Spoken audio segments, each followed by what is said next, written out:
Yeah. We taking it down south. From the magnolia trees to the stadium lights. Let's get it. We're gonna put a show, Mississippi sports show. Back and go pride, let the whole world know. Southern Miss spirit, yeah, we're ready for the play. Mississippi lifestyle every single day. Mississippi sports show.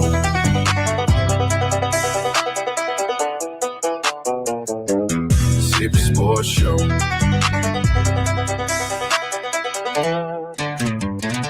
Yeah, I'm talking headed for a grid with a hick can fly high. Underneath that big, wide Mississippi sky. Got the truck back down, tailgating on the lawn. We've been talking stats and scores since the crack of dawn. From the coast to the delta, the passion is deep. We got promises to winning trophies to keep. Keeping it clean, keeping the culture alive. This that MS energy helping us thrive. Welcome to the show, Mississippi Sports Show. Black and gold pride, let the whole world know. Southern Miss spirit, yeah, we're ready for the play. Mississippi lifestyle every single day. Mississippi Sports Show.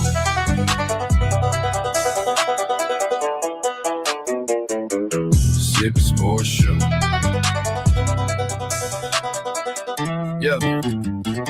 Lock in, sit back, let the highlights roll. We get the Southern hospitality, heart and soul. Talking touchdowns, hoops in the diamond dirt. Representing the state, yeah, we putting in work. If you love the hospitality and the what we play, you're in the right spot. Don't you look away, sipping on the mic, giving you the best view. From the 601, this is all for you.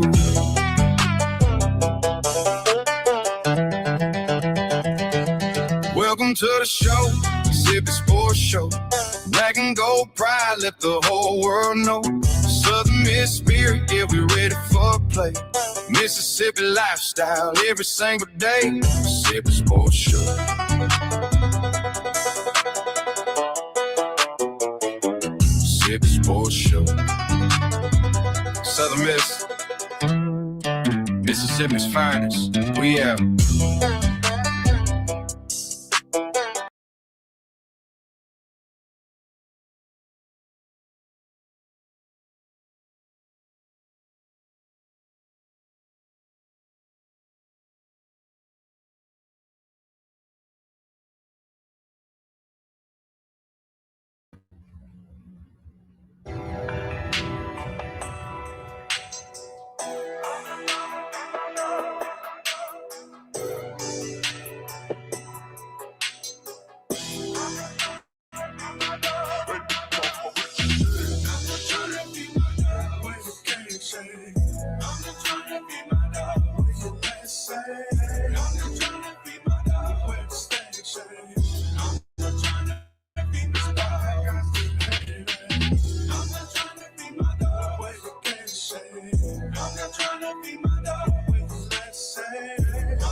Trying to get a beat state, laying chops on my dinner plate. Daddy get the big piece, little boys gotta wait.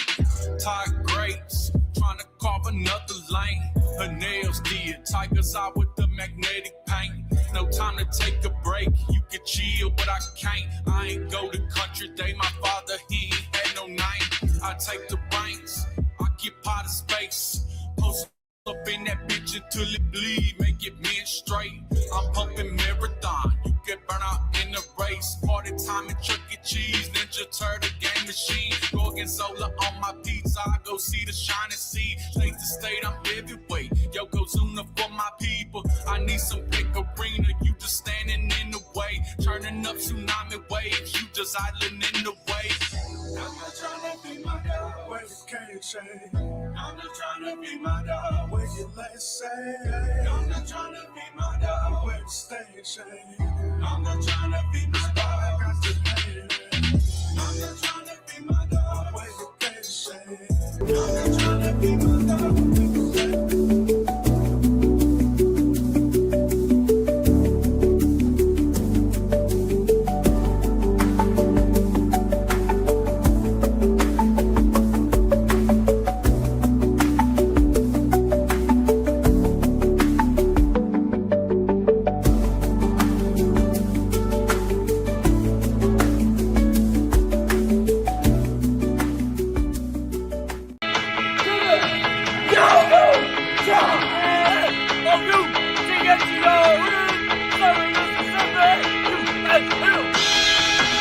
There's butters. Southern Miss to the doggone top.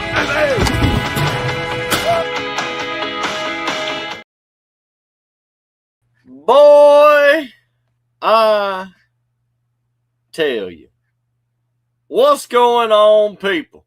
Let me tell you, back at it, back on the Sippy Sports Show. You know we're going to talk about it, get after it. Y'all see it on the menu tonight. We got the scrimmage we're going to talk about. We're going to talk a little bit about the roster update. Y'all see there's people all over. Lane Kiffin got some NFL fellers coming back.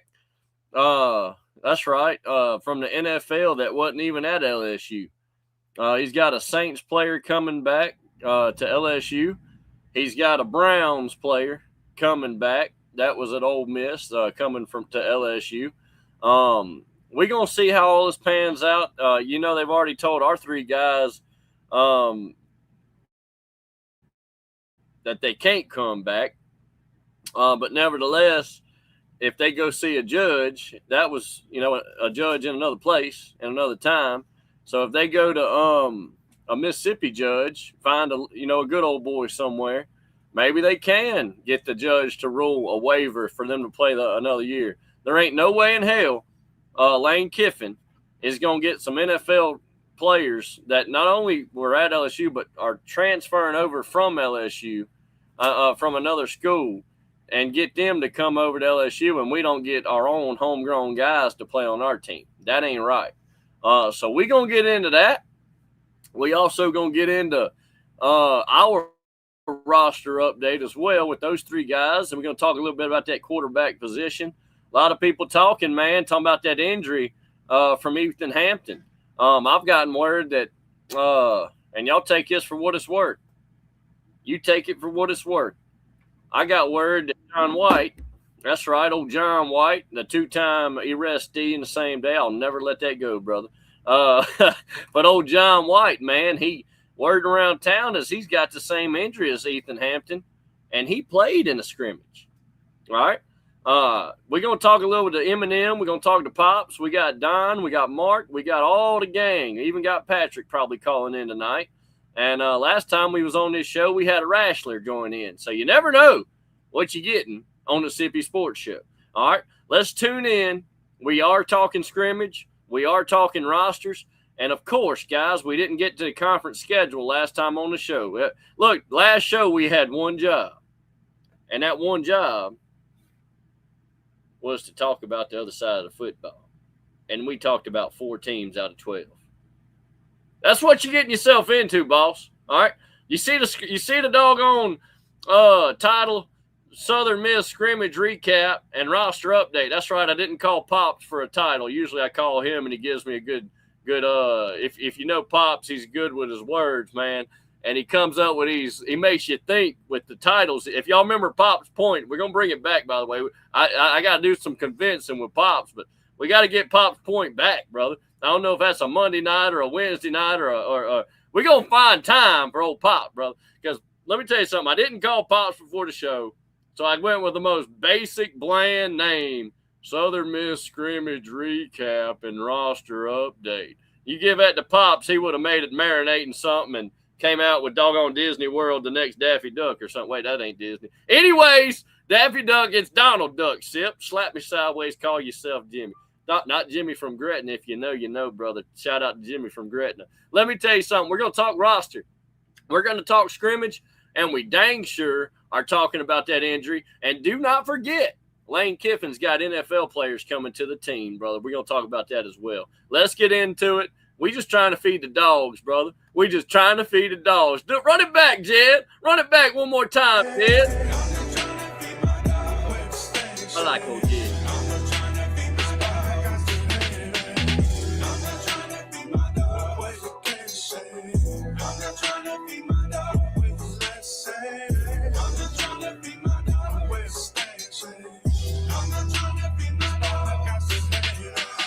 Got to have it, man. Playing for some big states. Let it marinate. Trying to get a big state.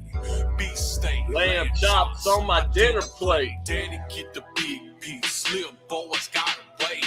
Tired grapes. Trying to carve another Tigers out with the magnetic paint. No time to take a break. You can chill, but It's I time to can't. get after it, Go bro. to country Time where my to father get after ain't had no night. I take the banks. Occupy the space. Post up in that bitch until it All right, it's bleed. time to Make get it after it. be Enough of straight. this. Enough of this. Let's get after it. Y'all didn't come here for that. You came here for this right here. Let me get after it. Where's it at? Let's do this. Let's do this. Y'all know what it is.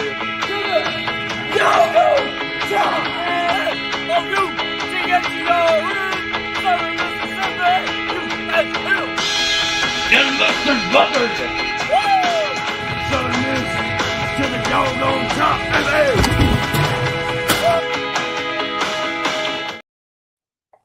I've come to the realization that I love Jed the Sloth. But I might be the only one, brother, and that's fine. I'm going to feed the dogs, brother. You fed your dogs today, Pop. Did you feed the dogs today? Well, I tell you, we scrapped up enough to give them something. Hey, we just trying to feed the dogs, man. Big steak, lamb chops on the dinner plate. You better watch out, boss. Talk to me, Matt. What you think of old Jed the Sloth? Hey, I like Jed. I like that other song you got on there too. You got an AI thing going. That's all right. That's a good Allen song. Iverson. Yeah, Allen Iverson. AI. When you say AI, I think Allen Iverson, man. I loved old AI, brother. Anyways, yes, sir. We came up with the old AI theme song. I'm gonna tell you the truth, guys. Let's break that down for just quick 5 minutes. Me and Pops, I think we've told this story before, but the old Vince McMahon says act like they've never heard it before. And I believe that on every show I do. You act like, and if anytime you tell a story or say something or reference something, you got to act like you've never told these people before and they've never heard it. Vince McMahon, man, that's where I get that from. Old Vince McMahon, you know. Anyways, I couldn't find clean music. Okay. Now, Jed the Sloth still says the B word here and there in that song. I understand that. But it's one of the cleaner songs I could find. I wanted to clean up the show a little bit. My goodness, at least in the music, that didn't even come from me. So I had AI, Allen Iverson, come up with a new song. And dude, had a great basketball career. And AI ends up making a pretty nice little song for us. And that was just the first go round. So we're going to keep Al or AIE or Al or whatever y'all want to call Allen Iverson. We're going to keep that thing going. I like that song. I can't remember how it goes right now, Matt. But it's a cool little theme song for us. Oh yeah. It's just as good as the Will Hall song. Is that the Oh, same? brother, Fire Will Hall, we're calling out strong.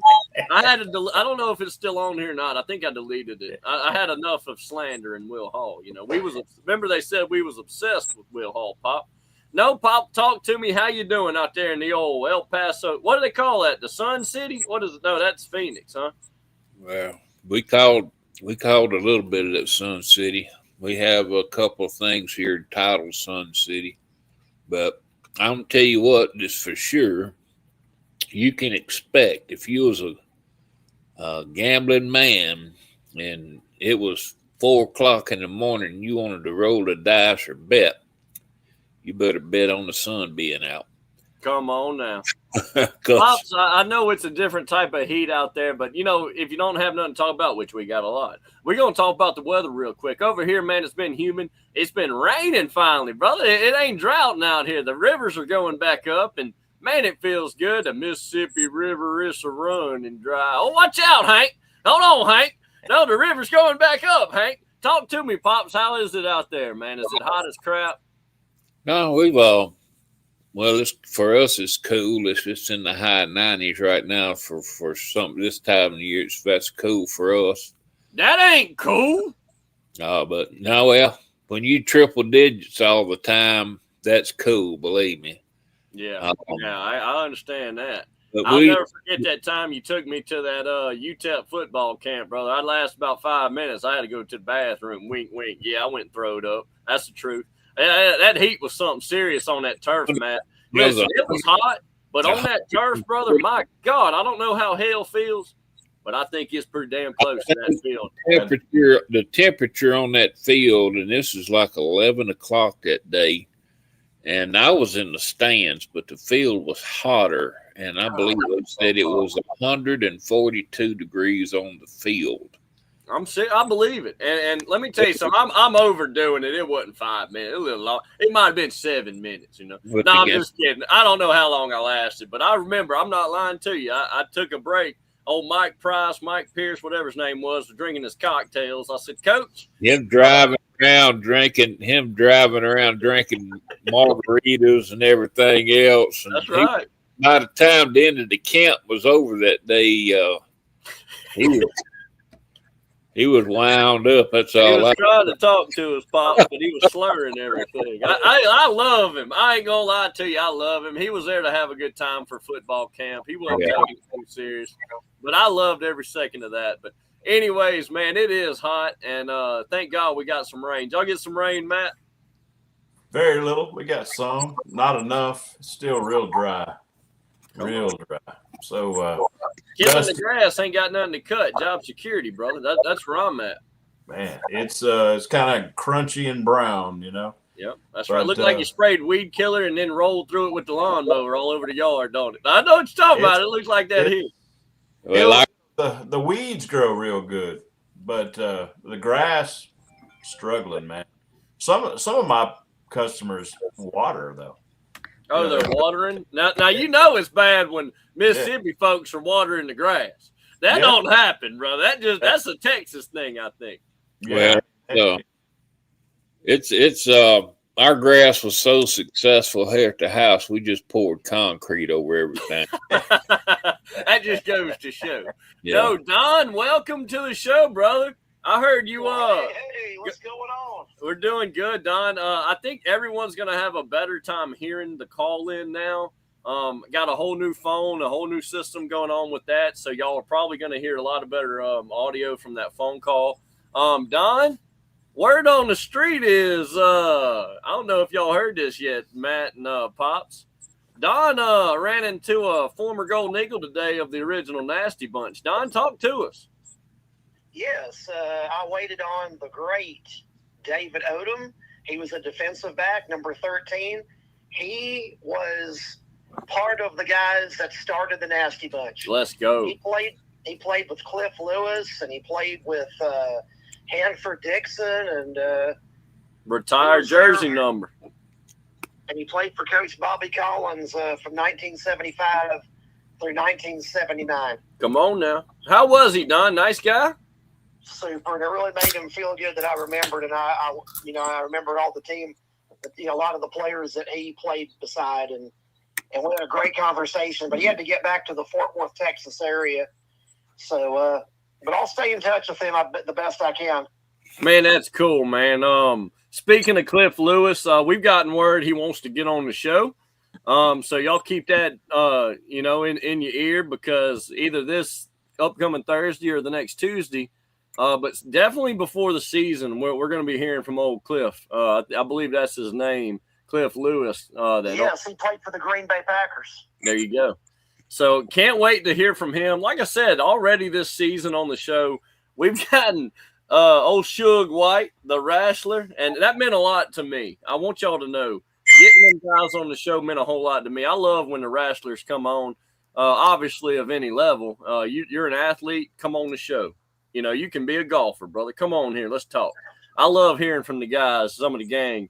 But Don, I definitely wanted to start with you on this. We haven't dove into anything yet. Title of the show tonight, Scrimmage recap, roster update. I should have added on the three, players that are still, I know we said on the last show, they're not going to be able to play.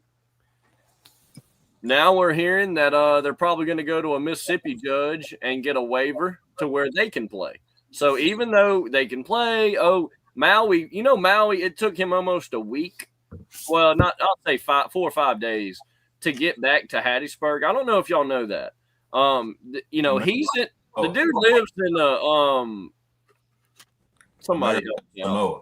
American Samoan Islands. Is that right? Matt? That's what I heard.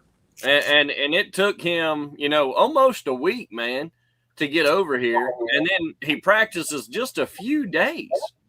And then they're saying he's ineligible.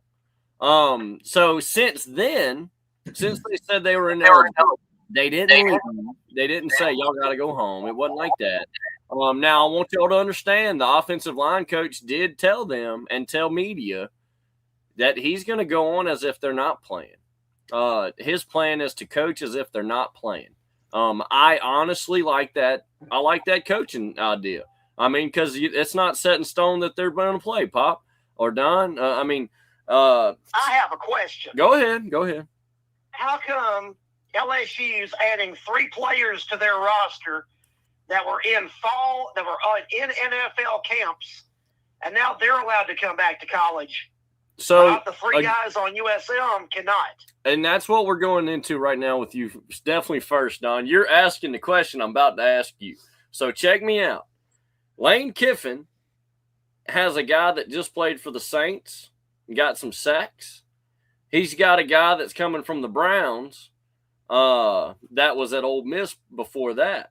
Now, I want you to understand, these guys, when they said, okay, your guys from Southern Miss that went pro that didn't make it, that didn't get on the team or nothing like that, they can come back, but they can't transfer. That was the rule.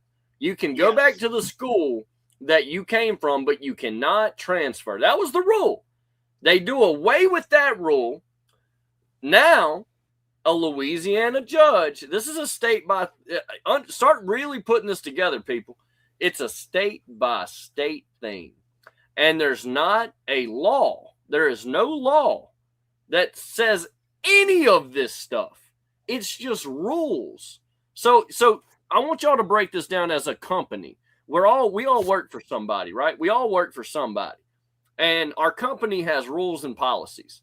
If we feel, harassed or the company's not doing enough, we can go above them and sue the company and take legal action.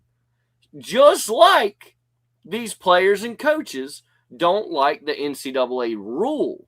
These aren't laws. They don't like the NCAA rule. So they're going and getting a local judge, someone wearing a Southern Miss hat, someone wearing an LSU hat, to rule in favor, just a temporary waiver that allows them to play.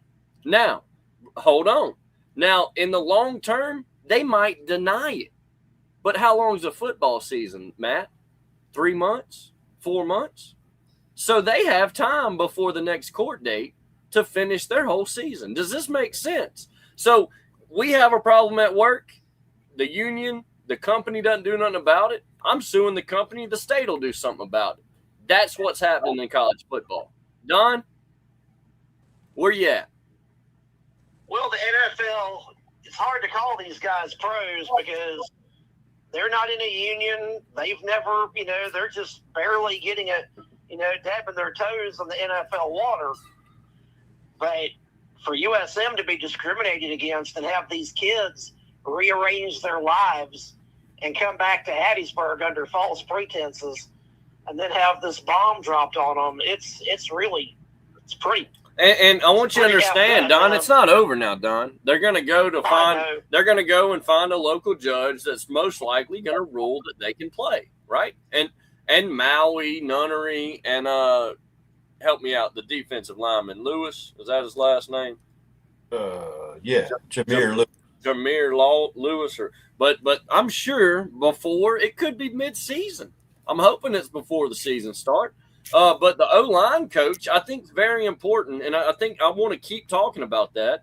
I want to go straight to Pops on this. He's coached a lot of football. Pops, what do you think about that? Coach, the O-line coach, you still with me, Pop? I think I lost Pop. But I was going to go to him about that question. We'll go around the hat first. With the simple question of the coach, the O-line is saying he wants to coach as if they're not going to play. Where do y'all feel on this? Pops, you back with me? Yeah, you hear me? Yeah, where are you at with this? You still got, these two guys coming back potentially, and they're not out. They're still going to fight this thing. But you got the O-line coach saying they're going to act like they're not going to play, and I'm coaching without them. Even though they're there, they're standing there looking at you, Coach. Well, what, skip their reps? You're not going to let them practice? What's the deal with this? What do you think? Well, first thing of all, they in school. That's where I start. And then second of all, you got to. if they, I mean, I practice them, just like they were going to play. And, So, real quick, you're not treating them like they're off the team. You are giving them reps. You are putting them out there with the ones. not as long as they're trying to, appeal this thing. I'd treat them like they're on the team. Matt, where are you at with this? Because the O-line coach, again, I want to say it again, has already stated, I'm coaching as if they're ineligible. What does that mean? Does that mean they're on the sideline with clipboard? Matt, where you at? I don't think they're going to be on the sideline with the clipboard. I think they're still going to be out there. Now, the way I heard somebody say, have them ready, and when or if they do get eligibility back, then they'll be ready. But the thing about all these players, you did hear that Indiana, there's legal action to take their championship away because last year they had a guy that somehow or another in the end got ruled ineligible. So LSU, 28 years old. Yeah, LSU's running the risk, of all these lawsuits, which I know, all this money. I'm sure they have plenty of money, but if it just honestly, nobody cares what I say, but if I was involved, you wouldn't be on this show if no one cared, brother. Go ahead. But I wouldn't want the trouble of, bringing somebody back. And you're right. There's a ghost rule or something. You pretty much were supposed to go only to the team that you came from. That's right. But you're running all these risks for legal battles that are inevitably they're going to come, and that's it. You're opening up a Pandora's box with, just walking into trouble, bringing back and what you said about you know what. I want you to pause because we're coming back to you with something very, very that's going to hit on your all cylinders. Don, where you at with this, man? You're the coach. You hear the O-line coach, Coach Hoffman. He's saying that he's coaching as if they're ineligible. Don, where you at with this? Well, I think what's happening is that Coach Anderson is going to not have them on the depth chart. Whoa! They're going to practice. Holy cow! They're going to help our younger players get better. Competition just makes you better. Darn. And I think that he's just going to keep all the juices rolling and flowing, and then hopefully, I just think I'm sorry to cut you off, Don, but damn, you got these guys that came back, put their life. I know it's not fair, but I mean, if that's what the coach has dealt, he's got to keep them in shape and have them in practice. And then getting them ready and prepared to play. And then when they're going to practice and they're going up against, guys that are young and not as good, it pushes them to get better. I understand that, but it also feels like you're just taking advantage of them at that point. Go ahead, Pop. If they're getting paid, if they're getting their NIL deal and they're getting a free education, they're not getting taken advantage of. If they chose to come back, they did risks when they came back to USM. Well, you know what? But what a couple of weeks ago we was talking about wasn't even fair that they come back for other players. Like Matt said, this whole thing just opens up another can of worms for the NCAA to have to deal with and teams to deal with, and it's going to be. I don't know.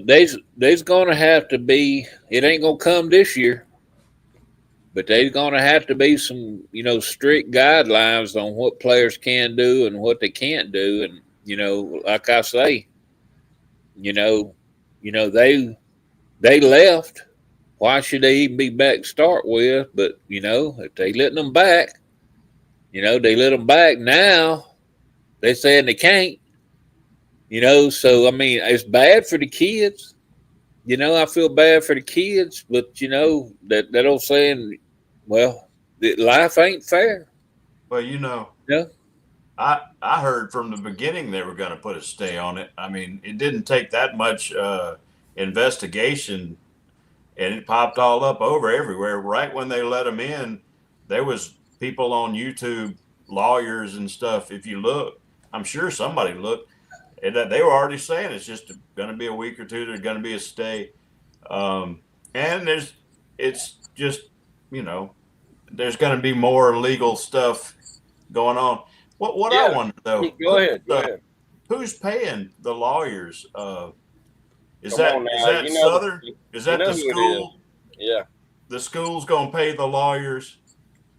So there's just some outlay of money there. You're the top collective, brother. No, listen to me. I wanted to ask Pops this, and it goes back to what Matt was saying earlier when I asked him the question about what do you think about all this? Do these guys play or not? Or, the precautions, all the stuff. I just want to start with this one. Is or is not all of these schools state funded? Are they not ran by the government, which makes laws, or ran by the state, I should say? Well, the Senate's going to come back in a few weeks, and they said they were going to put that Save College Football Act up for vote, and then that doesn't matter. It's still got to go through the House, and there's 435 of them over there. It'll take exactly well into next year. It won't even make it. But that's where I went with real quick. That's where I went with this state by state judge thing, because LSU has already got a Louisiana judge saying that these guys can come back. Now he's wearing his little LSU hat. Go Tigers! He's an LSU fan. So we found us a Southern Miss fan that's a judge in the state of Mississippi. Good luck. NCAA is going to find. And I want to mention this too. I want to go straight to Don on this one. I was talking to a guy at work, and Pop said something on the phone privately with me. And then someone else, one of my buddies at work, Mr. Zach, brother, I love you, brother. If you're watching, I love you, man. I'm bringing you your comment to my show real quick. Hope you don't mind. But Pop said it first, and then you said it again. So I thought, more than one type of Miami fan said it, an LSU fan said it. Dang it, it must be a thing. What do y'all think about this, Don? I want to go straight to you with this one. He basically said, and Pop said the same thing, Miami, LSU, they can do it, but Southern Miss can't. It's almost like it's okay if the big dogs do it, but Southern Miss, we're going to get cracked down on y'all. Y'all don't make enough money. LSU does, so they can get away with things y'all can't. Does this make sense, Don?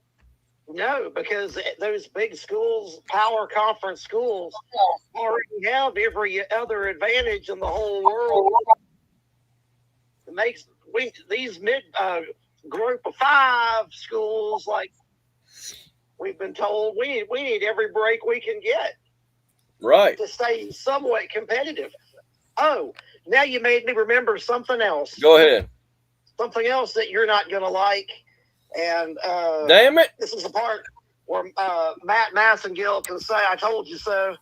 But he did tell us so. We are not going to be hosting Mississippi State in Hattiesburg football in 2030. That's a done deal. It's been wiped out. SEC is going to a 9-game conference schedule, and the days of the SEC coming to Hattiesburg are over. It'll never happen ever again. And a power conference school coming to Hattiesburg will be very, very rare. So you guys enjoy the new college football. Wow. Y'all heard that, Pop? Well, man, I'm excited. Boy, I'm excited. We've got a great future. Our future is so bright. Shut up, Don. Damn it. You ain't excited. Our future ain't bright.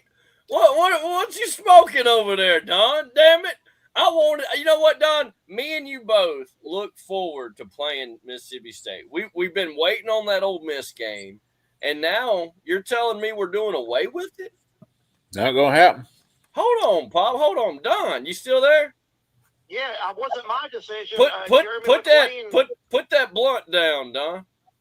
Jeremy McClain's the athletic director, so he's also like what Joe Paul says, he's the best athletic director in the country. Oh, you better go on, brother. Go on, Don. Don, talk to me. Are you serious? You messing with me? No, not about this. You know how much I look forward to playing them teams, man. Yeah, I do too. That's the reason why, that got me to be a fan to begin with. Wow. You Is Jeremy fighting this? You have to ask him. There's really no fight in the dog with that. That's going to be a cross. Yeah, there is. Yes, there is. Don't say there ain't. Well, listen. That's a damn in-state rival. I don't care if they see us as a rival or not. That's our rival. It don't matter. well, did they? Georgia is not going to take a road trip down to Georgia Tech, buddy. If they play Georgia Tech's going to play in Athens. And if USM plays Mississippi State or Ole Miss, they're going to try. Come on, we packing the bags. Come on, I ain't scared to play. Anyone, anywhere, anytime, baby. Let's go. What about an away? What it is? They're scared to play us. What about an away game in Starkville? Is that off the table as well? No. It's SEC schools have shortened their schedule. They are going to play more SEC teams in their scheduled year. So they're going to cut out as much of this travel to Group of 5 as possible. They're going to have Group of 5s come play them.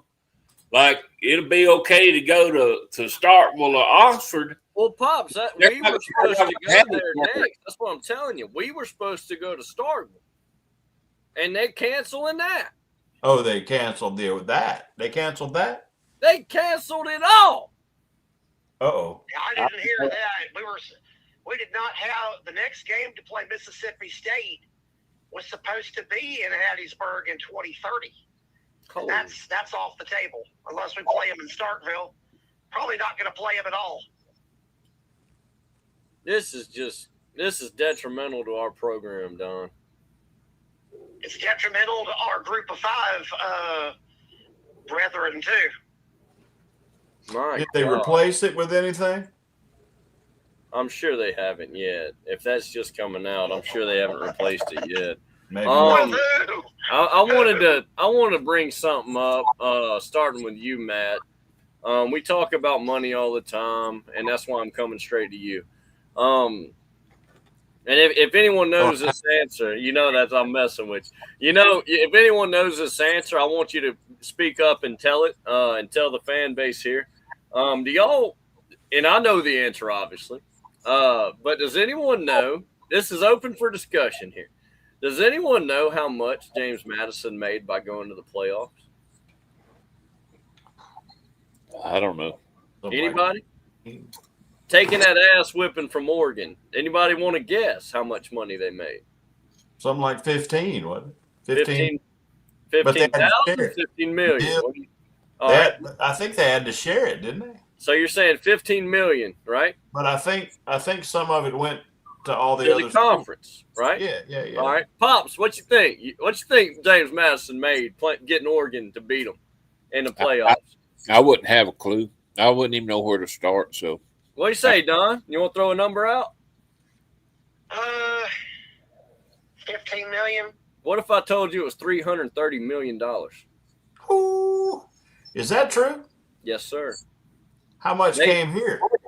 Now, what was given to the conference, I heard was $15 million. Man, that's enough money to get their volleyball and soccer team. What's came out is I just want y'all to know. I want you to know that if they made $330 million, all we gotta do is make the playoffs. We just gotta make the playoffs one time. Listen to me. They made $330 million for losing. And Southern Miss got $13 million in 10 freaking years from naming our stadium Renaissance Stadium. Hey, I got an idea. My God. I got a great idea for Mississippi. James Madison's about to run shit. Wait a minute. How? Now, excuse me for butting in, Don. Are you certain that's how much they made? That's a third of a billion. It says $4 million on what I just pulled up. $4 million you better for the pull conference. up Locked On Sunbelt, brother. John Potter, talk to me. How you doing, brother? Wait, I'm They good. They ain't making. They made $4 million, but what people don't know is that money goes back into the conference and gets thrown out to the schools. They It don't says- make that on their own. Sun Belt. Locked on the old Sun Belt.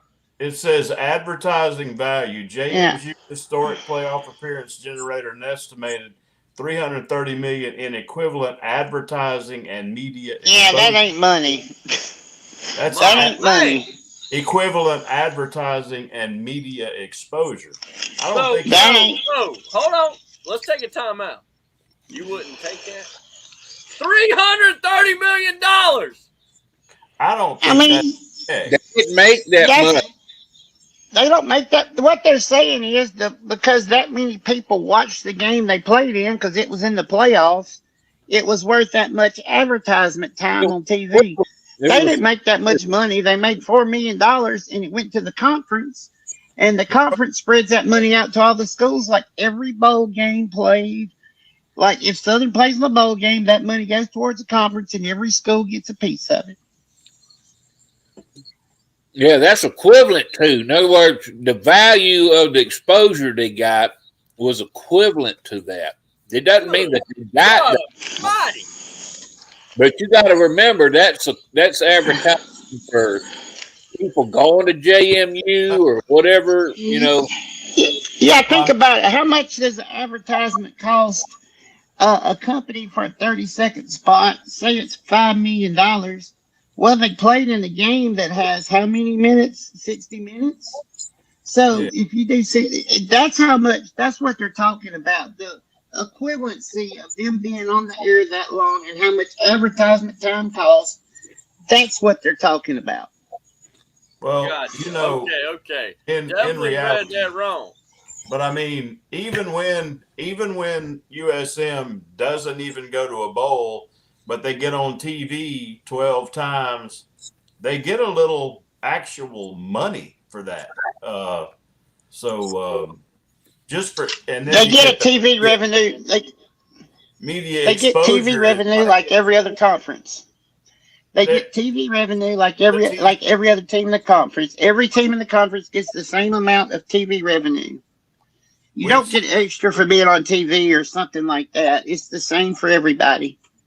You get some kind of a deal at the first of the year, and then you have to do that's when they set the times for the television. But used to 6-7 years ago, 6-7. there was no TV like this. ESPN Plus and all that, they're getting money for that.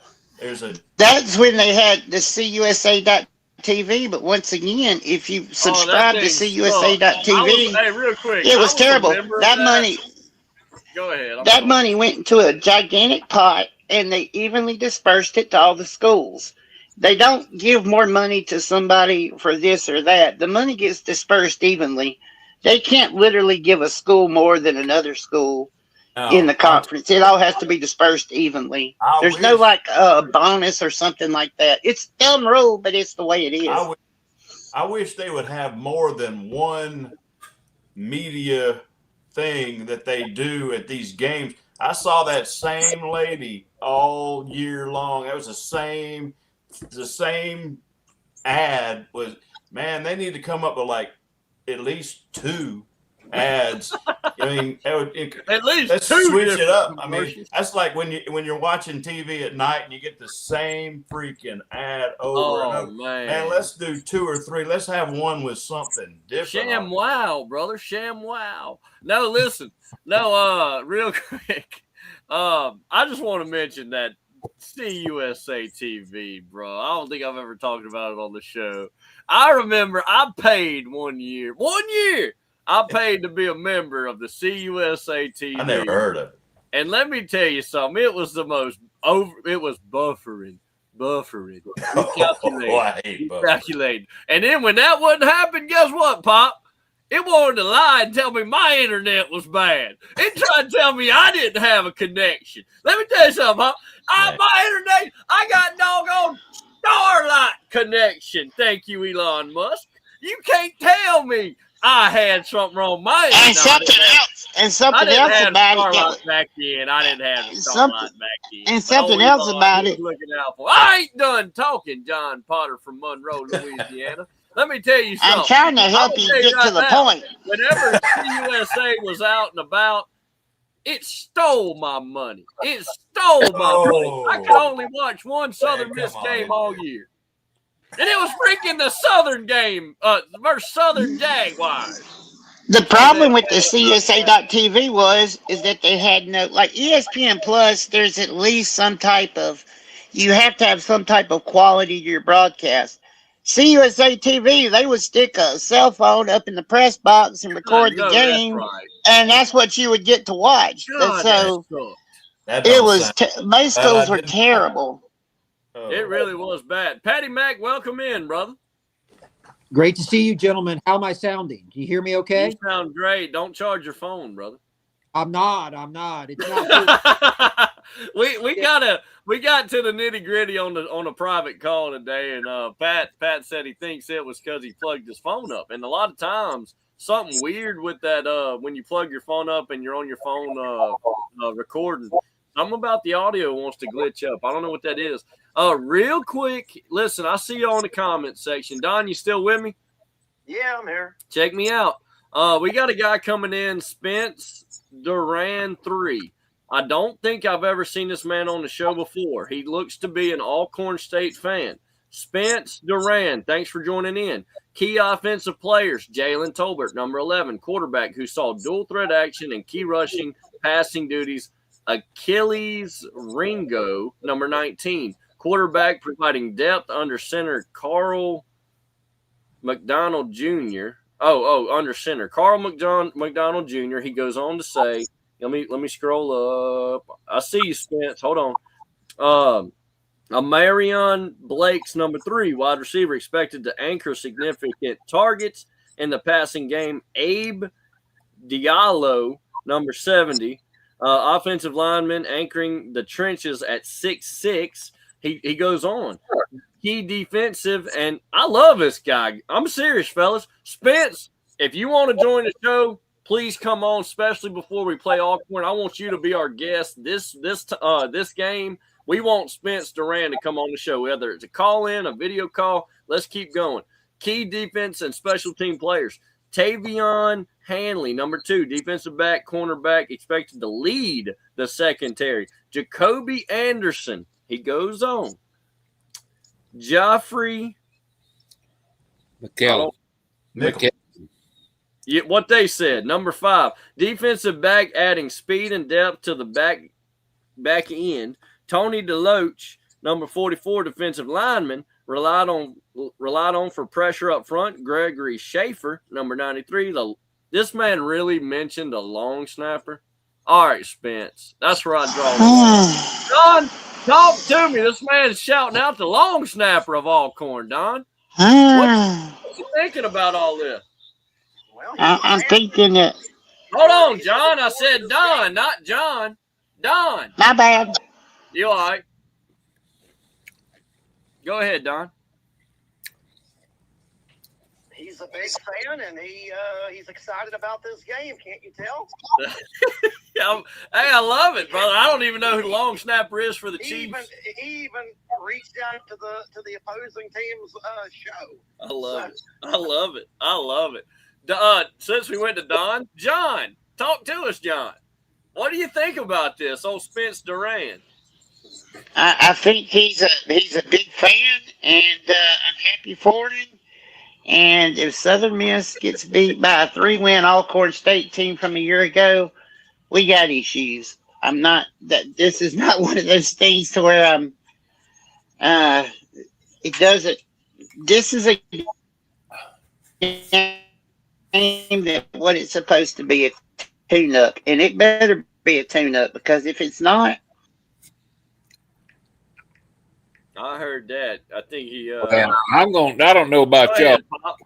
I don't know about y'all, but I am going to keep my own on that long snapper. Oh my God! Really? What's he gonna do? The old center sneak pop? Well, let me tell you what. It worked against Miami one time. It just I don't even know if the center sneak's even legal anymore, Patrick. it just popped up, and your friend AI Southern Allen Miss Iverson. opens as a 22.5 point favorite against Alcorn State FanDuel Sportsbook Because we're tonight. the big dogs. 22.5. That's sad, actually. That's sad. Remember, That's if y'all sad. remember, last week I told y'all. That's terrible. Last week I told you as long as we won by 21. And that's about right. You said 22 and a half. Yeah. 2.5. If you're playing a 3-team, if you're playing a 3-win FCS team and you're only getting 22 points, the Vegas ain't giving you much love. I can tell you that right now. Patrick talked to me, old Spence Duran coming on the show, talking this piece about Alcorn. I'm gonna be honest, to give my opinion real quick before I let you roll with it. I love it, Spence. You remind me of me whenever I would hit up Auburn, when I would hit up Mississippi State YouTubes and listen. People laughed at me. People when I would hit up Kentucky, we went up there and beat them. I just want y'all to know. When these guys hit up our show, we might laugh, we'll cut up, we get mad, all this stuff. But I want to thank you, brother. I love that you came and gave your piece. You could have been just watching and not said a word, but no, you went on and on, gave us people, gave us names. You even gave all the way down to the dang long snapper ball. Pop's watching that fella. He going to get by his jersey. Patrick, talk to me. What do you think? Humberisky is coming. What? He said something about the Fumble Rooski. Fumble Rooski is coming. Oh, I thought he said the whiskey's coming. Hold on, that too, brother. Oh, Don's got the whiskey, brother. No, talk to me, Patrick. Where you at with all this? We got the Alcorn State fan in the chat. I think that's great. You know, the fact that he has such a profound knowledge and enthusiasm for Alcorn. I mean, how frustratingly difficult must it be to be an Alcorn State fan? You know, in Mississippi, let alone it's difficult enough being a Southern Miss fan because everyone believes that it's a binary choice, right? Either Ole Miss or Mississippi State, and if you don't go with one of those two schools, something's wrong with you. Yeah. So kudos to him for being an Alcorn State fan, man. And I would imagine it's either, and this is merely speculation on my part, it's either due to the fact that he's an alum or he has some kind of connections to the university. I thought you were going to say some connection with the band. Well, I mean, hey. Bring on the band, baby. Bring it on. Let me ask you guys this. I'm trying to remember. Has Southern Miss ever lost to an HBCU in football?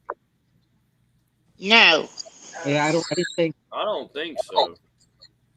Yeah, that's what I thought. Pops, where were you going? I heard you.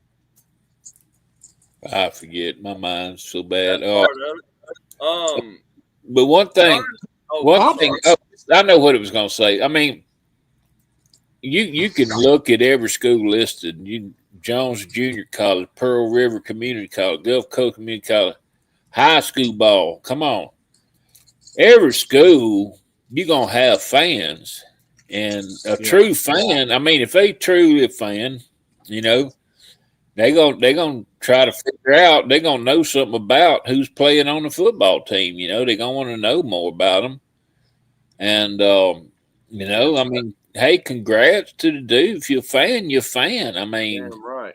Pops, you've told me that. If you're going to be a fan of Southern Miss, damn it, be a fan. Yeah, I can't tell you how many times my dad's told me that. When I get down and out or I get pissed off about my team losing, Don, Pops will always say, well, are you a fan or you're not? You're a fan, be a fan. And here he is again. Yeah. You an Alcorn State fan? It's like he's a fan. Old Spence Duran, he's a damn fan. You hear me? He knows who the long snapper is. He gave me the jersey number of the long snapper. I guarantee you, if I ask you where that boy's from, he'd tell me Tupelo, Mississippi. No, I'm just kidding. I don't know where the long snapper's from. But I could, you know what I'm saying? That's kind of fan old Spence Duran is. He's a better fan of Alcorn State than I am. So he sure is. I don't know who the long snapper. I don't know who the damn kicker is at Southern Miss. Well, if it ain't Britt Barefoot from Slidell, Louisiana, I don't want to hear it. Oh, Britt Barefoot. Come on now. Danny Ray, remember him? He was a hell of a kicker for Southern Miss when Fedora was about old what about old Gerald that went to the Chiefs? Gerald Wilson, Thunderfoot. Dang right, the old Chiefs kicker, brother. People forget that. Obviously, Ray Guy. We don't even need to. Who's that? Who's that? Who that? Ray Guy. Who's that? Good? Who that? Who that? Who that say they gonna beat? Oh, that Ray Guy, the guy with half a foot, right? Oh yeah, for the Saints, right? No, I'm just kidding. Anyways, what happened to that? That was Dempsey. That was I'm Dempsey. just being funny, man. I know who it was. Ray Guy played for Ray Guy was a first round pick to the Oakland Raiders. I know it. That's a Raiders thing to do, by the way. To take. Have you heard stories about it? Here's a crazy stat. Did you know that Ray Guy was a high 90s mile an hour fastball pitcher? Yeah, he could have something played pro baseball. You know, that was one of the greatest. That was one of the better draft picks. Oh, Al Davis will go back if you ever look at that. Pop. Well, hey, the guy could flip the field in a heartbeat, and let me tell you, but he was the greatest in the NFL or any league. That's a big deal, man. When you making people having to drive 80 yards every time. I know a guy that knew it. You know they got that new movie.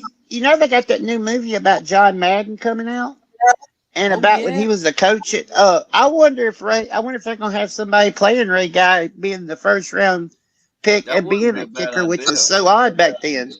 Hey, John, I bet you he's in the movie. Is Nicolas Cage playing him? Who's playing John?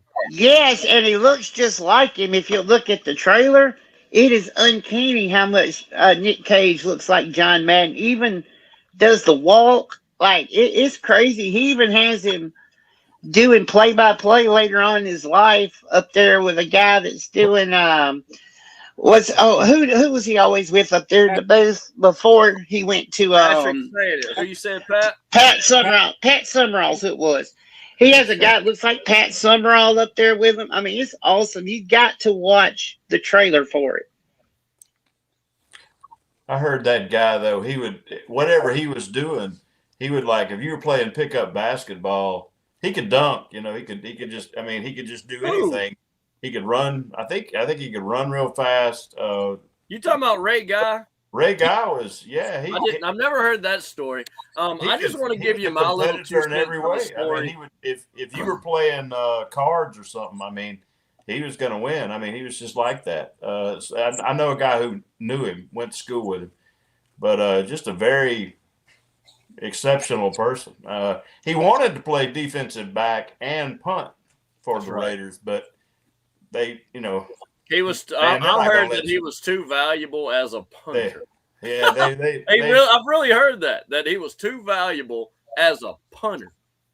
He was to be playing defense. I said, "Come on, when he was out, apparently you've never seen the guy punt on a. When he was out here, and they would win about 4 games a year, maybe, and they were playing some like pretty. I don't know what the teams they were playing. They don't even play him anymore. But when he would punt, it'd be people be talking and stuff, but it's like, wait a minute, they're fixing to punt. Everybody would watch. It's like, oh wait, and guys, it was the thing to see. I mean, I'm sorry. He was great, but yeah, Mr. Ray hit the speaker that hung down in the Superdome in the middle of it. Ray hit the speaker numerous times. Cow. When they were playing in New Orleans. Yeah, he hit that speaker. John, he was aiming for that. You know he was. No, that's just, I don't think you understand, Sippy. Sippy, I don't think you understand. The man averaged 45, 50 yards a punt. He had the longest punt in NFL history at one time, like 90-something yards. The ones where he's just a freak. Between the 10, where he can't even stretch out. So everyone's giving me a Ray Guy story. Don, you got one? Well, man, I've met him several times, and I never got to meet him. Remember, I sent you a picture of him with me at the Golden Nugget. You sure did. You were able to meet him not just once, though, huh? Well, several times because when we were at the Isle of Capri Casino, we had a Super Bowl weekend celebrity golf tournament, and Ray Guy would come every year. He's Hall of Fame, right? Not Yeah. just Oakland, not Southern Miss, not Oakland. He's NFL Hall of Fame, right? Yes, that's the only celebrity golf tournament he ever missed was the weekend he got inducted. I think he's both. Yeah, he is. He's both college. Wait. Is he college Freaking football? punter award's named after him, for crying out loud. Yeah, Oh, The yeah, Ray you're Guy right, Punter you're right. Award is named after him. So I always like to give my 2 cents on Ray Guy stories. And I was working on the athletic grounds crew, cutting a baseball field one day over there in Southern Miss, Pete Taylor Park. And I was out there, my boy Hunter, man. If y'all know the athletic grounds crew, Hunter was the man with the plan. His name wasn't Stan, it was Hunter. Anyways, Mr. Kerry Page was our facilities director. And we're sitting around, and lo and behold, I think I've told a couple of you guys this story. Coach Berry came out, saw us cutting the field. He said, "Boy, get off of there." I said, "I'm thinking I done messed it up, did something wrong." Coach Berry wanted to cut the baseball field. All right, I don't know why. He's a busy man. But he wanted me to get off the lawnmower, and I'm talking those real mowers, the big John Deeres with the real mowers that have the drop down arms, not no zero turn, brother. I'm talking a big lawnmower. Barry jumped on that son of a gun and acted like it was his. You know what I mean? Started cutting the field. He gets done, and he told me, "Go get some Gatorade. There's some in the dugout." So I'm just over there, just high on the hog, bro. I'm chilling, bro. Barry's doing all the work. And I'm just sitting around being a fat ass drinking Gatorade. So Coach Berry gets done, and he comes over to where me and Hunter were, and he said, "Y'all don't look like much baseball fellas. Y'all look like some football guys. Well, I got a football story for y'all." And he starts telling Scott Berry starts telling me about how the football practice field used to be the baseball field, or something about it used to be a baseball practice. I don't know. But he said they were practicing baseball on where the football practice field is now. I'm guessing that's the old baseball field. He said that. Say that again. It was. They used to have a baseball field there. There you go. So, and Scott Berry goes on to tell me a story about Ray Guy. Now, obviously, he wasn't there, but he tells me a story that he heard about how Ray Guy was a pitcher, and he was pitching in practice. And he was doing a bad job in his head. Not everybody else thought Ray Guy doing a good job. Ray Guy thought he was doing a bad job. He takes his glove off. Have y'all heard this story, Pop? No. Takes his glove off on the pitcher's mound and kicks that son of a bitch over the fence. Wow. That's from Scott Berry. That's from Scott Berry's mouth. And I said, "No way, Coach. Come on now." He said, "I ain't lying." He said, "I've heard that story from so many people." And being a baseball coach, you know, I'm sure everybody wanted to tell the Ray Guy story to Coach. So I believe him 1,000%. I believe Coach Berry that Ray Guy was pissed off in practice, took his glove off from the pitcher's mound, and kicked that son of a bitch all the way, you know, to Hardy Street. What you say, Don? That's crazy. How am I the only one that heard this? Nobody? The one time I met him, he shook my hand, and I thought he was – I'm not joking. I shook his hand the first time I ever met him. I shook his hand, and I thought he was going to break every bone in my hand. The dude had like – it was unreal just how strong he was at his age then. And his hands were just Ray yeah. Guy was like that. Ray was 6'5"? 6'6". Ray was he was a big man, dude. Ray was no midget kicker. Yeah. Again, I never got to meet him. I wish I would have. It was on my bucket list to meet Ray Guy. I got to meet everybody else in Southern Miss history that I wanted to meet, all the way down to Mr. Richard Johnston, that was on the 58. He was the center for the 58 national championship team. He actually stepped foot in this camper I'm in right now and did an interview with me. I was very blessed and grateful that he did that. He drove all the way over here from Mississippi, wherever he lives. But Richard Johnston, man, from the 58 team was one of my all-time favorite people to meet. But, yeah, I always wanted to meet Ray, and I was around him a couple times, and being a chicken shit and scared, I didn't go up there and meet him when I should have. But go ahead, Matt. I got a story Go ahead. It's not a story of long ago. I'm kind of what happened Saturday. Uh-oh. See, they treated the fans really good, and they said after the practice you can go up to the touchdown club. So me and Kathy were standing. We do that at Southern Miss.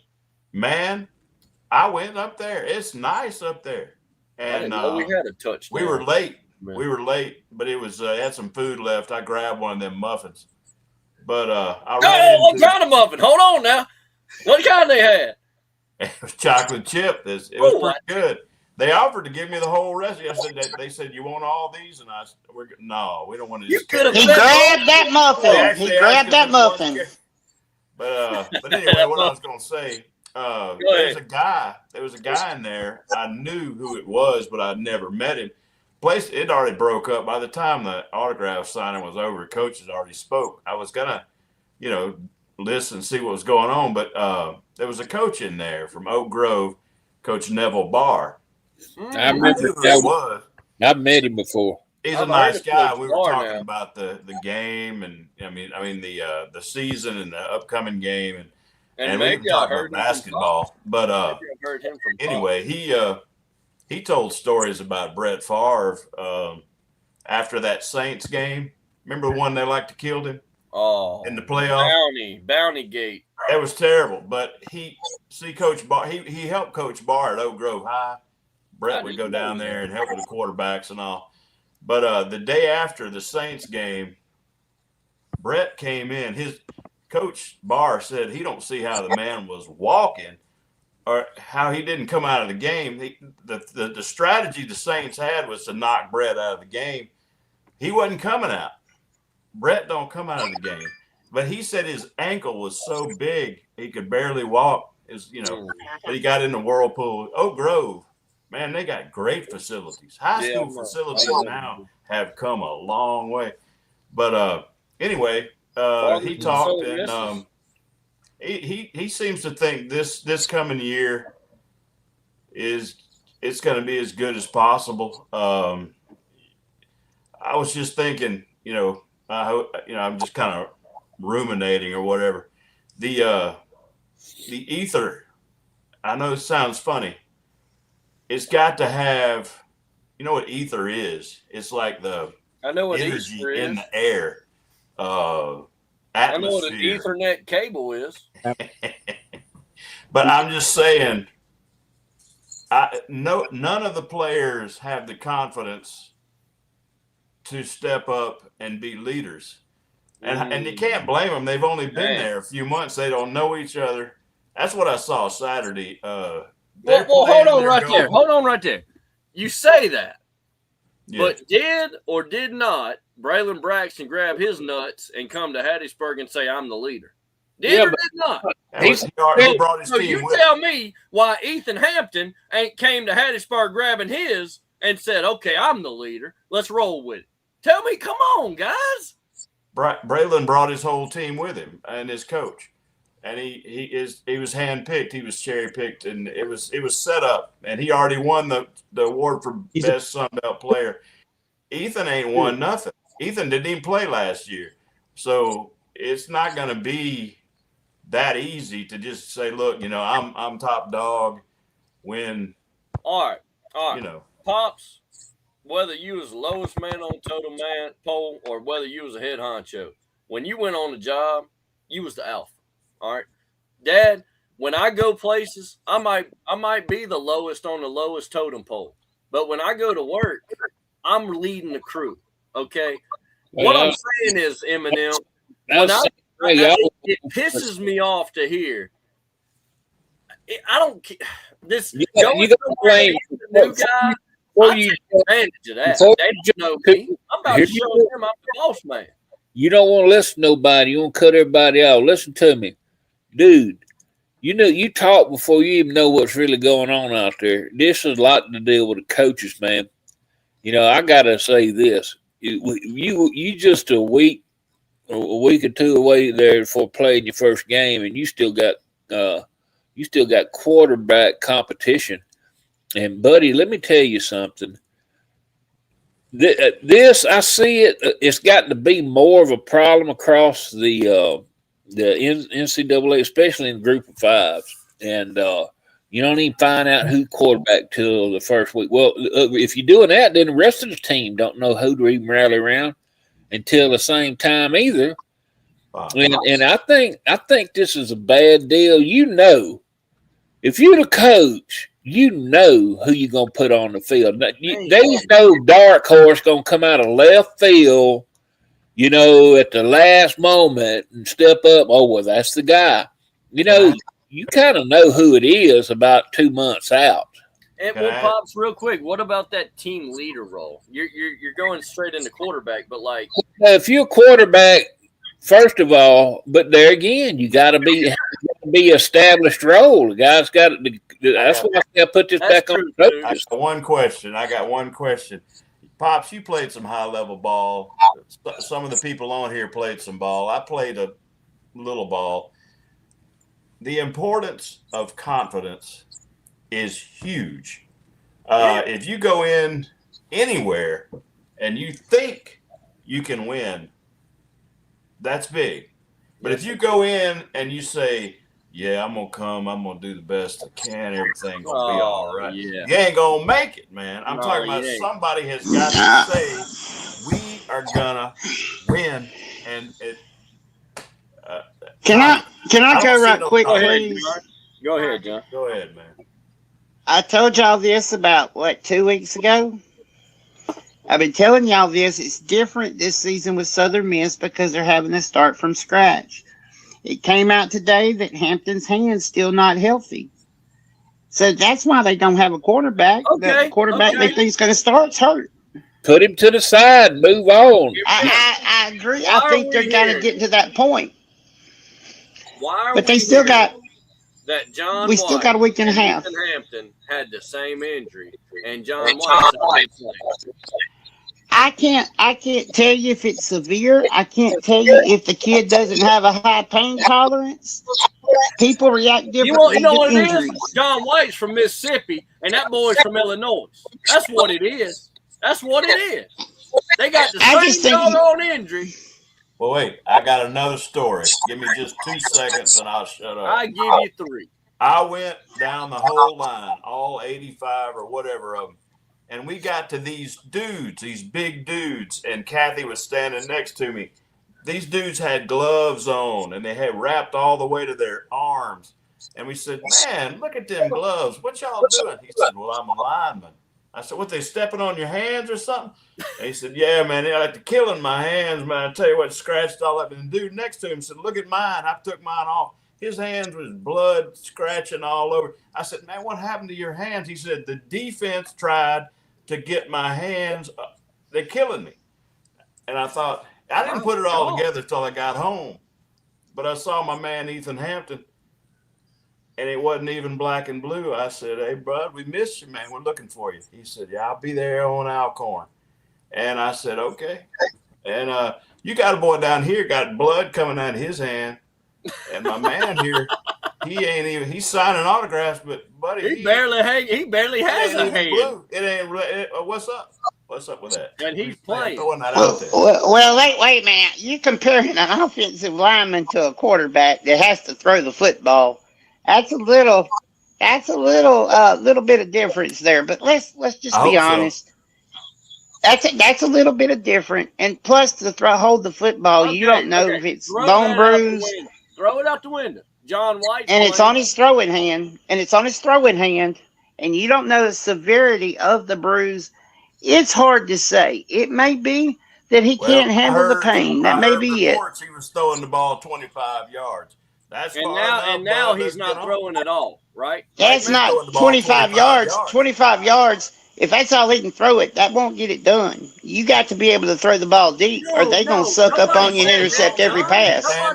Nobody said that that's all he can throw. That's what he's allowed to throw by the coaches. Now check me out. That's because his hand. It's okay for John White to do it because he's a third backup, whatever. But Ethan Hampton. Ooh, But do you know the extent of the injury? Do you know how bad? I can't put down the kid because I don't know how deep the bone bruise, how bad the injury is. That we don't know that. I agree with that. We I don't ain't know gonna how put down bad. nobody. I'm just saying what I saw is that I have never seen Ethan Hampton play football on Reliant, whatever, at Renaissance Stadium Field. I ain't never seen it, and everybody wanted to, and it would have been better for me. And maybe just throwing it out there. What if he's wearing a red shirt? What if he got out there and handed the ball off? Just to have the team used to him. Don, hold on, John. Don, you still here? I'm still here. Talk to me about this situation. I want your input. I think that they're just being very cautious because Ethan Yes. and they don't want to re-aggravate that injury, and they're just being careful. Well, I'm aggravated. And you got an offensive line that's sus without 3 of the guys that you were expecting to play because of eligibility and retiring. You're going to put a quarterback that's got an injured hand that make a play out there at practice to get hurt even worse. So I want to ask you going to do that? I want to ask I'm not. This. Hold on. He's got a red jersey on, John. He's wearing a red jersey. That means do not hit. I watched all of the quarterbacks. They never got hit. Never. Sippy, explain to them when you're in the pocket, and even if they have a red jersey on with the hand going forward, you're going to hit helmets, aren't you, buddy? No. That's another thing. That is true. So, well, I don't want nobody that's accident prone. We're not talking about sacking them. We're talking about. Look. Again, explain to him. We don't know how bad that injury is. That's number one. That's number one. Number two, what John's saying about even though you have a red jersey on, when the pocket collapses on you, if you've been in a pocket, when that pocket collapses, your arm might be throwing over a lineman, and it's going to get hit by the D lineman. He's not just because you're wearing a red jersey. D linemen are freaking mean. They don't care that you're wearing the red jersey. They're waiting for coach to get on to them about it. I mean, I'm being honest.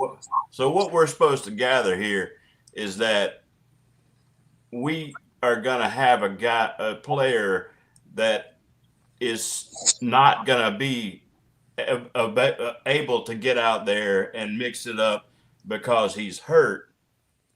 Is this going to – I'm just saying, is this going to be something – No, that's not what anybody's saying.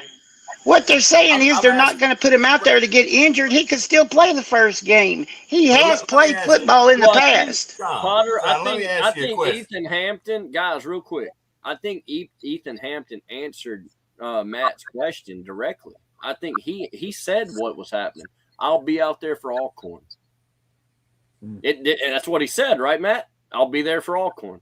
Yeah. So I think that's his time frame. Now, my question to the group is why is it okay for John White to play and not even get hurt?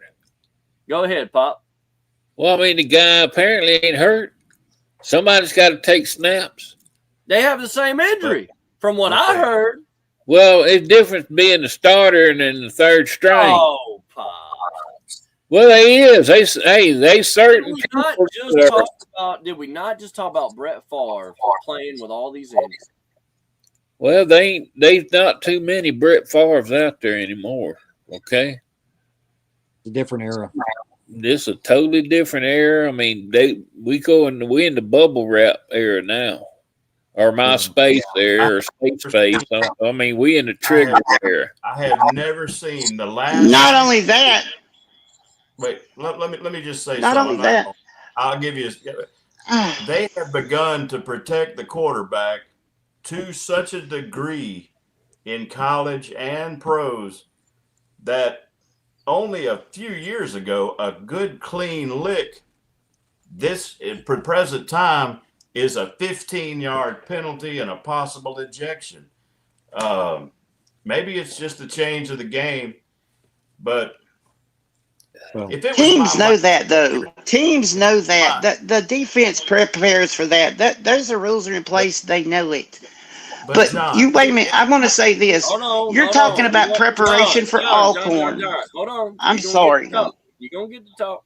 but if it was your last season of play football for the rest of your life, and you had a team that needed a leader, and you decided you were going to be hurt, and you were people are looking at you. They're looking to you as a leader, and you're going to not even play for all these important practices, and you're going to come in on the opening day. And I'm just saying, man, what's the message? I mean. Well, wait a minute now.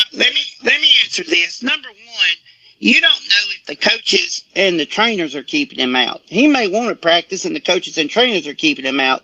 If that's the case, he can't practice. That is number true. Number two, they haven't even started prep for Alcorn. In a press conference today, he said they're not starting prep for Alcorn until Friday and Saturday of this week. So he has not missed any preparation for Alcorn. Let that hand get fully healthy and put him out there. Don't try to force the issue when you're playing Alcorn. Even if you got to sit in that game, you shouldn't need him to beat Alcorn. Why are you trying to force this kid back on the field too early? You got 12 chances to play ball in 365 days. Are you going to just take a couple of days off because you don't feel like playing? Or are you going to go on and get out there and mix it up? I mean, I don't know. Are you more important to your football team during the Sun Belt Conference games or against Alcorn State? Where are you more important? I'm saying you got 12 chances to play ball for the rest of your life. Are you going to take one day off? Listen, if the trainers tell you to, you will. Let's jump to the comments real quick. I see you, my man Kaz. He's done joining the chat, brother. Old North Dakota's finest, brother. Up there in Fargo. We're in Fargo. I got to say Fargo like that every time. Fargo. Anyway, Pops, I think Pop's the only one on this show that can talk about Fargo more than anybody. I only like saying Fargo. I think that's their accent, right, Pop? Fargo. You got to figure that with an What? You got to follow that with an Fargo, What the heck's the for? Wait. That's a Canadian thing, and they right there close to Canada, and there's a lot of cross border between. It's kind of like El Paso and Juarez. So I mean, you get that. You get. I understand. Listen, he said NDSUSMTTT. Bro, you be coming up with some stuff, bro. North Dakota State University of Southern Miss. To the top. Us up, horns up. Listen, you do the horns up, I think Texas. All right. Anyway, anyone here not named Pops or Matt is a gosh darn Ole Miss fan. And they knows that if they don't, man, and wait, if they don't smoke a J with me right now, bro, go on with that, bro. We ain't smoking that crap on here. Listen, let's get to the comment section. I see you guys. The first comment of the show was the Dema. Was it this one? Yeah. Dema Mixon on the second scrimmage quarterback battle answers. Defensive continues to impress. Running game looked promising. Still big questions for the offensive line. I guess that was his key notes. Real quick, hear me out. Ball don't lie. See you, brother. First time coming back on the show this season. I love to hear from you. Ball don't lie. Should keep letting Mr. Matt and Mr. Potter start debating more on college football. Had more viewers. Please do it again. That was a comment before the show started. Let's go to the boo-boo bus. Another comment before the show started. Offensive line. I'm sorry, guys. We're over an hour, almost an hour and a half in, and we're just now getting the comments that weren't even here before the show started. Offensive lineman. I'm just going to say Maui. Greg Nunnery. I don't know how to say that boy's name. And defensive lineman Jameer Lewis. Will be ruling tomorrow to see if they can play against Alcorn. So we talked about that a little bit earlier on the show, about an hour ago now. But now they're saying tomorrow is the ruling. Anybody? Pops, what you thinking? I just said they're got to find a Mississippi judge. Now we're seeing right here from the boo-boo bus. that's neither here nor there. I wouldn't let that be a focus of my team. And as far as Alcorn, I was thinking it and have been thinking this last week or so with the quarterback being hurt situation. I'm like kind of like Mr. John. Let's don't press the guy into service until probably Auburn. Alcorn would be a good team to get some, if you really want to get down to it, some practice time in and seeing what you can do with your offensive line and a running game. Pound a donut. If you don't beat them, but 14-3, beat them 14-3. Hey, but Pops, I just got a private message from Spence Duran. Said, "What's the hell his address? I'm coming to whip Pop's ass." If y'all remember, an hour ago, Spence Duran is the biggest Alcorn fan we've ever met. Pops, how dare you say that this is a practice game? Patrick, I see you. Pat, talk to us. Well, I mean, I don't think he'd be satisfied if the final score was 14-13. I thought you had your hand up. I'm sorry, Pat. I thought you threw your hand up. I don't mind commenting. No, I think, look, a win's a win, obviously, this to be true, but 14-13 over Alcorn, I think that would be something. Well, I mean, all I'm saying is you need to get you some snaps with your running backs and your offensive line, and you may not have a quarterback to, a backup quarterback. I don't know who he is. I don't know the situation, but he might not be the guy that's going to get you a lot of passing yards. But, hey, instead of working out against your guys that practically know you better than anybody, here's another team to work out against. And I hate to use that term, but is this not supposed to be? Is this not the reason they schedule Alcorn, Jackson State, and all this? Is for a tune-up game? I mean, no, Pops, I'm messing, and I'm sure. I hope an Alcorn State fan sees it the way we do. We do take y'all serious, okay? It's not that. But the level, I see you, Matt. I'm coming to you. But the level of competition, I mean, where we are and we're Alcorn State, and not just Alcorn State, but any SWAC school. I won't even say HBCU, but any SWAC school, we do expect to be better, right? We do expect to have a better football program. We don't expect to have a better band. I had to throw that in. But anyways, go ahead, Matt. I hear you. Well, I was out there watching them, and I was talking to people, standing around, just asking them what they were thinking, and the way they had it laid out, they were doing a lot of red zone stuff, which favored the defense, because it's more, a lot of people smashed in 10, 15 yards there. It was harder on the offense, but the offense was not showing up. Now, Steven Robinson broke some good runs. He was a bright spot. That number 14. Correct, and we've heard a lot about him, Matt. He was good, and I talked to him. Right, I told him he had a good day. He even scored. But I love that. You never told me you talked to him. Now. Yeah, I told him. How was he? How was he? Well spoken or what? Do what now? Well spoken. I mean, yeah, really great guy. But the best pass of the day was a halfback pass, and they pointed. I said, "Who threw this?" And they all pointed to this guy, and I did not catch his number. But the only me a running back threw the best pass of the day. As I live and breathe. Now they did a little better toward the end of the program. They were they were doing some high percentage passes. They both Liddy and White tried the sideline pass numerous times and never completed it. It was a struggle, y'all. I mean, and then like I said, their number one QB wasn't there, so. We're all up here watching. I'm sorry. I put these on so I can eye roll the rest of the show. But you just told me the damn running back that you don't even know the number to. One last thing. The best pass. A couple of people. You see why we need Ethan Hampton back? A couple of people had said that it was looking like there's going to be a little bit of difficulty on opening day. It was looking that way. We need Frank Gore to come back. But what I'm saying is 22.5. They might not cover that. Excuse me. Let's get to Work on your running game. That's all I can tell you. diving in. Go ahead. Sorry. Yeah, I was just gonna say I need to get going here in a couple of minutes, but I was gonna just ask this question. Go ahead.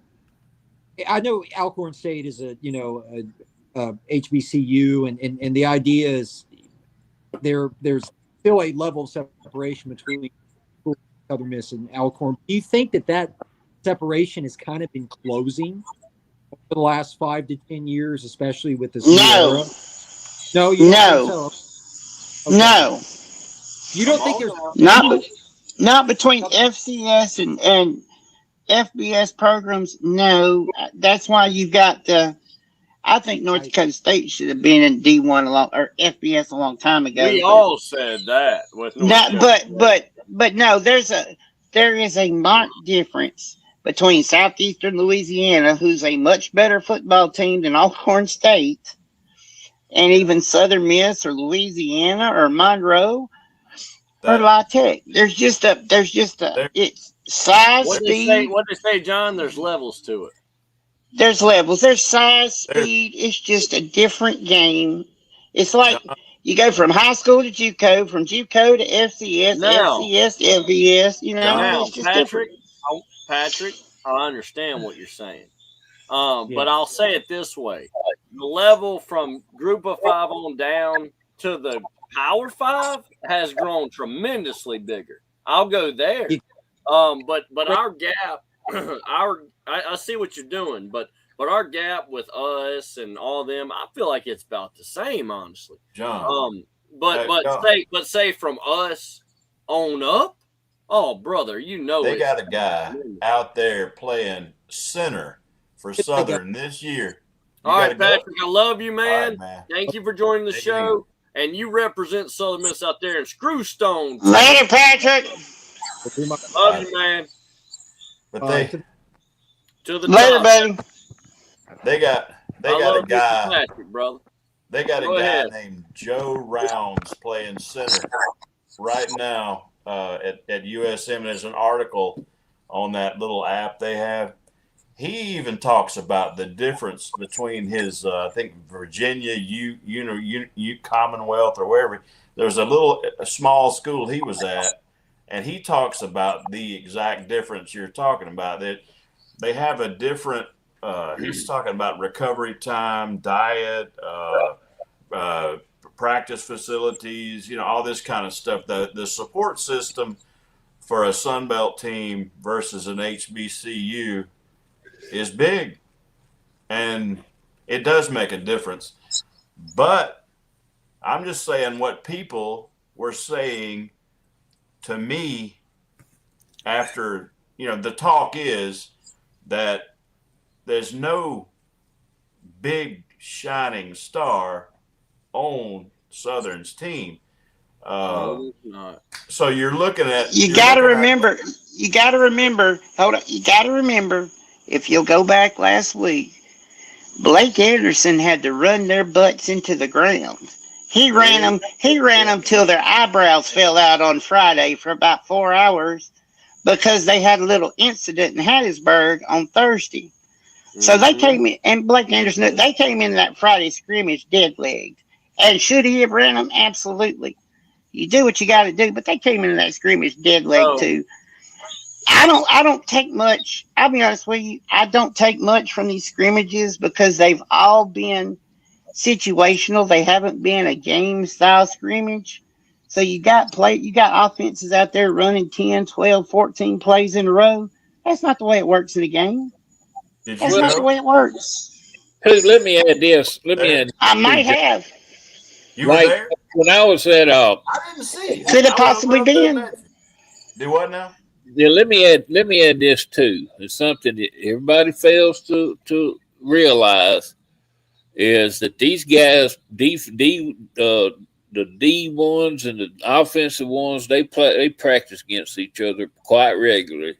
Yep. And they get to where they know each other. That's like when I was in high school or when I was in college, especially at Northeast Louisiana. Mike Vining only ran one offensive play. I guess if I was playing when I was a freshman, man, I looked like a starter by the end of the year because I knew the play. It seemed like better than some of the starters when it come to guarding them when I playing defense. I know that feeling. And so we forget that, guys. Alcorn is not going to know.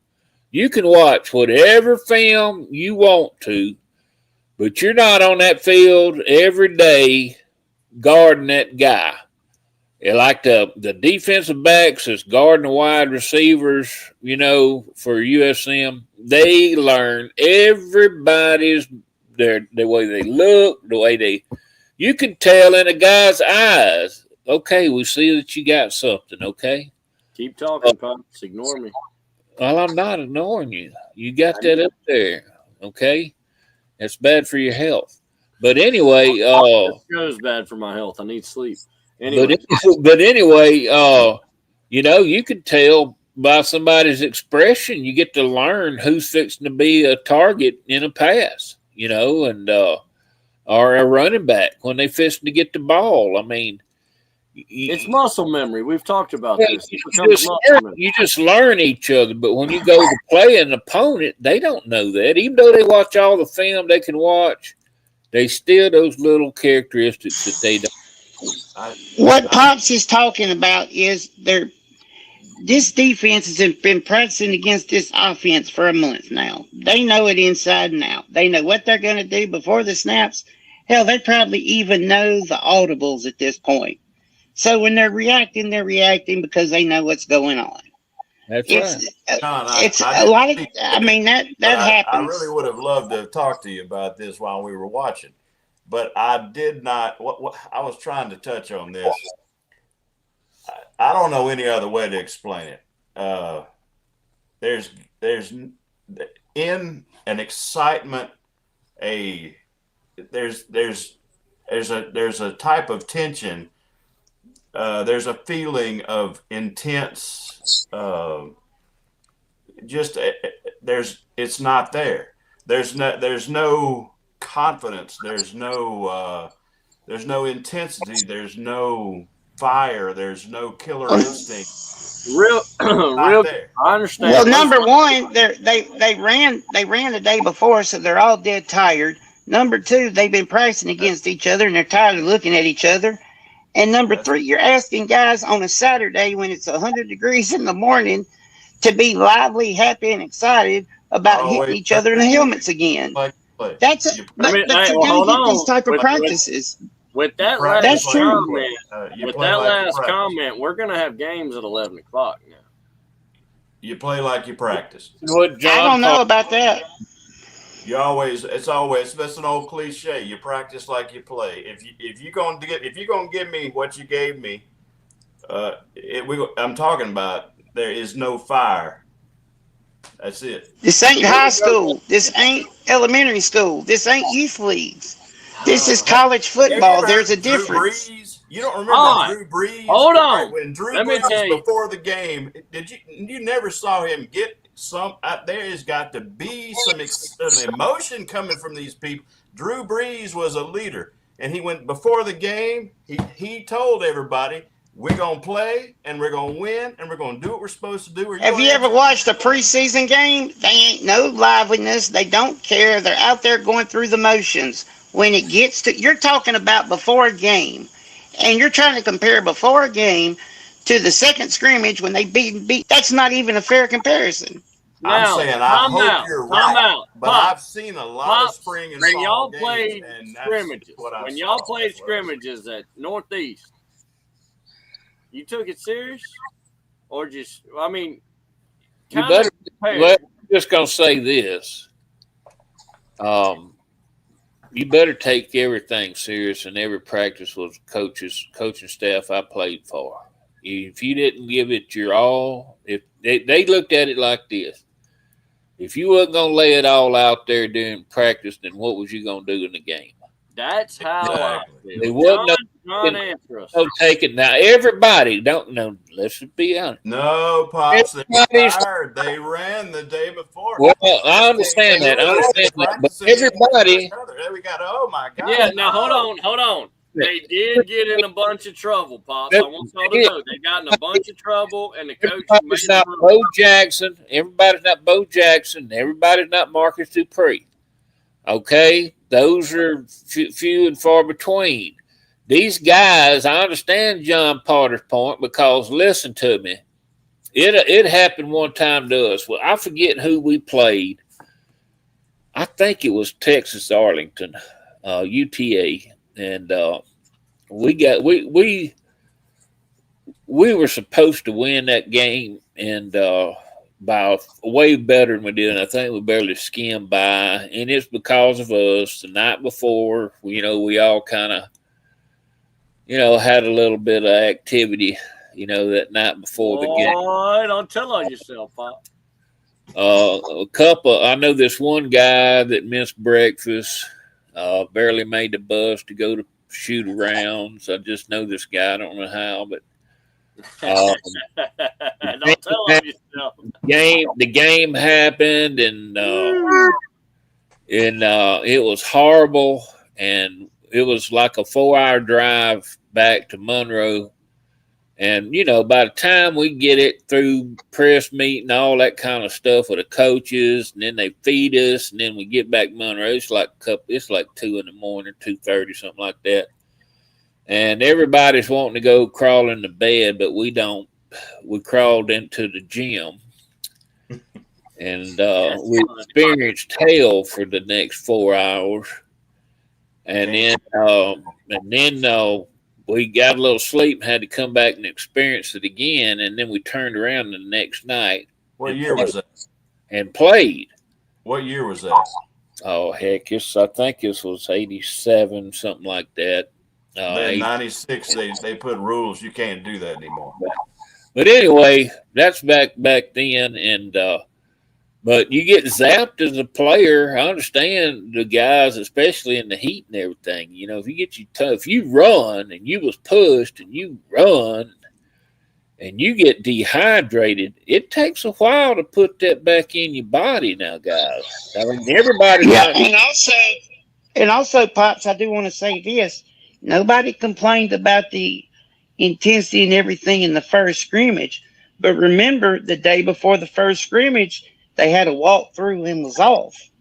So it is a difference when you get disciplined, and they need to be disciplined for what they did. And he kept them out there in the heat of the day for 4 hours running them. The next day, they're going to be tired, and the scrimmage is not going to be as lively as people want it to be. That's just human nature. That's human nature. So look, I was down there all fishing. of the players get disciplined. Listen, every one of them. Yes, every single one of them. Every one of them. Listen to me. Let me tell you something. Ethan Hampton was running. They was all running. I want to tell you something. The way they left that, I was down there fishing. And old Tommy was telling me what happened. All right. Now, Tommy was in the middle of trying to catch a 10-pound bass. So some of it was kind of blurred. But he told me the guys left a certain place a mess, a place of business. And that wasn't okay. Let me tell you something. Coach Buddy Stevens, we went out to, I'll never forget, we went and watched the old Spider-Man movie that came out when I was at East Mississippi. And we was throwing popcorn around the movie. All right. Very similar to what happened here at Southern Miss this past weekend. Very similar to what happened Thursday. And we got back, and I want y'all to know that the athletic trainers, the damn team managers that watch the draws, the quarterback, everybody that was in that theater was running. Me included. We ran because we left the theater a mess. And that was in Meridian, Mississippi. Well, you got to have a team. Listen to me. we getting into all this stuff nowadays. Let me tell you something. We have to have team accountability. That's right, Pop. That's right. And that's one thing that, as a young player, I got drilled into me, and that's why when I got to be a junior and a senior, buddy, I mean, I was on and off the floor due to injury type things, but I was a very vocal person. I was a total ass. I'm not gonna lie. If you was my teammate, you probably didn't like me too much, but hey, we was gonna walk the line, and you wasn't gonna get me having to run a bunch of crap and pay for your sin. That wasn't going to happen, and I wasn't going to allow it. I wasn't going to allow anybody above me or below me. And if anybody had a problem, there's some players can testify. If you got a problem with Jeff Bird, you was going to have to deal with 6'10", 275-pound Jeff Bird. I wasn't afraid to jump in there and let's go for it. But I wasn't going to pay for your sin, and we was going to be a team. We might not leave that place. We might hate each other. We wasn't on that floor. But when we was on that floor, we was family, and we was going to die for one another. The truth is, if they all got in trouble and had to all be disciplined, I would almost say that's a positive thing, because if they had to do it as a team, that's right. Then I'm liking the whole thing. That's a positive thing. I think that's a good principle that the coach is setting forth there. Mark, I think so. Mark, the Croatian cowboy, brother. Welcome to the show. Hey, buddy. Hey, I can only talk for a little while, but I just wanted to tell you I was listening, and it's a great show, and I'm excited about the season. Talk to us. Give us your recap of what you've heard, brother. Give us your opinion of what you heard. Does anything stand out to you? Well, I know y'all were talking a little bit. I'm kind of in and out on listening to the show, but I love going in and out. That's my favorite, in and out. Favorite hamburger joint, huh? I mean, I don't know what. I'm talking about the fast food in and out. Anyway. Mm-hmm. The Ethan Hampton injury, and then of course you got the. I don't know if they held him out of the scrimmage because, it's just a cautionary thing. I think that's what it is more than anything else. And, tomorrow supposedly we're supposed to find out about these three players. So I'm hopeful with that, because from what I've heard on the scrimmage, there's a drop off in talent from last year to this year. We know that. So we need these three guys. I mean, it's not an end-all, be-all, but I think it would make a big difference. Having three starters added to the mix for our team from a team that was good last year, it's something that would be a big boost. Yeah. What are you thinking about the LSU guys, Mark? I know you're over here tapped into my LSU and Louisiana stuff. Where are you at with this? Lane Kiffin, listen, he's not doing nothing illegal. A lot of people are trying to get mad with Lane Kiffin. He's not the one to be laughed at, made fun of or mad at. Let me tell you something. If you tell me I can get guys from the NFL to come back and play for me and it's legal, wouldn't you do it? Yeah, I mean, he's right. I mean, this whole situation is perfect for a guy like him because it's wide open and there's, you got players coming back, getting cut. If he doesn't do it like he says, someone else will. So it's like eat or be eaten kind of deal. I mean, one of the players from Ole Miss he got back, when Kiffin abandoned the team or whatever. Yeah, that same player was bad mouthing him, but now he's he was talking for him. He was talking trash about Lane Kiffin. And whether you like him or not, especially if you're a quarterback, he is pretty good with quarterbacks, especially transfer quarterbacks. He's like Mark,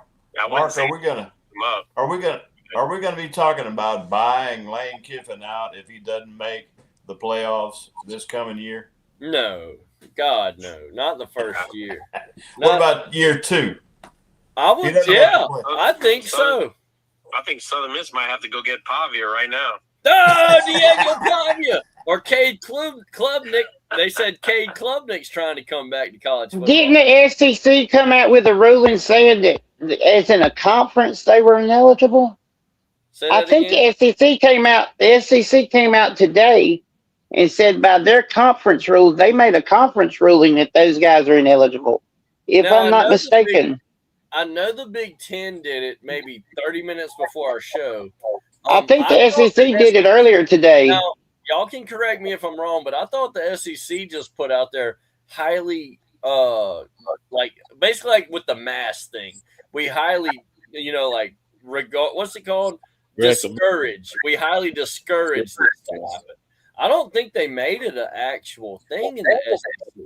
I think they just highly discouraged it, kind of like the mask, if y'all remember during COVID. Mm-hmm. We highly encourage you to wear a mask. It wasn't a law. Well, let me ask y'all this. Now, then. Big Ten, Pops, I want to say, Big Ten did come out and say, yeah, nobody from NFL's coming back. They said it just like that. Right. Here's what I don't get. I just sent you a text, Mississippi, that's got all of it on there.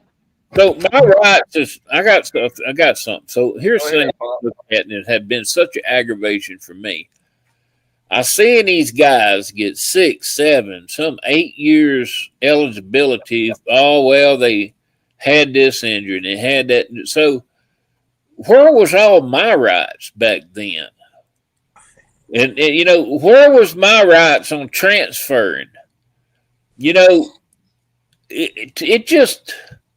How many pubs back then? How many football games were on TV? Every game's on TV now. Yeah, that's true. There's a lot more money involved, I guess you could say. Back then, it was Jefferson Pilot. But at the same ESPN. time, Mark, just because of money issues, did they not have the same rights? So it's saying, oh, the rich, because the rich people have the thing now, and the poor people had it back then. It's kind of like, I'm not saying I was money. The laws are changed. The best way I could put it, Pops, and to the past, and Pops and Matthew probably being the two oldest guys here, wise veterans, okay, and I'm somewhere in between. I'm on the older end compared to some of you guys too. Patrick and Sippy are a little younger. The best way I can compare it is the dating scene. The whole what it used to be in college sports, Pops, is kind of like mimics what it used to be in dating and marriage in America. Hell yeah. And then if you fast forward to it now, you have all these options, but it's like you got 400 channels, but you ain't got one. You know what I'm saying? It's like you can Tinder and you can go on Bumble and you can go on ChristianMingle.com. Even Facebook dating. Hey, Farmers Facebook. Only. Don't you dare leave Farmers Only out. But actually, it's made just like with the transfer portal, made in the cell phones and everybody looking at a piece of glass 8 hours a day. It's made people actually more isolated. It's made, just like with college football and basketball, for example, Pops was brothers with his team. They'd be in the bunk beds, hanging out in the dorms, and they didn't have all the phone distraction. Now, I mean, picture like a Southern Miss transfer from Utah next to a guy from Greenville, Mississippi. I'm not saying they don't become good friends, but their mentality is, I got 1 year left. I still want to chase my dream of playing college football. I'm going to stare at my phone and talk to my friends in Utah on this piece of glass. Yeah. And that's really the best way I could put it is there's a lot of opportunity, but just like with dating and marriage now, and to anybody who's single on the show or listening, you tell me. I mean, I'm married. Luckily, I got a good wife for now. Everything's good. Anything could happen. But, what I'm saying is, from what I hear for people who are single, it's difficult. There's going to be winners and losers with the transfer portal, and it's not all gravy. I'll finish with this. A lot of people enter the portal, and we never hear about it, but they never get picked up by a better program. We never hear about it. Check him out. Mark Okaz said 1987 Pops was in the middle of crushing small forwards and blasting his NKOTB cassette tape. Oh, yeah. New Kids on the block. What is? New Kids on the Block. Oh. That's what that is. Hanging. Come on, Heck yeah. Pops had the right stuff. Come on, man. You had the New Kids on the Block blast, man. Was a metalhead. Matter of fact, they always did a player profile video every year, and mine, my sophomore year was my theme music for that video was Crazy Train. So Ozzy Osbourne. Rest in peace, Ozzy. Rest I in love peace, it. Ozzy. I love Rest it. in peace. I listened And that. Dolly Parton swimsuit edition.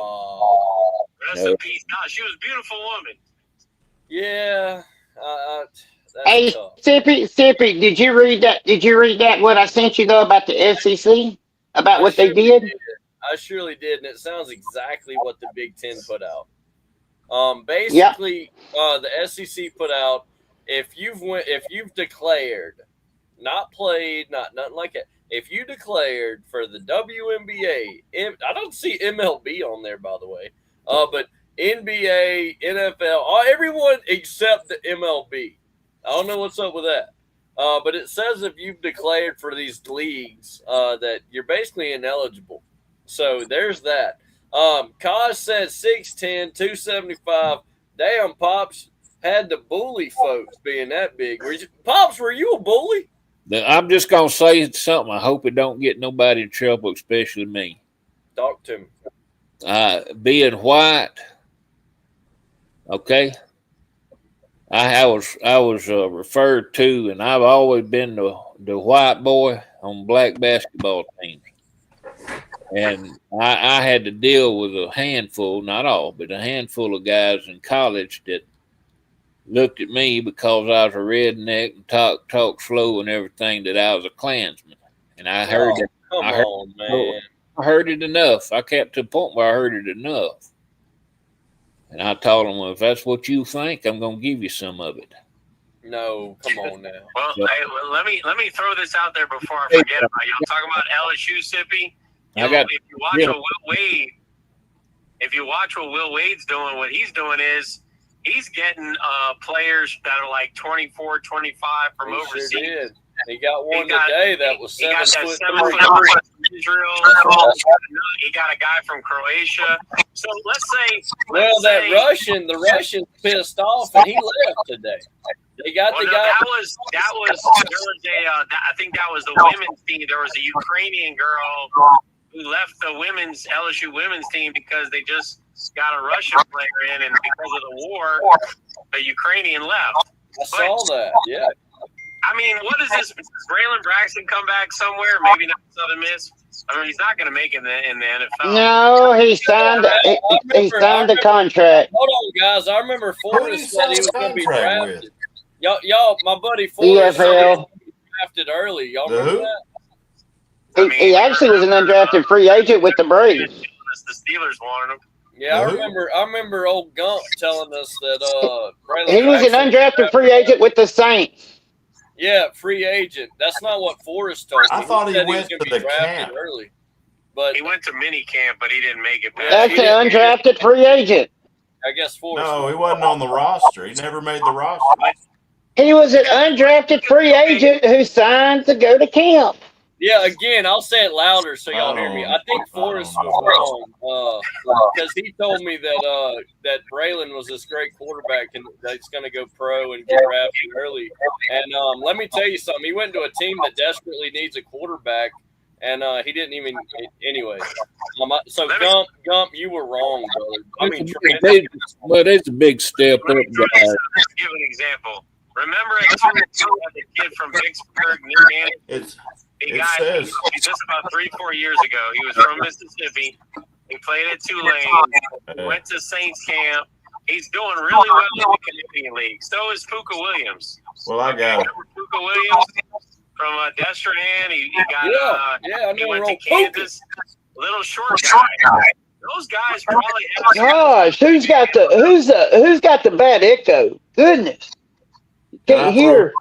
It says on AI, Braylon Braxton is an undrafted rookie quarterback who joined the New Orleans Saints rookie minicamp as a non-roster invitee after the 2026 NFL draft. Why is he not still eligible? Because he signed a contract. He signed a contract to go to camp. I He don't. signed a contract to go to camp. Well, what about this It's guy more like going a to tryout. LSU? Did he not sign anything? They say he played in the pros. They just announced that he's ineligible now. Right, The SEC come out and Now, just said hold he's on now. ineligible. SEC Well, he and already Big went to Ten said LSU. that, but Sunbelt didn't. Exactly. Let's go get it. Let's be real. So if the man is It's coming. ineligible to play in the SEC, how's he playing at LSU, John? He's not. He's not. That's what They he's just saying. come out with it Wait. today. What is the question, Matt? What's the question? Hold on. What's the question? What the heck's the question? What are you asking? I'm saying the guy came from the Browns, the Cleveland Browns. They're in the NFL, John. He's going to LSU. That's in the SEC. I just saw that. Okay, that's fine and dandy, but the SEC came out today with a statement saying he's ineligible. Now, Yeah, that's what you said Know that. today. tomorrow, So he's not tomorrow they'll be in Covington at the courtroom getting a Louisiana judge to waive it. Y'all want to bet Yeah, some money? they're just playing. Yeah, they're just Y'all playing. want to bet good some cop, bad money? cop. Yeah, exactly. They're just playing good cop, bad cop. I don't know. And this is why, because this is not an eligibility issue with the NCAA. This is not even an eligibility. This is did he sign a professional contract? And if he did that, the SEC saying no. So this isn't NCAA rules. This is SEC rules. I don't know how that's going to work in a court because you signed up for the SEC out of your own free will. You signed up to go by their bylaws. So now that's a totally different situation than the NCAA. Here's one thing, guys, that nobody's looking at. I know we all kicking this thing in the head. We just think Daquan Wright is making history by moving from the Cleveland Browns to play for the LSU Tigers. Yeah. That's all said. But today, the SEC released that statement that they're not going to allow it. It don't matter where his intent was to go, and in Lane Kiffin's intent, he can't do it according to what the SEC released today.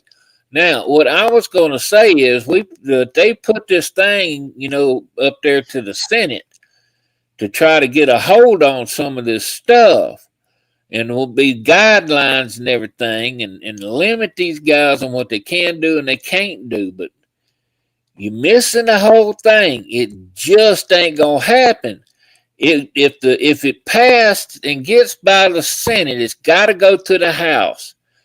We're in midterm elections, people. The House is going to roll the Democrats. We all know it. If you look at politics in the least, you know it's going to happen. Is Daquan still employed by the Cleveland Browns? Democrats is going to not uphold this thing that's going through college, through the Senate, dealing with the NCAA sports. It's not going to be upheld in Congress, and it's going to get kicked out. So this thing's just going to get worse and worse and worse. When is that ruling going to happen? Because Lane Kiffin can go to the Baton Rouge courthouse right now tomorrow and say, guys, here's some money. SEC as a conference, if they declare a player in their conference to be ineligible according to their conference rules, you mean they're going to go before a local judge and get that overturned? This is a Supreme Court issue now. I understand. That's all I'm telling you. The guys don't see the. Mark says they waived Daquan. Did Daquan lose his job for all of this? He was. It doesn't matter. It doesn't matter. I don't know why that's even a thing. Daquan It doesn't matter what him and the employed Browns are anywhere. doing anymore. He's coming back. No, it doesn't matter. It doesn't matter. Going on. What him and the Browns got going on is so irrelevant. He's going to the grocery store. He's going back to Baton Rouge. That's where he's headed. He's not. Whether or not he plays or not, just like Maui, Nunnery, he's there practicing. All right? That's what's happening. But he's not eligible to play. Eligible or not, these guys are going back, just like the Saints guy, 51. I don't know why we're on Daquan so much. Let's talk about these ugly ass that everybody thinks are so good. The Saints have a number 51 coming back to LSU. Let's talk about him. Throw Daquan over there. We got that 51 one from the Saints coming back. And he's still not eligible to play now, so it don't That's matter. right. But He's they're not going to be eligible to practicing. play. Listen to me. That's today. That's today. Just like yesterday, Southern Miss said we're getting 3 players back. Then today they said, oh, they're ineligible. Well, tomorrow they're going to be eligible. So, Okay. Listen, you're missing the point. You get what I'm The saying. SEC. I get what you're saying, but you're missing the point, isn't he, Pops? He's missing what the point is.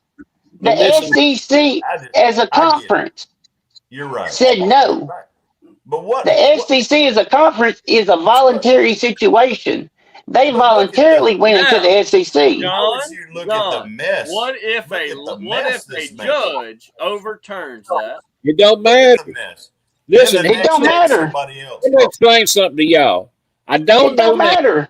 things, and John Potter may can help me more with this because he knows a little bit more, but I just can only go through things in the past. Now, all the way back to when I was up a little earlier, too. Once you have declared, signed something, you are a professional athlete. You can't even be on a practice squad for a college. You can't. That would be like Southern Miss hiring all the NFL players that played to go out there for them to practice against, so they'll get better. You can't do that. When you don't have any whatsoever eligibility to play, you can't be on even a practice squad. This ain't the NFL. And it doesn't matter what type of contract. It can be a rookie camp contract. It can be, as long as you're getting paid by a professional team to show up, that is a contract. You are a professional and you have no eligibility left in college. And this is again now. That's even with that your eligibility in NCAA sports. That covers all sports. That means you can't play 4 years football and then play 4 years baseball. That's 4 years period. Well, some people may not. Some people may bring up, well, why ain't he eligible to play 2 more years in baseball? He didn't play football. But anybody. Yeah, I get Well, it. wait. Now, baseball was different if you didn't go to college. I think if you didn't go to college first, or there was a difference with baseball because you had Russell Wilson and Chris Winkie and all them come back and play once they were professionals. So there's something with baseball that's a different ruling. How would it be if you were the player and you had to, all right, say you're Maui or Nunnery or one of our players, and you're not eligible, and you got to go out there and practice all. So you get to practice, but you don't get to play in the game. What's the Yes. And technically, somebody could, if you did say go to a bowl, the NCAA or somebody could have a lawsuit and say if you win the bowl or you win something. No, not now. Take it away Not like now. you do in Indiana. I'll give you one. Not better. now. The Not SEC now. Listen to me. Indiana had a player Listen to me. last year Listen to that me. got ruled ineligible, and they want to take the title away. If you're going to ask a question, let me answer it right quick. Let me answer this for y'all. Okay. By NCAA rules, by the injunction, each state has to go through and allow the players through the NCAA to play. Maui and them are practicing, and they're going before a judge tomorrow to get the NCAA ruling. Now, Florida already got the NCAA ruling with the LSU. LSU already got the NCAA ruling for the player, but the SEC came in and trumped that on top of it. And the SEC said, no, you're not. That's different.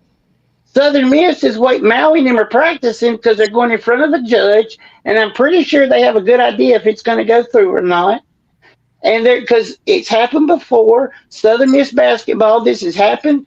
Southern Miss basketball got John Wade So don't you think cleared to play. the next step, the NCAA is going to come in with a lawsuit and slap another? No, Yes. no.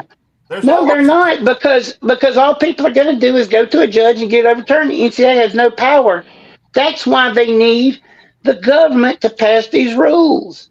The NCAA has almost become a joke now because of judges going and overturning their decisions. So The NCAA has you no recall, power. It's not the NCAA's fault. but John, if you recall, the players were cleared until the NCAA filed and got a stay. No, no, no, that's not what happened. The kid at Colorado, that's not what happened. The kid at Colorado went to court saying, I played 4 for 4, but they just passed this 5-year deal and I want my 5th year. There was 3 And of he them. went to court in Colorado and they gave him a 5th year and he went back. Well, she signed a deal that said it pretty much made it to where every college. So every college was going and getting players. Then another judge, an appellate judge, says, no, you can only do it for that state. So then the players were not eligible. Now the players have to go to each state and get a judge to overturn the NCAA decision. That's what's happening. The NCAA is going to just file another suit. Yeah. The NCAA has folded on everything they've done.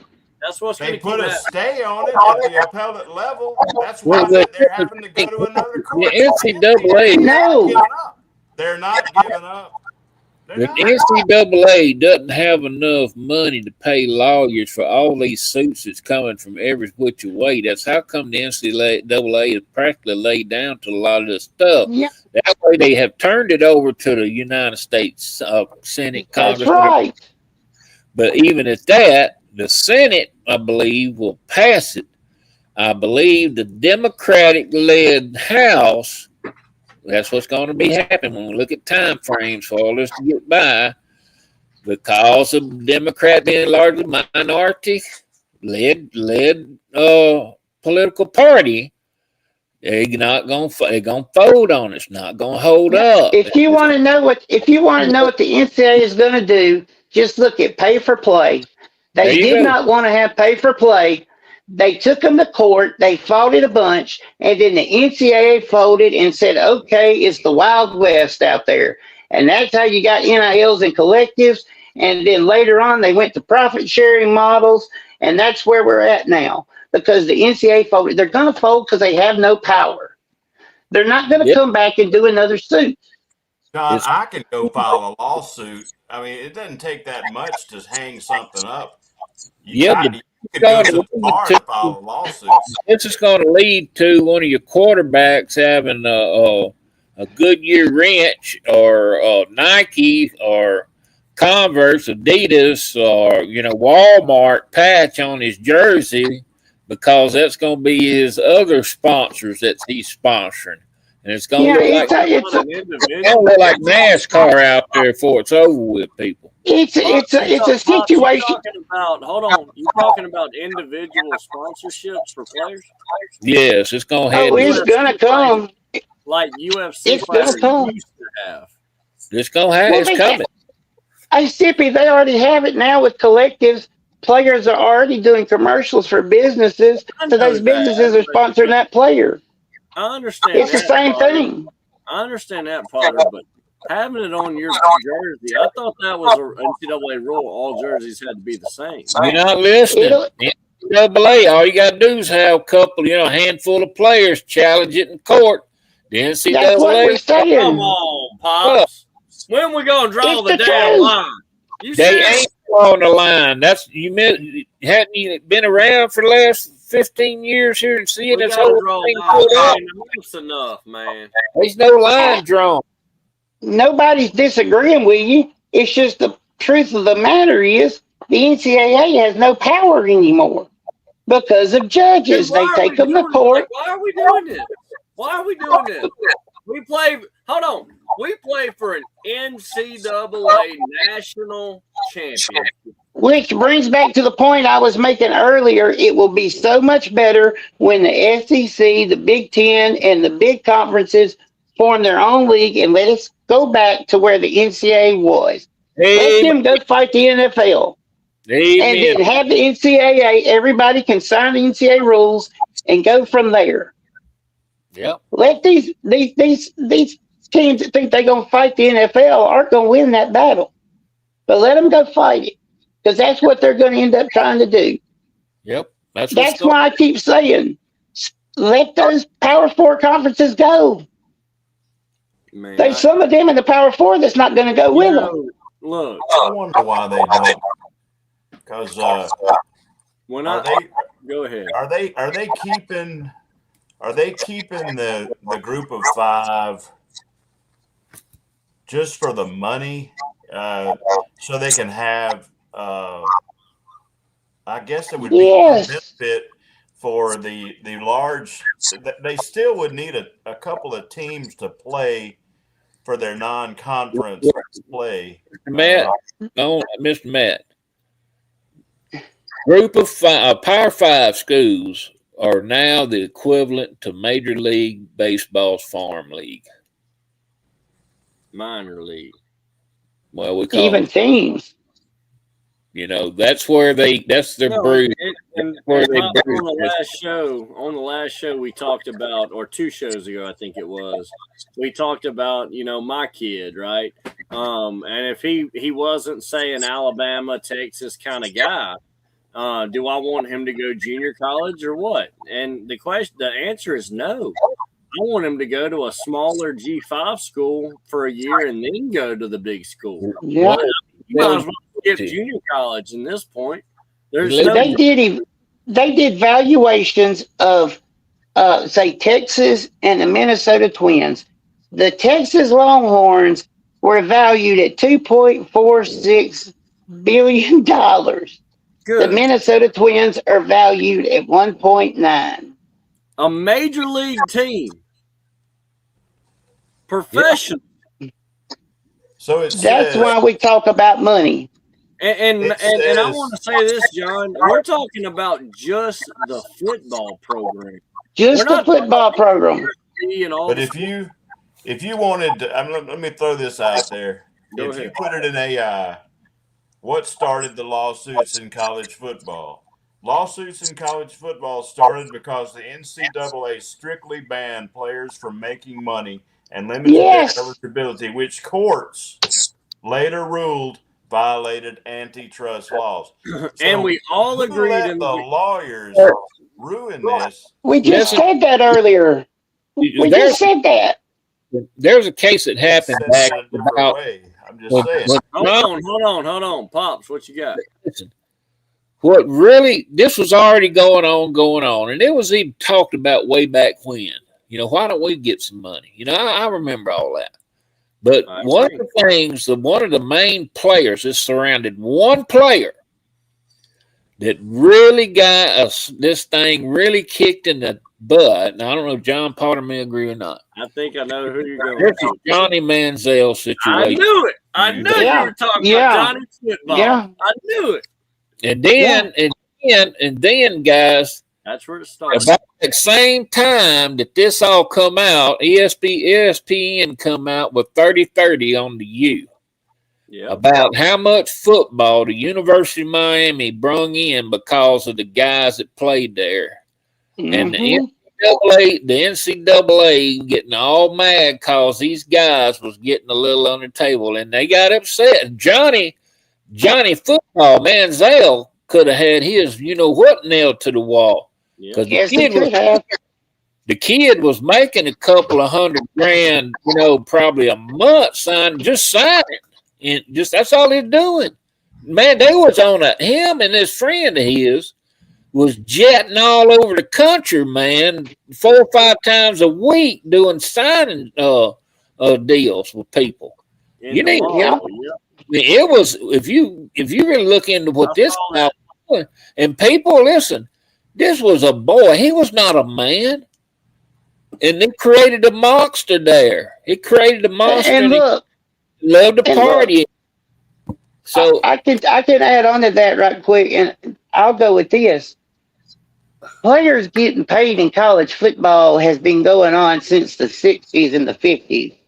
It's not like they've never been paid. The problem was, before all this came out, it was the bag men that were doing it. I don't know if anybody ever started the hashtag bring back the bag men, but I bet you if you ask a lot of college fans, they would say bring back the bag men. But it all started there, and then it started, players said, I'm seeing all this money you're making. I'm seeing all these sponsorships at the stadium off of what I'm doing on the field, but otherwise in a scholarship, I'm seeing no money from it. And instead of the NCAA really correcting it and saying, okay, let's put a cap on it, let's start this way back, they let it go. They didn't do a thing about it. And then once the doors opened up, it was the Wild West, and there's no cap. Freshmen in college are getting paid more than first-year quarterbacks in the NFL. Carson Beck. That's insane. Real quick, guys, real quick. This is I was waiting for this comment to roll through, or one of us to say it. Kaz said it. My fear is the NCAA pulls a doomsday type maneuver, and college sports cease until basically they get power, right? But until legal issues get resolved. Pops, I know this sounds crazy, but COVID stopped a lot of things, if y'all remember. It didn't stop college football. I'm just saying, I could see the NCAA saying, you know what, no one's winning the national championship until we get power. No, it's not going to happen. That will not happen. I promise. There's too much money made in college football for them to stop it. Let me ask you, what good? Like, did you see what they did to Shedeur Sanders? They made an example out of him because he was making $14 million a year. So they made the NFL just scapegoated that boy, and he is. Deshaun. I don't think he's that good, but I think he's better than Deshaun. Deshaun's getting so much money that they can't buy him out, and he can't even play as good as Shedeur. Todd Monken, right? Todd Monken. Yeah. Our old coach, he can't afford to not start the highest paid quarterback on the roster. Let's be real. So you either trade Deshaun or you release him. And I don't even think they can trade him. Can they not? No, nobody's going to pay. Nobody wants that rate. That's the Cleveland Browns' fault for signing him for that much to begin with. That was a mistake. But that's the Cleveland Browns' fault. They got nobody blaming themselves. But Shedeur Sanders wasn't. Everybody talks about it. He wasn't that good of a quarterback. I promise you, if teams thought he could get them the win, they wouldn't have waited till the 5th round to get him. Well, John, I think he made the Pro Bowl. You know what? I agree with you, John. He made the Pro Bowl. Put on right here. If he made the Pro Bowl, that's a fan vote award. A guy sitting on the bench can make the Pro Bowl if the fans vote for him. Well, John, he won some games. Would be conversations during game week. You're right, cause this game. He was 1-3 as a starter. 0 this week, and we sitting here talking about all this other stuff. Sad we're losing. Yeah, it was terrible. Look up his stats. AI. I thought he won some games. How did he make No. He was terrible. AI his stats last year. He wasn't good at all. I didn't know. All right, now, Sippy, say what you said. We had everybody in the world talking. Couldn't hear nobody. That's fine. It is my show, so I'd assume the audience listened to what I said, but maybe they didn't. He said, but Manziel was basically lit up 24/7, talking about high as shit or drunk. Never thought these would be the conversations we had during game week. That's right. We're in week 0, guys. We got football this weekend, and also Thursday night in Hammond, America, Southeastern plays a football game. I don't know why the NCAA is not talking about the FCS at all. They're only talking about Friday, Saturday, and even Sunday. There's a Tuskegee, the old Tuskegee Airmen, brother. They host a game against another HBCU on Sunday. So there's a college football game on Sunday as well.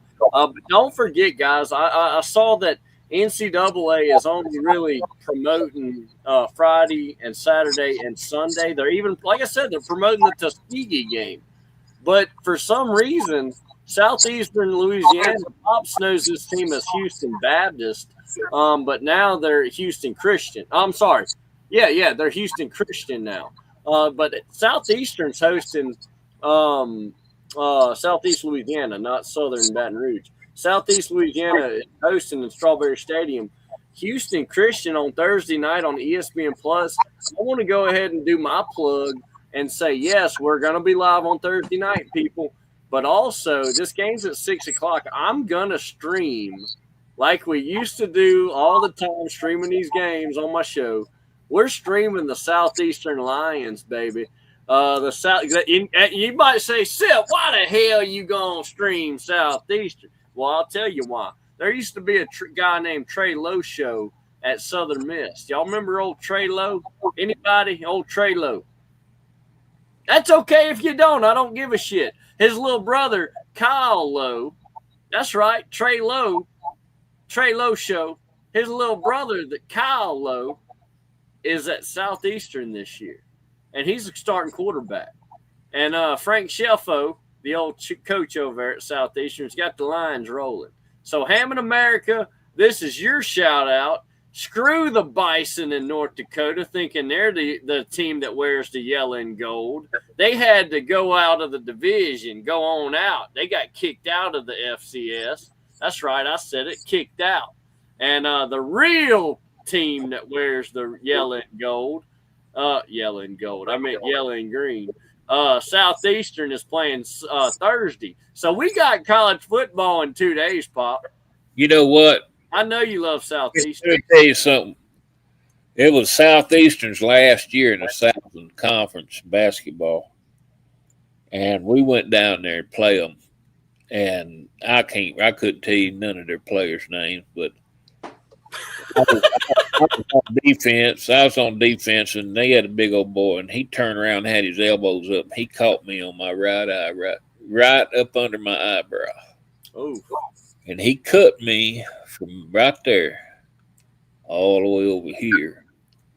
And my eyelid fell down. All this fell down, and I was looking through over the top of my eye. That had to hurt. That didn't feel good. I'll be honest. Hey, honest. I'm sorry. It stung. It felt like a bumblebee. Yeah. And but I went and that was right before half. And this is no lie. It was one of the most painful issues. But they didn't have anything, no Lanacane or nothing. And I would sew my eye up without anything dead in my eye. And I'm going to tell you what now, my butt could have ate that bench I was laying on. I was in some kind of pain. That hurt. Still got the ugly scar. I gotta go. Bye, John. Guys, I got corn in my crap bigger than you. I'll see y'all later.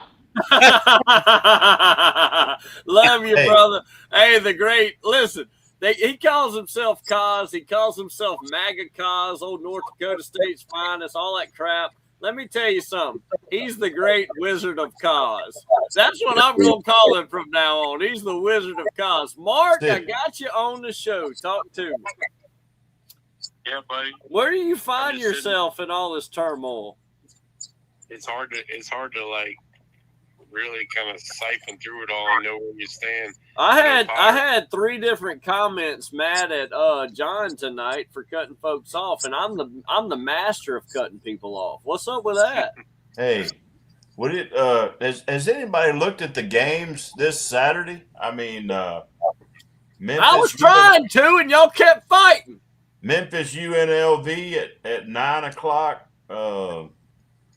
Did North Carolina TCU at 11 a.m. That looks like the first one.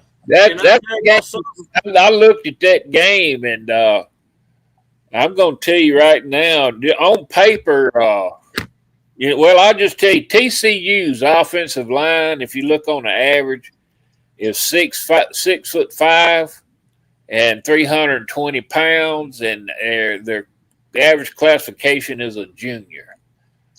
So Belichick, is he still there? Yes, he's still in North Carolina. Did he win 4 last year? I can't remember. I'll be honest. So did he win that many last year? I wasn't really done with what I was talking about, and that's fine. But check me out. There's 15 games Saturday. You was talking to Mark. Yeah, you were talking to Mark. We was talking about this weekend, Mark, and talking about games and stuff. And And the first game, and I think it's the same game that he just brought up, which is freaking awesome, Matt. 11 a.m. No. I'm talking about the 9 p.m. game, the late game. UNLV Oh. in Memphis. That's old Charles Huff, guys. Mm. Coach Huff against guess who the coach of UNLV is, baby? Dan the Man Mullen. Don't get it twisted. We got Charles Huff and Dan Mullen. And anyone want to guess who that quarterback is Dan Mullen got to come all the way to Las Vegas? Anybody? Who? It's okay if you don't know who he is. But it's Jackson Arnold that was at Auburn and he was at Oklahoma, baby. Jackson Arnold is at UNLV. Can you believe this? Also, their defensive end, I ain't done, Mark. Their defensive end is an 8-year senior. We talk about this eligibility thing. We talk about transfers. Dan Mullen, I know we talk about Charles Huff and what we think he's going to do at Memphis. I thought they were going to win this game until I dove into UNLV's, situation, Pop. Mark, I think UNLV's got it. Where the home team? UNLV. Las Vegas. It's in Las Vegas. Mm. Well, UNLV's got more money than people realize.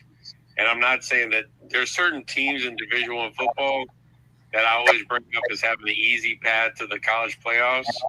And with having money and they're like a big fish in a small pond. There you go. But a big enough pond to get to the college football playoffs. And that's James Madison, that's Tulane, and I might even throw UNLV. If UNLV were to run the table, they could maybe start getting some boosts at the back end to get into the playoffs. Well, I think the big thing with UNLV, you start to see with some of these schools, is they using that money, first of all, start pulling in a good quality coach. Florida State's playing. They play New Mexico State. Are they going to have trouble like they did last year? Man, No, they had a hard time. come on, no. Ooh, they had a hard time last year. We're better than New Mexico State. When I looked at Week 0 schedule, everybody's talking about North Carolina and TCU, right, guys, at 11 o'clock. Everyone's talking about that. I think the game of the week is the UNLV and Memphis game. I truly do. I think I'm gonna tell you guys. I want Pop's first opinion here. Pop's point, baby. I think Bill Belichick's gonna get it together this year. I think he's gonna put a whipping on TCU. Pops, talk to me. No, not that he don't have the. He had too many transfers.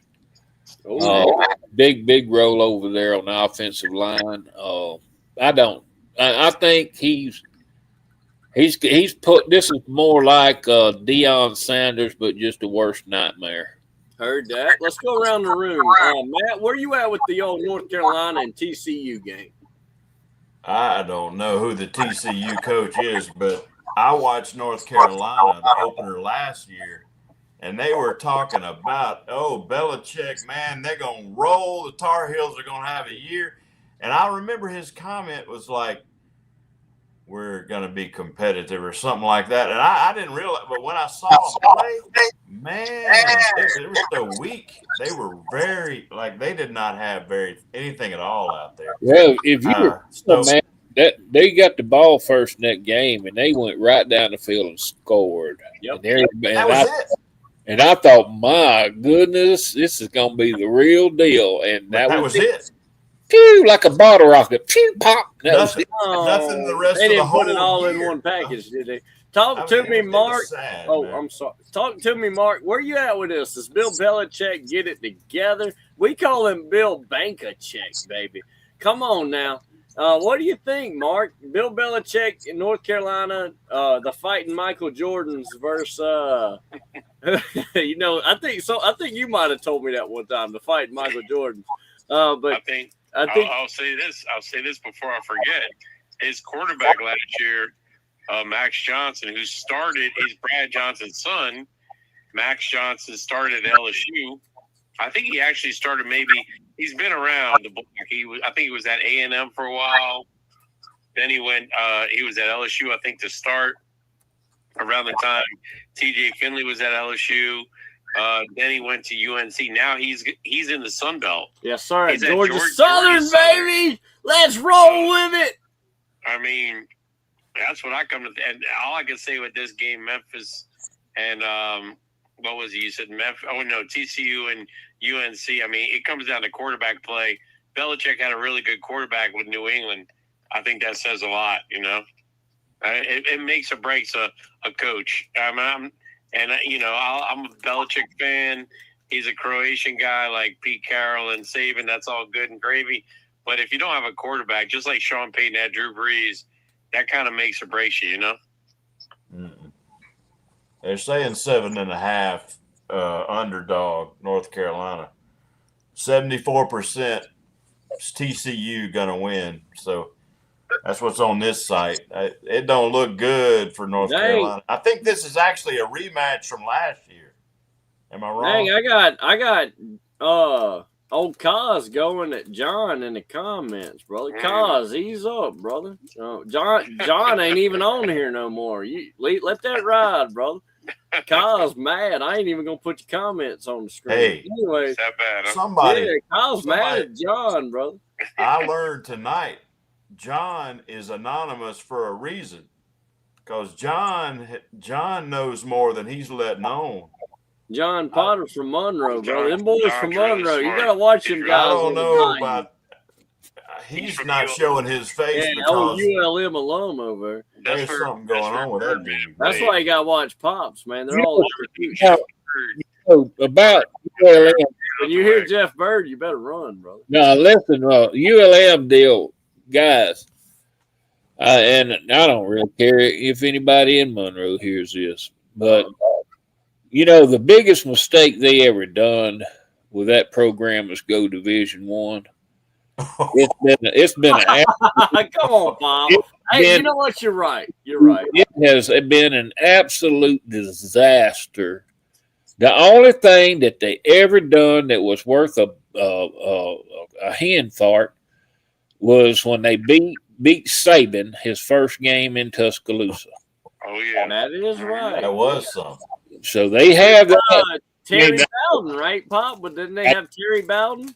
I don't know, but I don't know if they can hang a banner up at Malone Stadium for that. But other than that, they just need to go back down. They need to move down because they're Division I. I do not. I hadn't really looked, but I just off memory, I don't recall them having a winning season or ever playing in a bowl game. Pops, they've never been to a bowl game ever. They've never won. Not Division I. No, never. Look it up. Y'all look it up. Wasn't it like what 2 years ago they started the year like 5-0? But they didn't go 6. They never got that. They never got that. No. They started off 5-0 and tanked. Who's gonna win between Southern and ULM? Real. Who's gonna win that? Yeah. So the prediction is for Monroe to beat us in Monroe. I saw that too. Darn. We're that bad. Guys, I've heard it. I'm gonna just keep it real. Today, I did my research every week. I'm lying. It was yesterday. Every Monday, I get on YouTube, and I'm gonna tell you what I do. Y'all can do the same thing, guys, if you're listening. Type in Southern Miss football and go to the filters. Don't just type that in and hit search. You hit search, then you go to the filter, and you type in this week. That's going to give you everything posted only this week from Southern Miss football. All right, what I did was I go there, and we're talking about the Monroe and Southern Miss gig. I say for years. Here lately, we've been should Southern Miss drop down? Should Southern Miss drop down? Let me tell you something. Monroe fans, like Pop's talking, they're begging to drop down. You know how we fight it and we argue and we fight this and that? Monroe fans are all in agreement. You know? Like they're like, we should never came up. We had it made. They had a legitimate a claim to that because they were pretty good. I call it Division II. I don't know. It's FBS, FCS. It's FCS. But they were real good. They had won a national championship, was in the playoffs quite often. And now, and I can remember way back then and just after that, especially in the mid-90s there, hearing people, man, we can play Division I. We can play Division I. Crashed and burned, buddy. But, Pop, I almost want to go over there. Doesn't it remind you of the North Dakota State fan? I don't think. Well, I think North Dakota State is in a lot better position. I think they will continue to be in a better position, especially now. You have money involved. They do have the money there. I know everybody's with their little school. They don't have. They do have money. A lot of money there, so they do have money in the play. And you got to look at they went in the Mountain West. And so you got to look at their conference too. They can be. I'm expecting them to win 9 or 10 games. That's what I expect. Guys, I want to bring this up directly to Pops. I don't know this one. I'm gonna let Pops take this one. Kaz says, "Is there an old rivalry between Southern Miss and Monroe? Not that I know of." Okay. He says, wasn't ULM football winning with Duck Dynasty guy? I guess he's talking about Phil Robertson. Or is he talking about Terry? That's Terry Bradshaw. I thought that was Louisiana Tech, was it not? Louisiana Tech with that. Yeah, I think Duck Dynasty guy was. Duck Dynasty is in West Monroe. Them guys from West Monroe. Yeah, now Monroe had Doug Peterson. That's right. Doug Peterson that coached for the Eagles that won the Super Bowl. And they had Stan Humphries that he was with the Chargers when they That's right. went to the Super Bowl and got annihilated by the 49ers. Now, Pops, Stan Humphries won a national championship at Monroe. 1987, sure did. There you go. So I think, Kaz, what you're talking about is that was before they were FBS. I believe they were Division I, but it's FCS. Kind of like old North Dakota State was, boss. Well, it doesn't look that bad on the internet. Malone Stadium, it looks like AstroTurf, and it don't look that bad. I mean, 27,617 seats. Well, John Potter said it looked like an erector set around there, the stadium, all the aluminum bench stands. But, hey, it was that way when I went to school. You had the big one-sided stadium, and then you had the Pops, they ain't done no upgrades since the 80s, man. No. I'm going by my air conditioner. If you hear it get loud, I got to go. No, we can't hear it. I can't hear it at all. What about going over one of them other games? Talk to me. What do you mean? The 5th game. Oh, you're talking about going into conference play? Yeah. All right, real quick before we do that, he said Troy. when y'all say Monroe, that's Louisiana Monroe, right? Yeah. He also says, I probably had the schools wrong. I didn't realize how many schools were in Louisiana. Let me tell you something. I don't know why, but Louisiana has I ain't going to stunt, man, 9 FCS schools. And then they have, but see, here's the kicker. They only have one major school, like Mississippi has 2, right? You could say Ole Miss and Mississippi State, Southern Miss, right? Well, Louisiana, they have LSU, big dog. Well, then you have 3 smaller schools in Monroe, Lafayette, and Louisiana Tech. Then you take a drop down. You're going to have Nicholls State, Northwestern. Did I say McNeese State? Did I say Southeastern? Did I say? Come on, help me out, Mark. We have Tulane. Oh, I left Tulane out. What I'm saying is, I truly believe Louisiana does have too many freaking. I don't know where they're at, but Freeport, you got Centenary. Centenary, that's a whole nother one. You still got UNO. U-N-O. Help me out, Mark. U-N-O. Help me out. U-N-O. I saw my man Irvin Johnson took a job. I ain't talking about Magic. But Irvin Johnson took a job. I saw Master P left, so we got Irvin in. Now I'm upset. Everybody and their mama needs to know I'm upset with UNO for switching colors to purple and gold, man. That ain't the same. I don't want to go to the game no more. 2026 has been rough. It's been real bad. UNO changed their colors to LSUNO. LSUNO. I can't. How am I supposed to chant that, Pops? LSUNO. LSUN. That just don't sound good.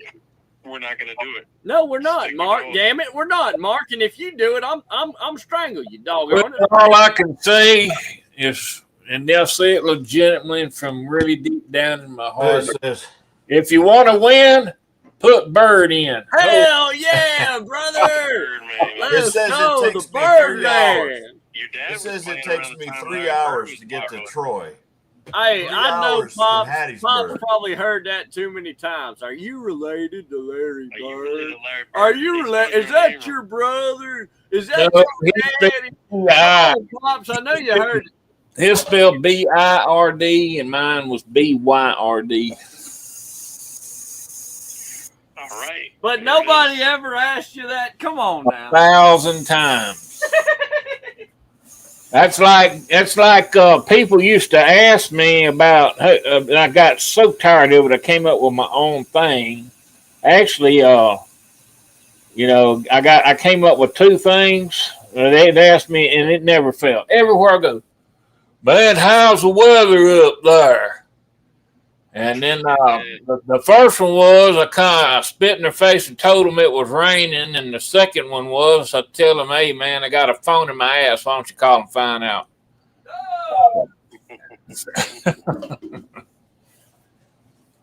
But, yeah, I heard that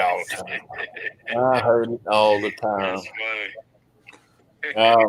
I feel sorry for Larry Bird. Much better feller than I am. Better player by far. Yes, sir. I never got your full take on this is real quick. I don't want to comment from Pops, nor do I want to comment from Matt. I didn't ask you, Mark. And then I'm going right into a whole nother topic. Where are you at with this? The little birdie that I heard fishing down there by the river talking about old John White and Ethan having the same injury. I didn't get your comments on that. And they're saying that John White played in the spring game and Ethan Hampton did not play in the spring game. And I'm hearing they have the same injury. Mark? I don't know. I did talk to Matthew. Well, just asking him a couple of days ago about the spring game or the scrimmage and all. And I think he was saying it sounded like Ethan Hampton was hurt. And maybe there was a grit issue like that. He didn't want to play. If he's a true leader, he should be out there. It's kind of like the NFL with preseason. Like right now, the Saints have a bunch of injuries. They have so many injuries now that the final preseason game, they might actually have to play key players that they really don't want to risk injury to because they have that many injuries. And it is an audition. So all I would say is to the fans who did go to the scrimmage, including Matt. I mean, I know it's like, you want your leaders to play. That's right. But at the same time. What if Rod Davis said, my hand hurts? I'm not playing. He would have played. I think back then our cup runneth over a little bit more, and we would have maybe 8,000 people at the scrimmage, whereas Saturday we had 500 people. No. They said 300. Only 300 people showed up. And how many marquee players I don't even know if they're marquee, but key players do you think Blake Anderson has on his team? He knows who they are, and I'm sure Ethan Hampton's one of them. So, Mark, I want to say something real quick about attendance. I heard between 300 and 400 was in attendance for scrimmage, correct? Mm-hmm. All right. I'm not good at math. I'm just going to keep it real. I'm not. But there's 70, maybe 80-something football players on that team, correct? Yeah, girlfriends, family. Hold on. Let's just times that by 2. Times it by 2.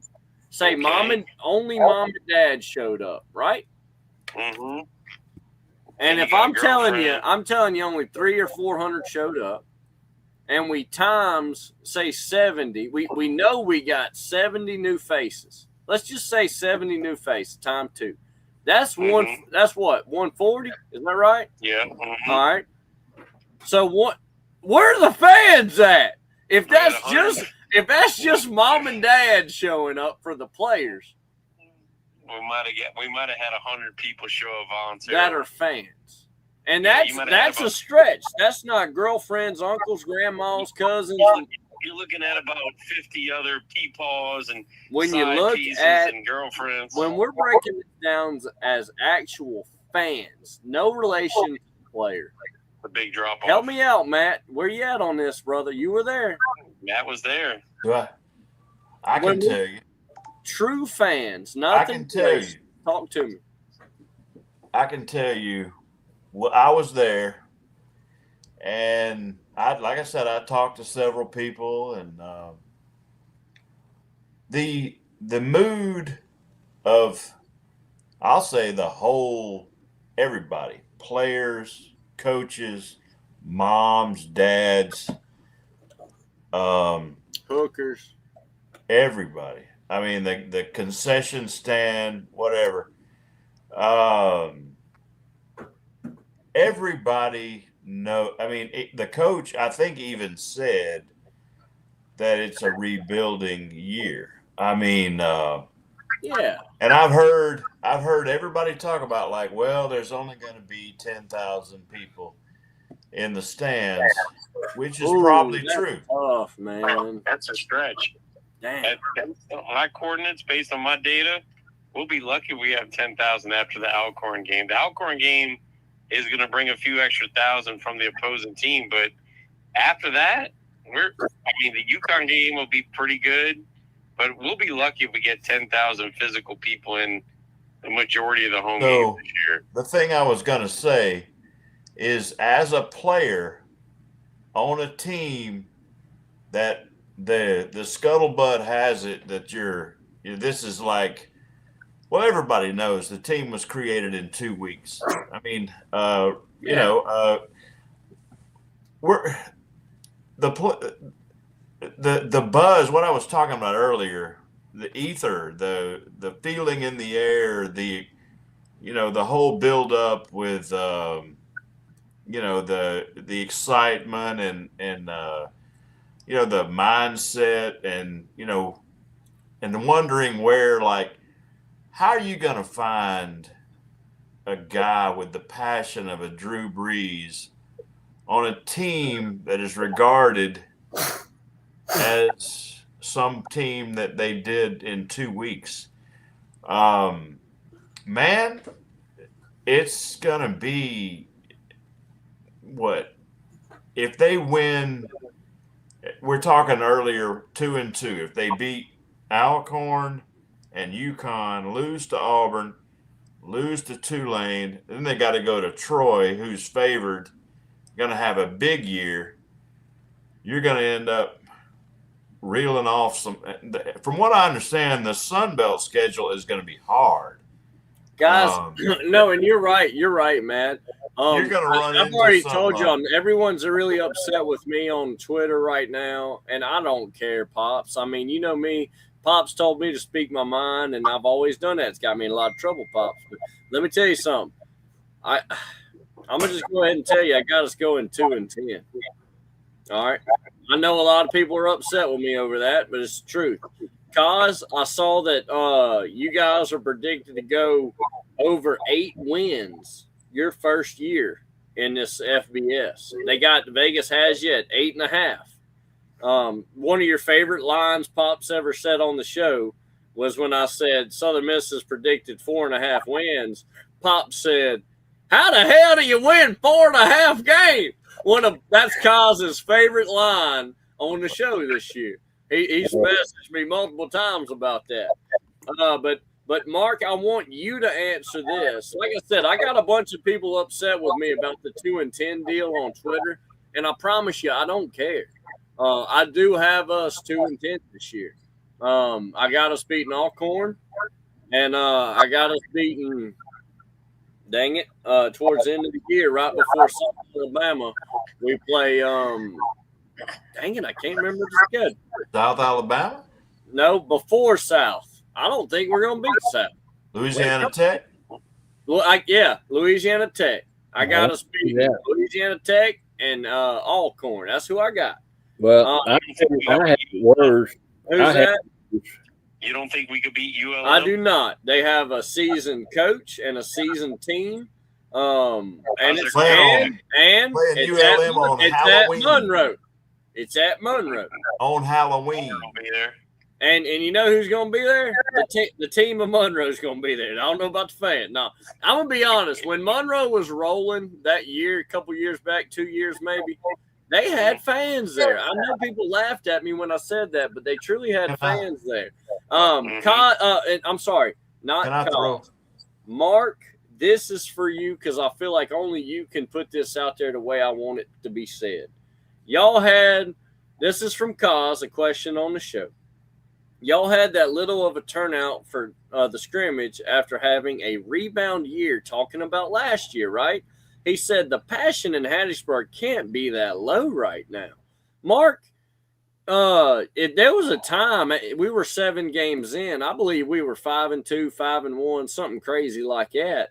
And you've mentioned this more than anybody on our show about 7-1. So we were 7-1, and attendance was still trash.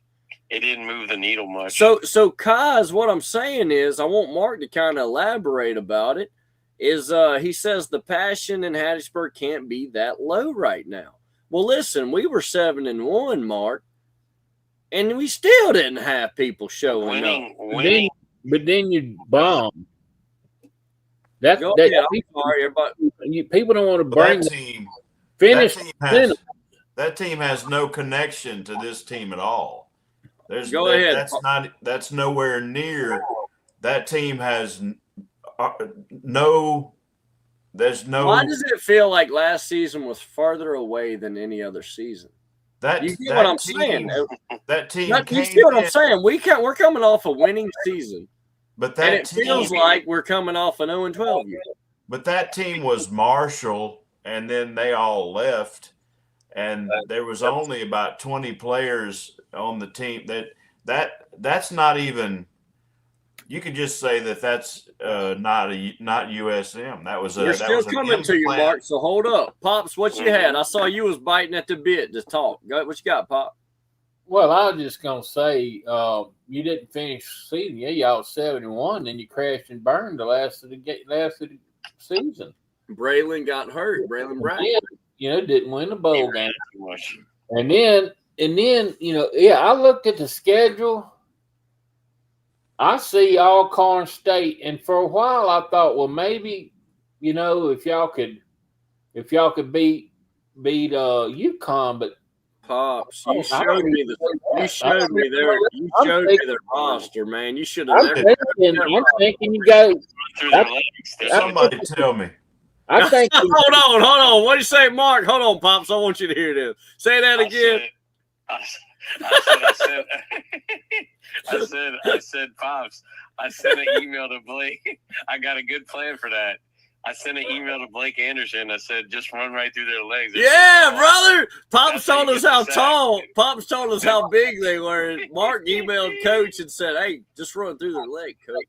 What do you say, Pops? Why you had to show us their roster, man? You could have let us think that we was going to beat them. Well, here's the. I'm saying, y'all. You saying predicting 2-10, and not we. That's what I have. That's what you said. That's what you said. You predicted 2-10. That's what I got. And I'm going to say for everybody listening, if I think y'all ought to consider that a great year. No. I don't see you going. I don't see, the more I've looked at everything and digested more of the Sun Belt, looking at y'all's opponents. And I've always questioned, why do y'all play Alcorn and Jackson State and all that? And now maybe, you know why. Maybe it's good. or you Listen, wouldn't have maybe you wouldn't have a win this year. I don't see a win on your schedule. a guarantee. A Have, guarantee. what would I would say going in this game we're gonna win. I don't see another one past off. And Mark, going right back to you with this question, but before I do, let me give my 2 cents. With that Arkansas State game, a lot of people keep shooing that one in as a win. Shooing it in as a win. It's gonna be tough. Do you know who that running back is, brother? Because I'll gladly tell you, brother. It's number 5, Big Play Clay. That's right, Mr. Kenyon Clay. I miss him so much. And God knows that I miss him. I told y'all, and I'm going to tell you again, I told y'all, this man is the preseason running back of the year for our conference. He was a Southern Miss guy from Union, Mississippi, Union High School. He left. Now, but let me finish what I'm going to say. Here's what I will say. Any of y'all guys, if you listen from the team, I want you to go out there and say, I'm going to make damn sure I make Pops a liar this year. That's right. Me too. I hope you go out there and win, enough to go at least a lot of them are listening right now, Pops. Like Blake Anderson. And I hope they are listening to the show right now. It would please me no more to see that happen. And I'm like this. Man, I just want to see some consistency there. If it's going to a bowl every year, just get 6-6, if that's what it is, hey. And I think if the people around Hattiesburg just start to see that consistency again, hey, that passion will come back. Would it be a winning season if these guys, everybody involved is figuring on a struggle? What if you end up being like the little train that said he can, and you struggle? All right, Auburn's going to be tough. Yeah. UConn, don't know. Tulane, Tulane's going to be tough. I don't know what Louisiana's going to do, but imagine being on the team and you stay at it. Yeah. Are you going to win anybody over with just sheer freaking determination? What do you mean by that, possible? Man? Like, what do you mean? All right, what I talked to Coach Barr about, the kind of prevailing thought is if these guys can play 100, 110% and play with class, it'll be a victory. Well, this team is not championship caliber, but if they play with honor, give it 110%, would anybody buy in on it except for the core 5,000? I mean, I don't know how do you think it's going to go over? One of the things that made me from even way back, because I grew up, a lot of people that I was around as a kid was Ole Miss fans cause Archie Manning, and if they wasn't that, there was Alabama. And, so I was always, I loved, for some reason, I've always been a kind of underdog guy, always, forever and a day have been that way. I always have a team that I'm going to root for as an underdog kind of deal. But I always like the fact, and y'all, you can attest to this, Matt, especially, that if you can just be in that game to the last second. That's right. You might be losing, 10 points, but going in, 5 minutes or 6 minutes left. Well, if you at least to put up and what you're talking about is a moral victory. I mean, no saying there are no moral victories. I can hear people talk about that, but when we would play some of the bigger, and I know people say, well, you're a Miami Hurricane fan, how can you be? Well, I'm a USM fan too. That's right. I can remember, before cable TV, we had AM radio, and we listened on the radio, and Southern Miss would be in that game. I mean, would be in there and be in there and be in there, and that's kind of why. And we would and pull off some games. Yeah. Beat some teams that we wouldn't even supposed to be in the same field with. That's right. Yeah. And that's what made me a fan. And I think in nowadays way, everybody wants everything now, and it reminds me. Southern Miss has always reminded me of what Mark says about everyone has a plan. Say it, Mark. What you say? To get punched in the mouth. Everybody's got that's what Pops always said. Everybody's got a plan till they get popped in the mouth. That's right. And Southern Miss is a team historically, not no more. I'm be honest, not no more. But we were a team that used to pop you in the mouth. All right. Mm-hmm. We were a team, Matt. That let's talk about Matt for a second, Matt. We were a team that it didn't matter about the dollar. It didn't. It did. It didn't. USM was the Rocky Balboa. It's time to get somebody. USM used to be the Rocky Balboa of football. They were Rocky Balboa of football. Get knocked down, get right back up. That was Southern Miss. That's the Southern Miss. I remember the first Rocky movie when Sylvester Stallone and I forget the guy who was fighting name. But anyway, Mark Satanovich. Well, anyway, when he was fighting, you remember Creed? Wasn't his name Creed or something like that? Apollo Creed. Apollo Creed was saying no rematch. Don't want one. Don't want one. You know why? Why? That's the kind of football team, and that was expected years ago. When we got through with the big dog, it was like, you know what? We don't want a rematch. Well, Pops, there was a coach that one time we lost the game. I remember we lost the game, and the coach from we lost, and the other team said, "Man, I feel bad for anyone that's got to play that team." Let me ask you. We lost, and they still said that. Go ahead, Matt. Let me ask you. You're gonna have these guys, this team. All right, it's going to be a pretty fair crowd for Alcorn, and they're going to be favored.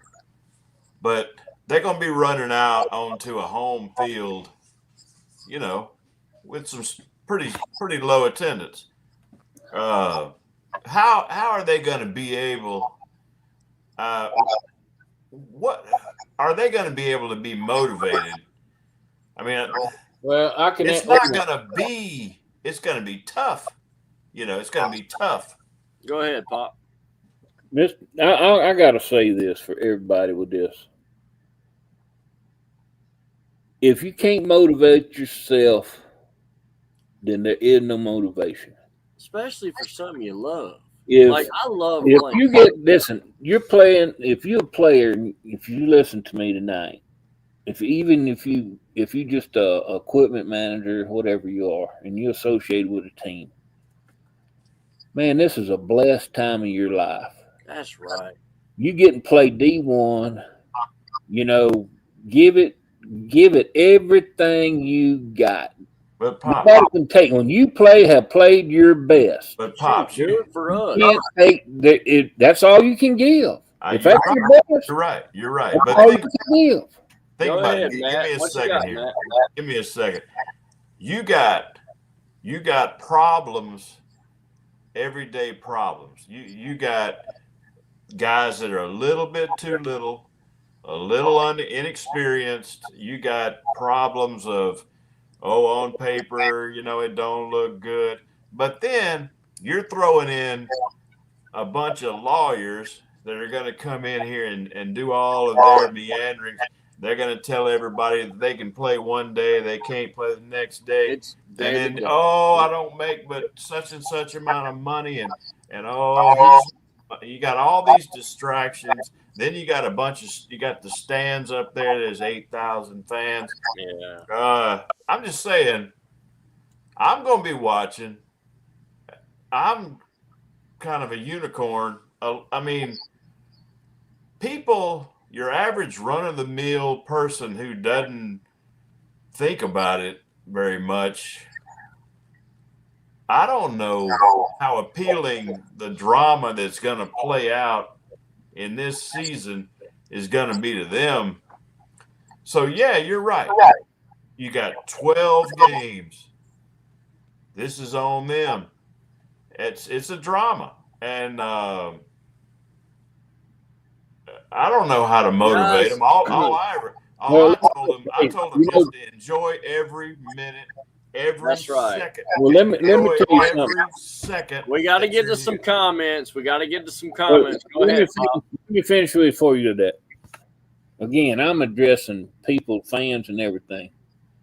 Uh-oh. We in a selfie generation. Yes, we are. We into how many likes I get on Facebook and all that. Yep. And we depend on all that for our well, it's not me, but I hate like to a say self-confidence or self-affirmation. Our self-esteem. That's right.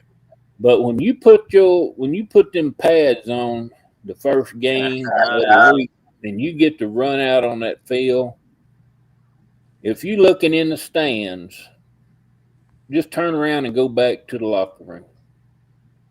What you mean, Bob? Just go back to the locker room. If that's what you worried about, you're saying?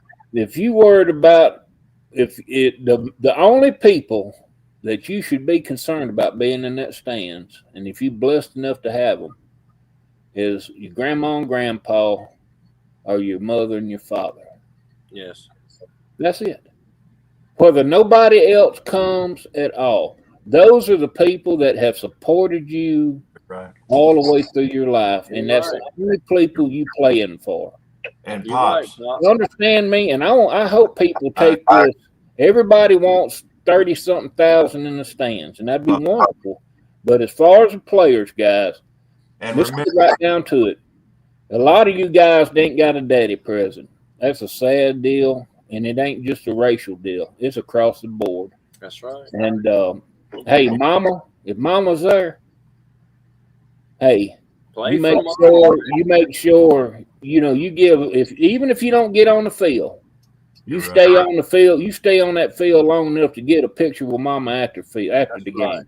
Yeah, or shake little brother or cousins or niece and nephew's hand and take a picture of grandma or grandpa. Let me tell you, those are the people that matter. True. And whether we want to admit it or not, it still is college football. That's right. That's right. And you are a student athlete. This is supposed to be a character building experience. And boy, it's gonna be one. We know all that's been lost, but that is what it started at. It's still there. Sports show, and we like to kick it around and get fired up and all that. But at the end of the day, that's all really, guys. The preseason, if that's my preseason talk, that's a pop. There's my Pop's point. Pop's point. That's Pop's point to every athlete in every sport this year.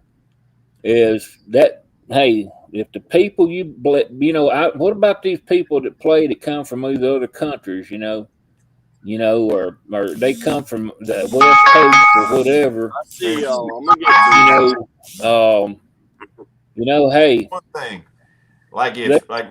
we talk about money and all these people making all this money. I'm just saying, if it was me and somebody came to my field and they talking about they making all this money and they're going to beat me because they're better than me because they make more money, I'd want them to remember coming to wherever I was.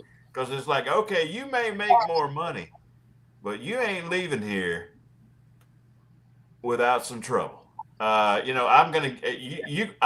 not just going to lay down because you make more money than me. And that's only that you're gonna play. It's called pride. That's all can I it say is. something before you gotta have a little Go ahead, Mark. Go ahead, Mark. Get some sleep. let me just say this. It was a great show. I wanted a couple episodes ago. Remember, I told y'all that Akron in Ohio, you know, the low-level D1 team, they put out that whole deal where one season ticket holder was going to be able to call the first drive of the first game. They were going to be the offensive coordinator, and they could call any play for the first drive. And they actually picked a season ticket holder, and they found that it actually increased season ticket sales. Sippy, Akron had we talked about Coastal Carolina, free food, dogs. Yeah. I mean, all I can say is we won last year. We didn't move the needle. I mean, I met Sippy during COVID. That's right. My first year doing the show, I met Mark and Don. Yeah, and I mean, you know, New Orleans was locked down, so I kind of got back into Southern Miss stuff. I used to go to maybe one game a year, but you know, even though we've been through three coaches in 3 straight years, it almost feels like Will Hall. We kept him too long, and then you know, before that we had one season with 3 coaches in 1 year. Wasn't it something like that? Yeah. Hobson, then the other guy, he jumps for Austin P. We've had like 8 coaches in like 6 years. That's right. That's crazy. Real quick, Fat Eagle.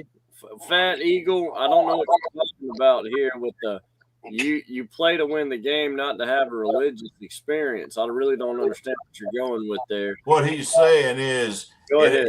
he's saying you either win the game or you're a loser. You know, but I don't know how much ball. What's religion got doing it? I don't understand that part. Well, I think I know what he's talking about. You go out here. It ain't if you win or lose. Everything's all play the up. game. That's what he's gotta got. take He's away- taking that off that. You got to take away more than that. Listen, there's more to appreciate than just getting out there and winning basketball games. That's my point of the whole thing.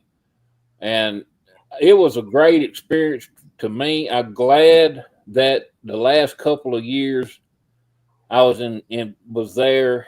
You know, I was able to actually enjoy the basketball. You know, I enjoyed practice. I enjoyed, you know, the people around me there. I enjoyed the university.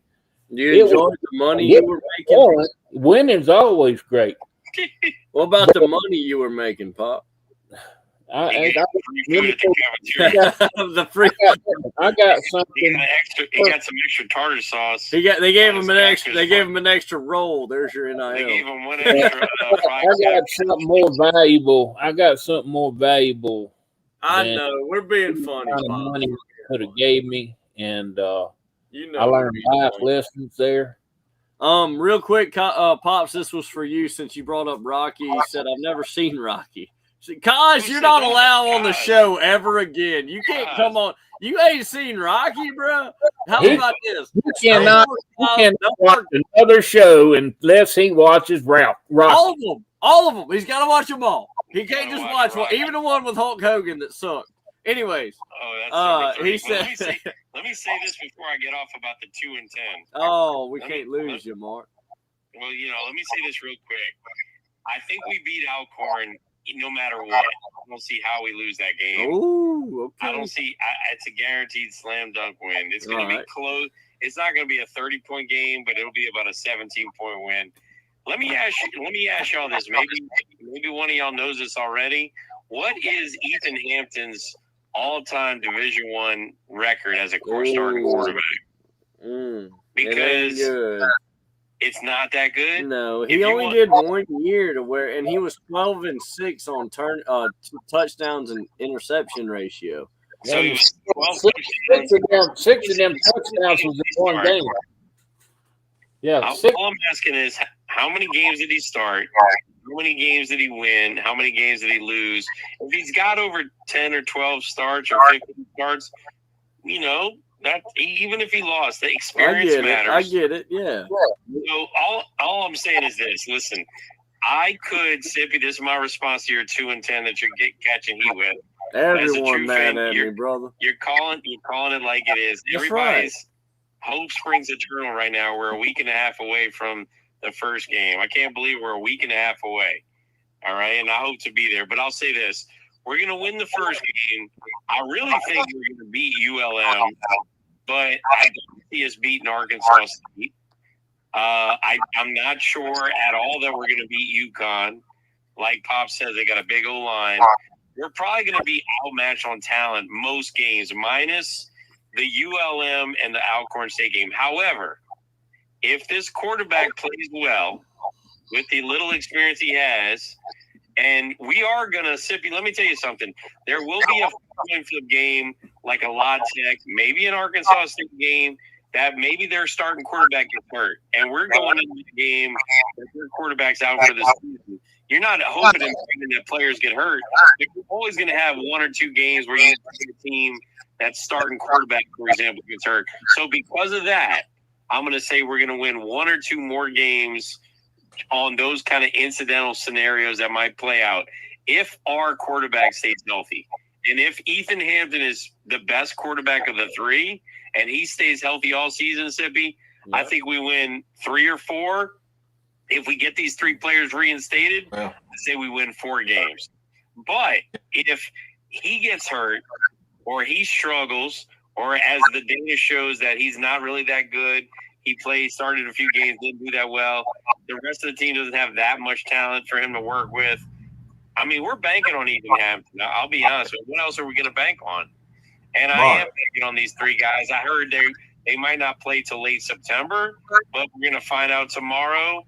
And look, I got to go get some sleep. You got it. But we'll find out what happens with that. And Sippy, let me know how many starts this kid has, because I think that says a lot. I sure will. The next show we got you. You got it, brother. Love you, man. Bye. Looking around some of these comments, guys. Jeremiah Cole said we've got a quarterback that beat Notre Dame. He said this is from Kaz here. Let me find it real quick. Kaz says, what's the population of Oxford and Starkville and Hattiesburg? Listen, I think Hattiesburg's got a bigger population than all of them schools. Yeah. But that ain't the problem. That ain't the problem. We ain't got the money they got. And if we do, Hattiesburg don't give it to us. Fat Eagle, my man. He said when money was introduced into the game, the pride for playing disappeared. They are playing for the bottom line. They don't care about the school. Only name on the back of the uniform. Listen. Can I talk on that? Go ahead. Well, that is what I call a John Potter statement. I don't. And you ain't lying. I don't actually. I mean, Fat Eagle. If that's what you believe, and I know a lot of people believe that. I mean, that's what's happening. It's not like he likes it. He's what's happening. But hold on a second. I just have a little advice for Fat Eagle for life. Don't call him. Don't let yourself believe that there's no honor in athletics or college athletics anymore. Sure. Money matters, but there's still honor and there's still a belief. Actually, I think that's what this team lacks. This team does not believe in itself. That's why the coach had to come out and say, I'm voting for this team to win the championship, because if I don't believe, nobody else will. He was the one vote. You know that, right? Yeah, he was the only vote that thought Southern Miss was going to win. You know, they don't believe. I think there's a lot of, John Potter and Fat Eagle's right, pretty much. I can't deny that. But the fact that you're here, player, you're here at Southern Mississippi, and you hear all the comments. I've made some myself. You know they see the show, man. We'll make some. Okay? All right. But this is your chance to make a statement for yourself. Correct. And that's where I agree with Matt here, Pop. That's where I agree with him. This is a chance. Hold up. Let me finish. Go ahead.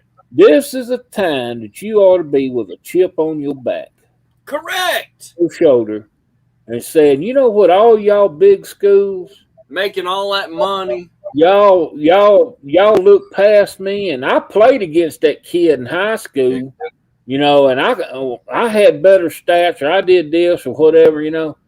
Well, hey, here's your chance.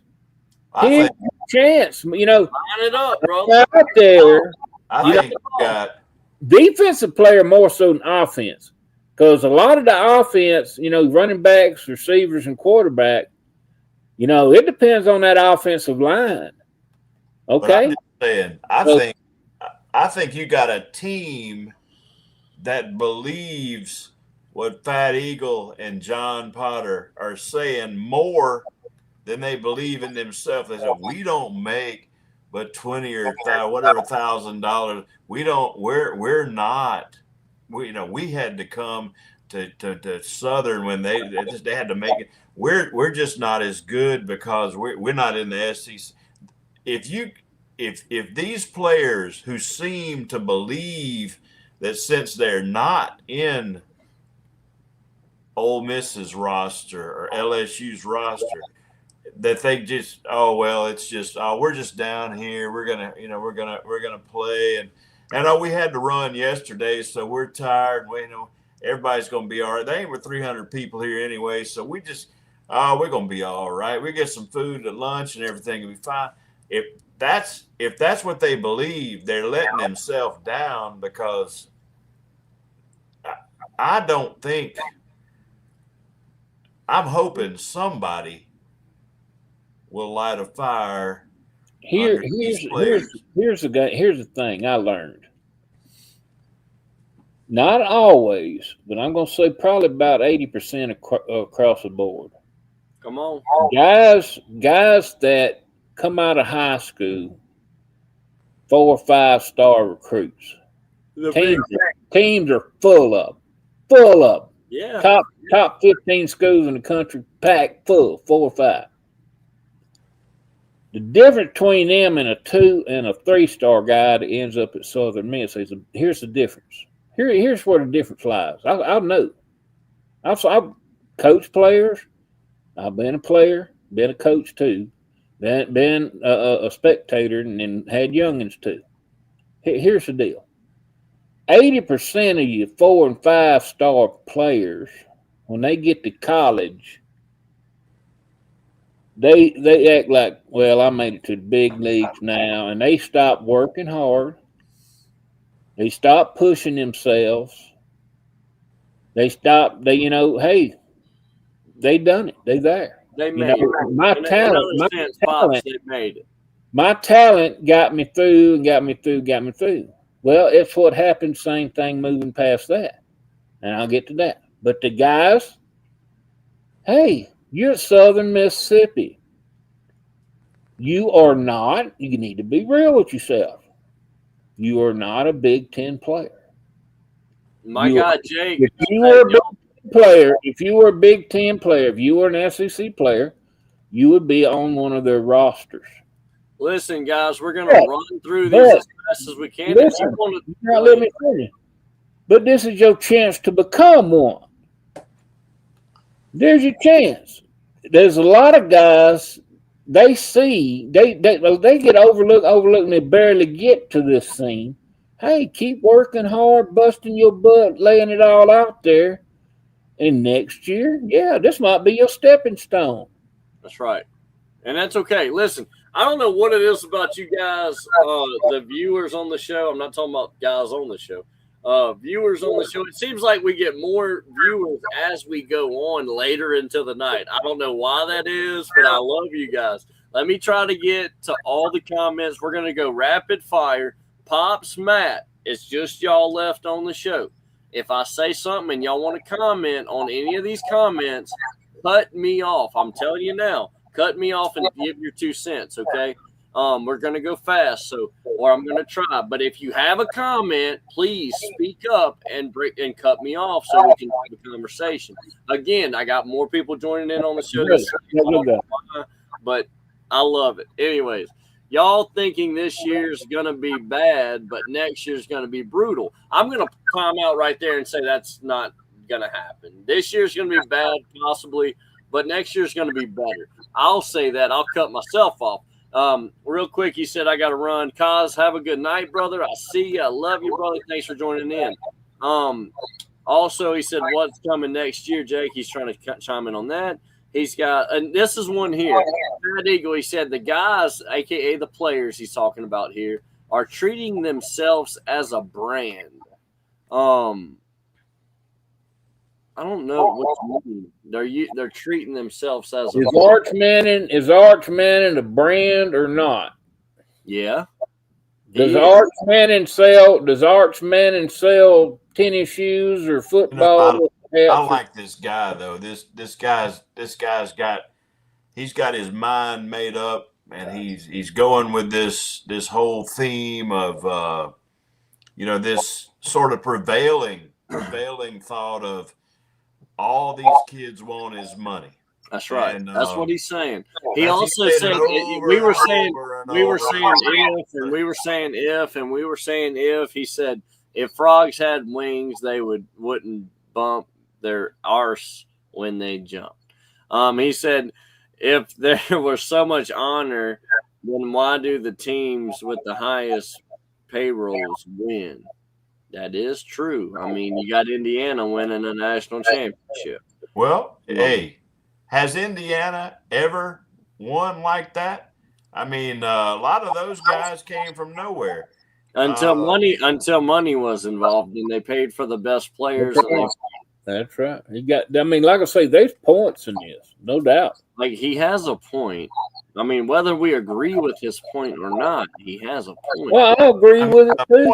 I mean, Miami football's been down 25 years almost, and then we pay for a good coach, we come out and pay for good players, and look where it gets us. I mean, the point is well made and well taken, but I refuse to believe that if you just going to give up because you're not getting paid as much as somebody on a Texas ball team, then I don't think these guys are looking at it like that, Matt. I think they know what he's looking at it like. Well, I mean, they're right. Their comments are right too. Well, Pop, these guys. Listen, if I was in high school right now, I'm just putting myself. If I'm in 2000, Jeff Bird, 2006, 26 gonna graduate this 2026. You know what I'm We're following the money, Pop. Be real. And I'm sitting here, and I got the colleges that's recruiting me. The difference was back then people was, where can I play right away? No. It was still an incentive. Hold on. Everybody time out. But now, hold on. Before the money, yes. Where can I go play? But wait a minute. Hold on. Right now, I do believe the players, the kids coming out, I don't think they're saying, where can I make the most money? I don't think that's what they're saying. I think players coming out are saying, where can I make a good amount of money and also play? I think that's the way the players were thinking. I gotta chime in here. That's fine. Go ahead. These players on this team aren't making the money that Miami is playing. You're categorizing all of these players that are making what you could consider chicken feed, and you're saying, well, all they are is just money grabbing people. They don't care about what's on the back of their understand, jersey. A lot of these people, Matt, is money. Look, Matt, hold on. You could almost say that about blue bloods. Well, hold on. A lot of our guys couldn't go make that money somewhere else. Well, I'll just say this. Like, you're acting like they had the opportunity to go to Alabama. The quarterback. No. So a lot of these guys. Hold on. I ain't done, guys. I'm gonna give you your time and always do. But let me tell you something. You're acting like they had the opportunity to go make that money. They did. They're at Southern Miss for a reason. All But right. what I'm Now, saying and is, I'll be these honest, there's not guys one ain't in player it right for the now money. on our roster, there's not one player that could have went somewhere to make more money. Exactly. That's what I'm saying. Don't you think they know that? There's not. They Okay. know that. So what I'm saying is with what I'm saying with if I was an athlete coming out of high school, I love Southern Miss to death. It's nothing against Southern Miss. But if Monroe could let me play year one and is gonna pay me more than Southern Miss too, I'm going to Monroe. I love Southern Miss to death. It's not about loyalty, but I'm also not an idiot. But I'm going to make money. What if I get hurt after my freshman year? And I understand what that's you're what saying. I'm talking about. I understand what you're saying, Matt. And probably the highest paid players that's playing right now for Southern Miss is going to be your quarterbacks. And I'm going to say this, and I probably won't be far from being wrong. But even at that, whatever the quarterback is making or quarterback's making from USM, they may not be even making as much as a lineman does in the SEC. That's right. That's what I'm Now, trying Matt, to tell you. Give me I'm your trying spiel. to say, if you'll listen to me just a second, You got to categorize a Southern Miss athlete as a money-hungry, money-motivated player would be a mistake because they aren't none of making them any are. money, None and they're of them not are. going to go. They're here because this is the only place that would take them. Correct. I'm saying I agree with these that. dogs down here are going to have to play for pride. 100%. I agree with that fully. But understand, they didn't come to Southern Miss for free. Understand that too. And if Southeastern Louisiana would have paid them more, they would have went to Southeastern over Southern Miss. This ain't because they love Southern Miss, brother. That's what I want to say. I'm not exactly sure you could say that about every one of them. I mean, you got Dalton.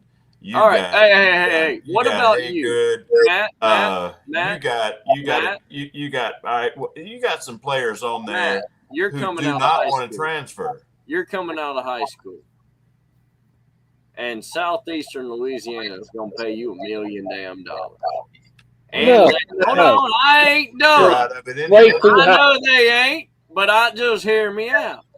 They're going to pay you $1 million to come over here and start.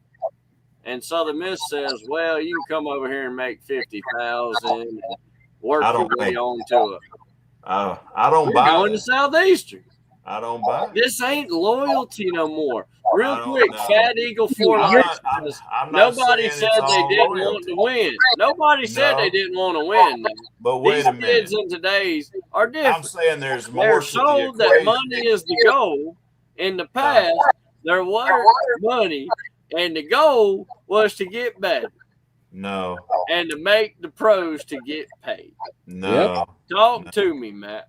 I'm saying today, you got to give these people the benefit of the doubt. They're not that stupid. These people already know that they're not going to the NFL. And they ain't but 2 people out of the Sun Belt every year go to the NFL. I'm saying you got to give these kids the benefit of the doubt. Okay. Yes, everybody wants money. But if you said, look, I'm going for an official visit to Troy, and you get over there and they're going to give you $100,000, but you get a bad vibe with these people. What if, all right, and they ain't got the major you want? It still matters. It's like, I don't want to go to Alabama, and I'm going to go somewhere else. And you go down to Ole Miss, and you get over there, and you think, my gosh, these people are blue-blooded. All they want to do is talk about money. They want to throw money at me, and I'm not going to play. And then they're going to probably ask me to transfer in a couple next year, and then I'm going to be thrown out, and I'll be in the portal forever. Or else, these people that got a thought process, what if I can just, I'm not going pro. I mean, what if I have a good fit like Frank Gore Jr.? What if I decide I'm just going to stay right here? Understand, Frank Gore Jr. was a lot of his daddy. I think that came with his daddy, having a good daddy. But to Now, say I that want to every get your single opinion on this player right here is that just came through. 100% Hold on now. This money-driven just is came wrong. through. Fat Eagle said, none of the let's talk about just a transfer. Just a transfer. Not a guy coming out of high school, but a guy leaving anywhere, right? And going to high school. He's saying none of the transfers were signed without getting paid. Do you think, guys, this is go around the table here. Matt, do you think a guy's going to transfer for any other reason other than money? Obviously, what I'm saying is, say he had a great year at Southern Miss, and I do believe if you have a good year at Southern Miss and you hit the portal, I think you're going out looking for money. If you're a guy, you're going to stay at Southern Miss and keep getting better, right? Wait, you're missing something. A Talk to lot me. of the transfers are called in. They say, look, bud, you're not going to get no time next year. We're looking for you to possibly we're going to have you as the fourth string. We're not going to play at tight end like you want. We're going to put you as a all right, I'll give you one better. Let's talk about our own. Chris Jones.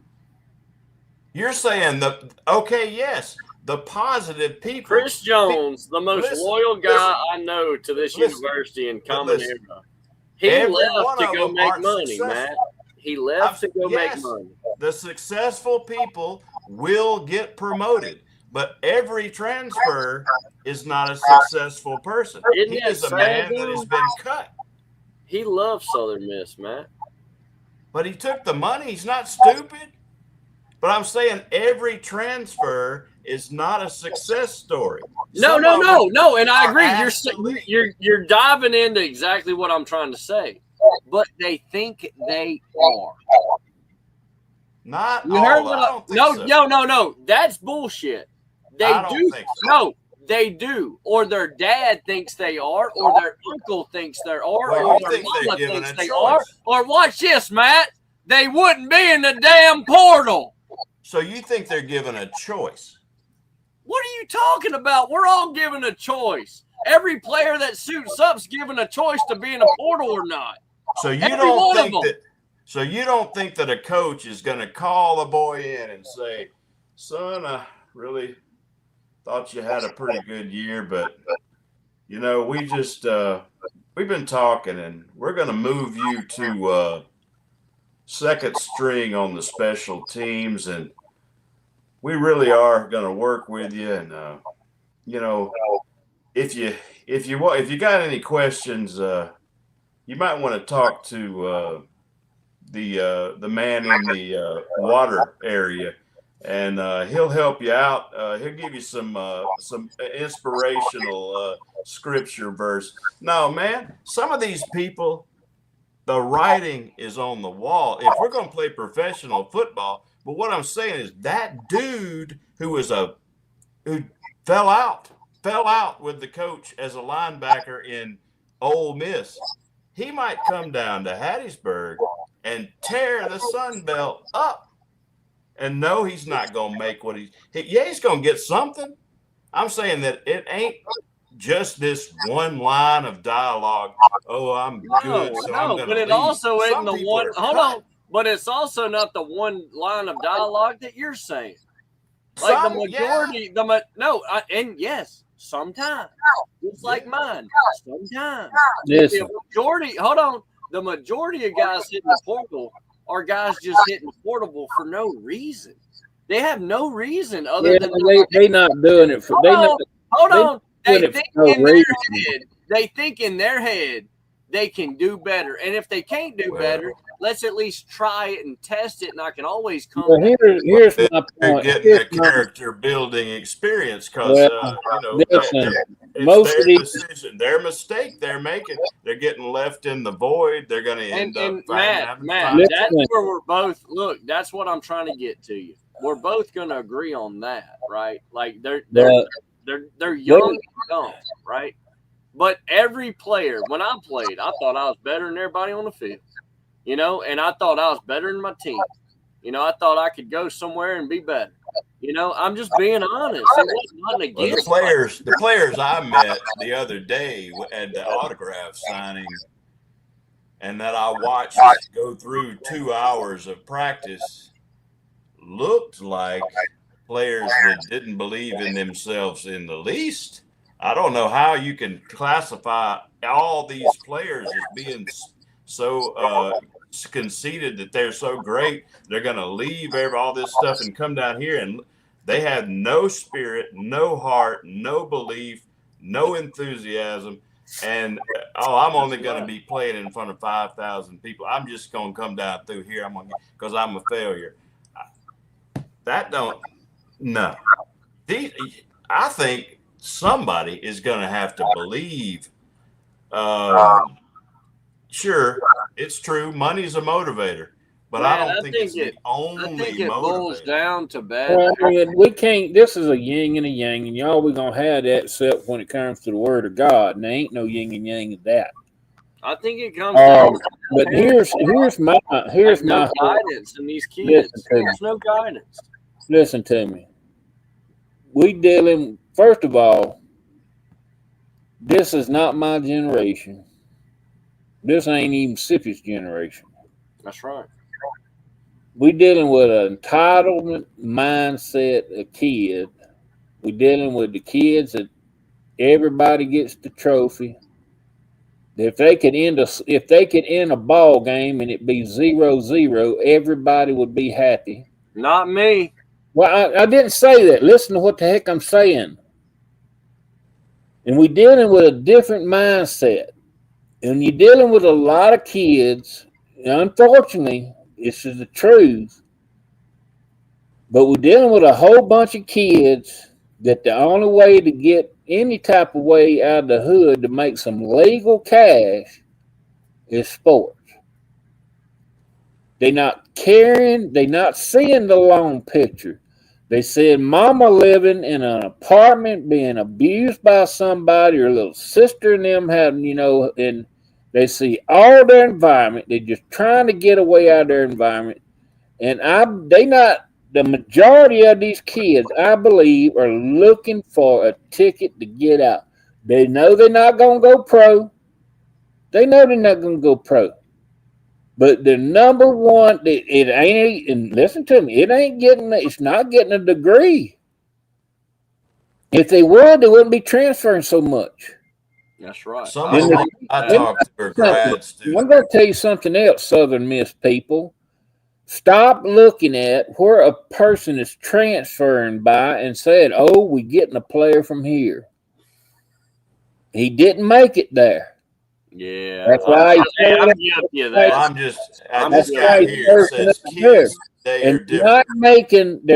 This is that USM don't have the money that everybody else, and they're not making maybe 25, 30 grand. They may not be making 25, 30 grand.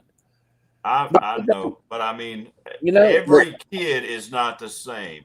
Just because the stereotypical drama line that's being sold to all of these people that don't know anything about anything other than what somebody told them. They have no individual thought of process of their own. They believe this storyline that there's only one motivation for these people. They're wrong. I talked to Matt. A lot of them are already graduated, and a lot of them have before NIL was a thing. Go ahead. They graduated before NIL and they were making money, so they agree with you probably. Yes, I agree with that. What I'm saying is find a guy right now. Hold on. Calm down. Find a guy on Southern Miss right now that's a 5-star that chose to come to Southern Miss because he loves Southern Miss and wants to work hard and go to the NFL. There's nobody on our roster like that. Hold on. You said they're stereotypical. Find me one guy.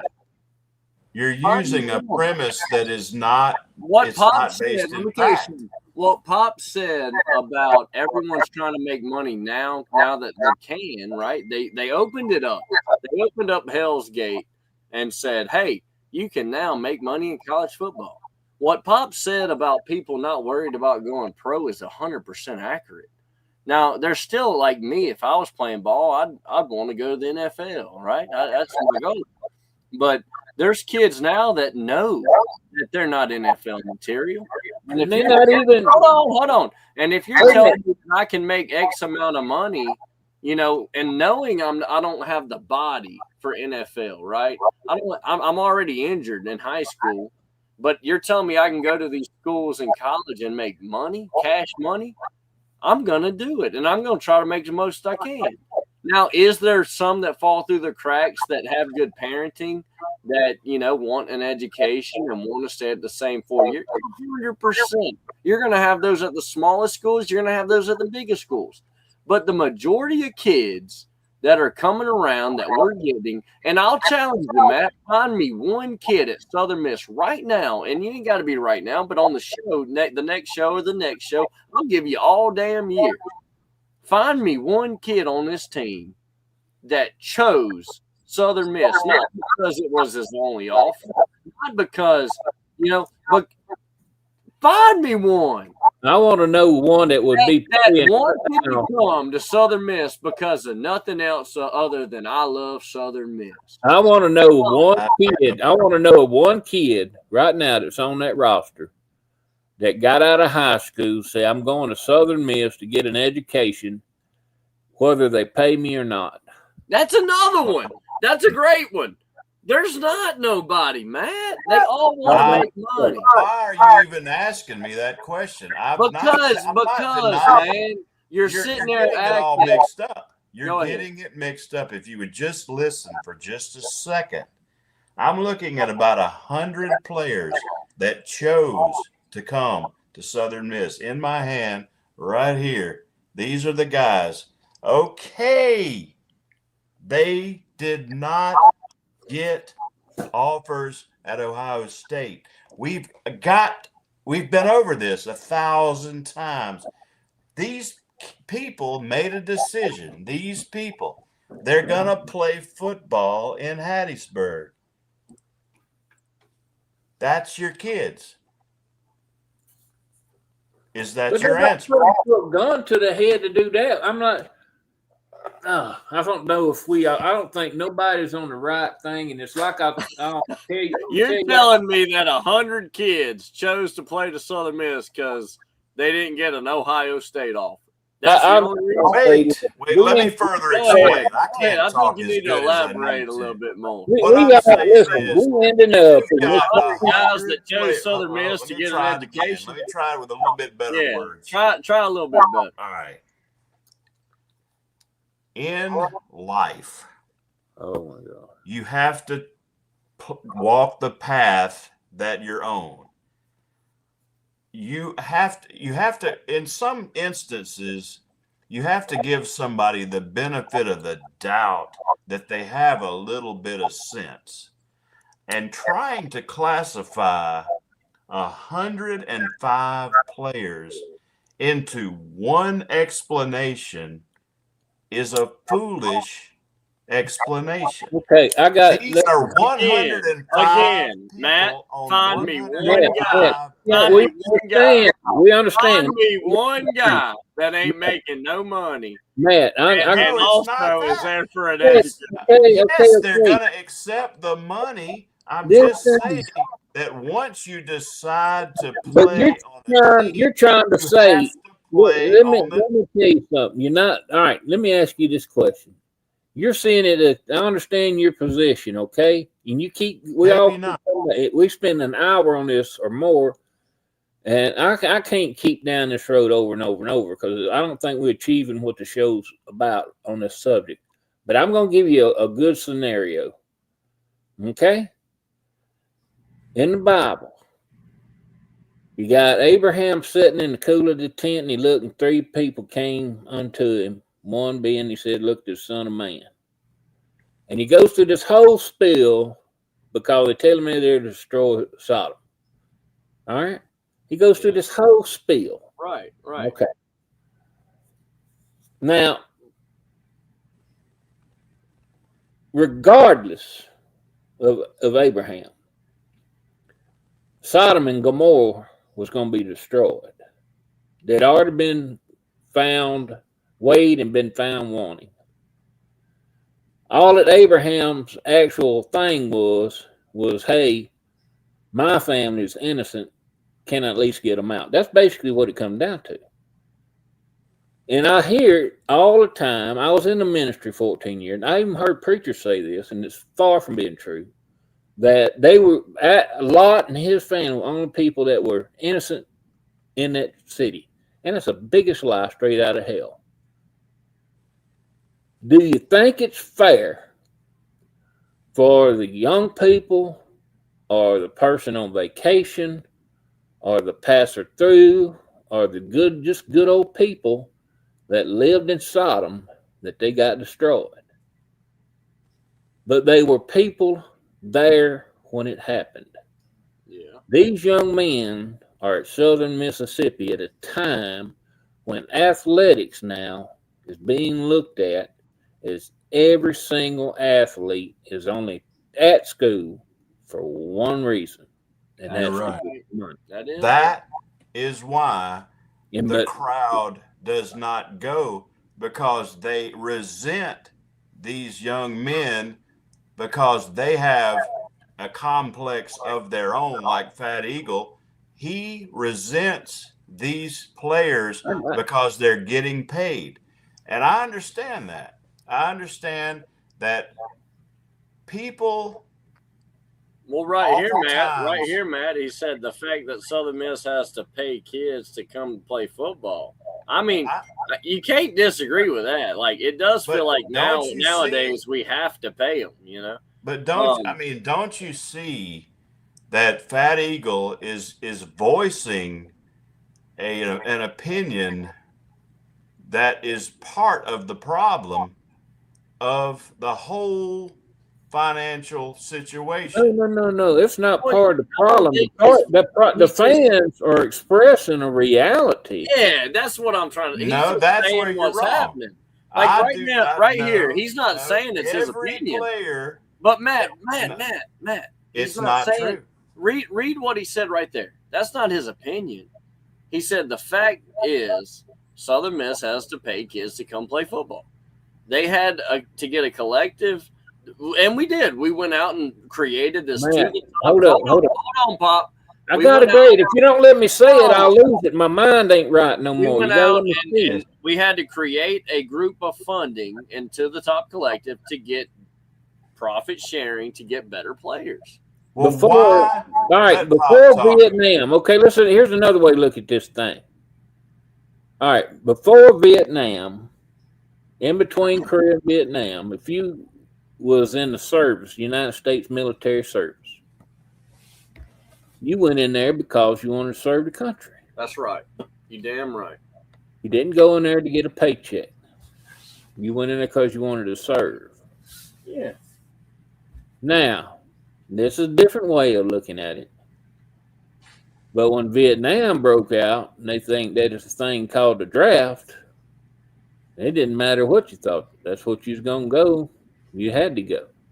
It's a reverse way of looking at it. These kids are not going to go, and that's why I challenge people. If you think that a kid, how many kids is going to go to college just to go to college? Now, they are some, but they're getting paid regardless. They're going to get paid. I understand name me one that's not getting paid. They might come to get an education, but they're getting paid.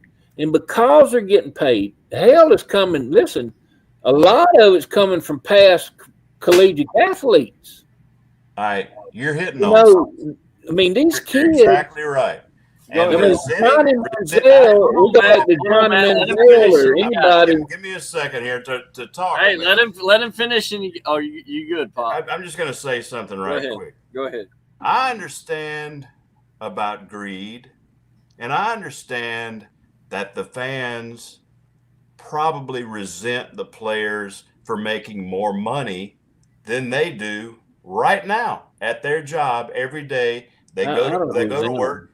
Yes, that's what it is. It looks like they've categorized every single player on every single team to be nothing more than a gun for hire.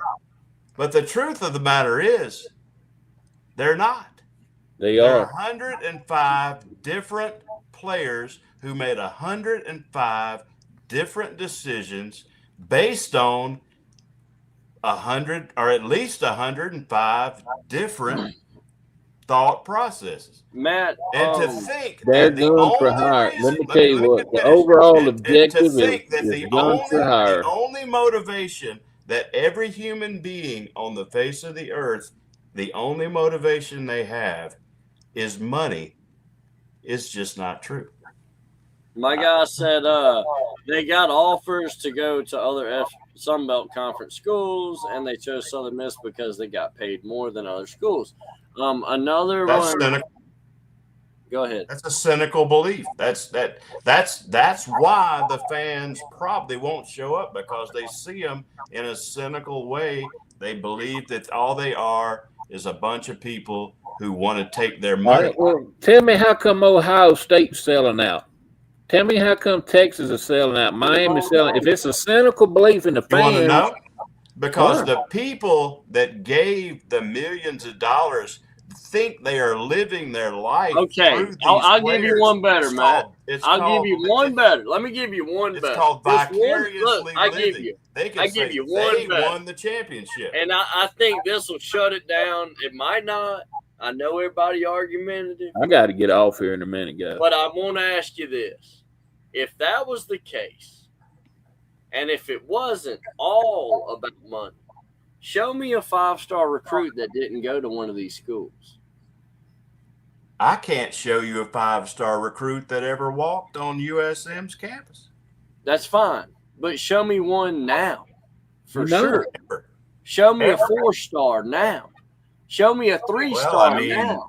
That's using Caden Saunders was go to once a these. 4-star athlete who ended up in Hattiesburg. Look it up. He Who? came from Penn State. He had an injury. Oh, okay. Now you're talking about a transfer. We're talking about a high school kid that just chose to not just Southern Miss, but any school. What I'm saying is, well, I'll tell you this much. like with Price the NIL looked better. world, let's Price- not I think talk about history of college football, guys. I think We're talking Price since is a better NIL's been a quarterback thing. than either White or Liddy. I watched him. He'll throw the ball. He's a freshman. He's not ready yet, but he might be by the end of the year. You watch out. He's a freshman. I don't know what star he is. He did come here, but I mean, y'all are judging these kids a little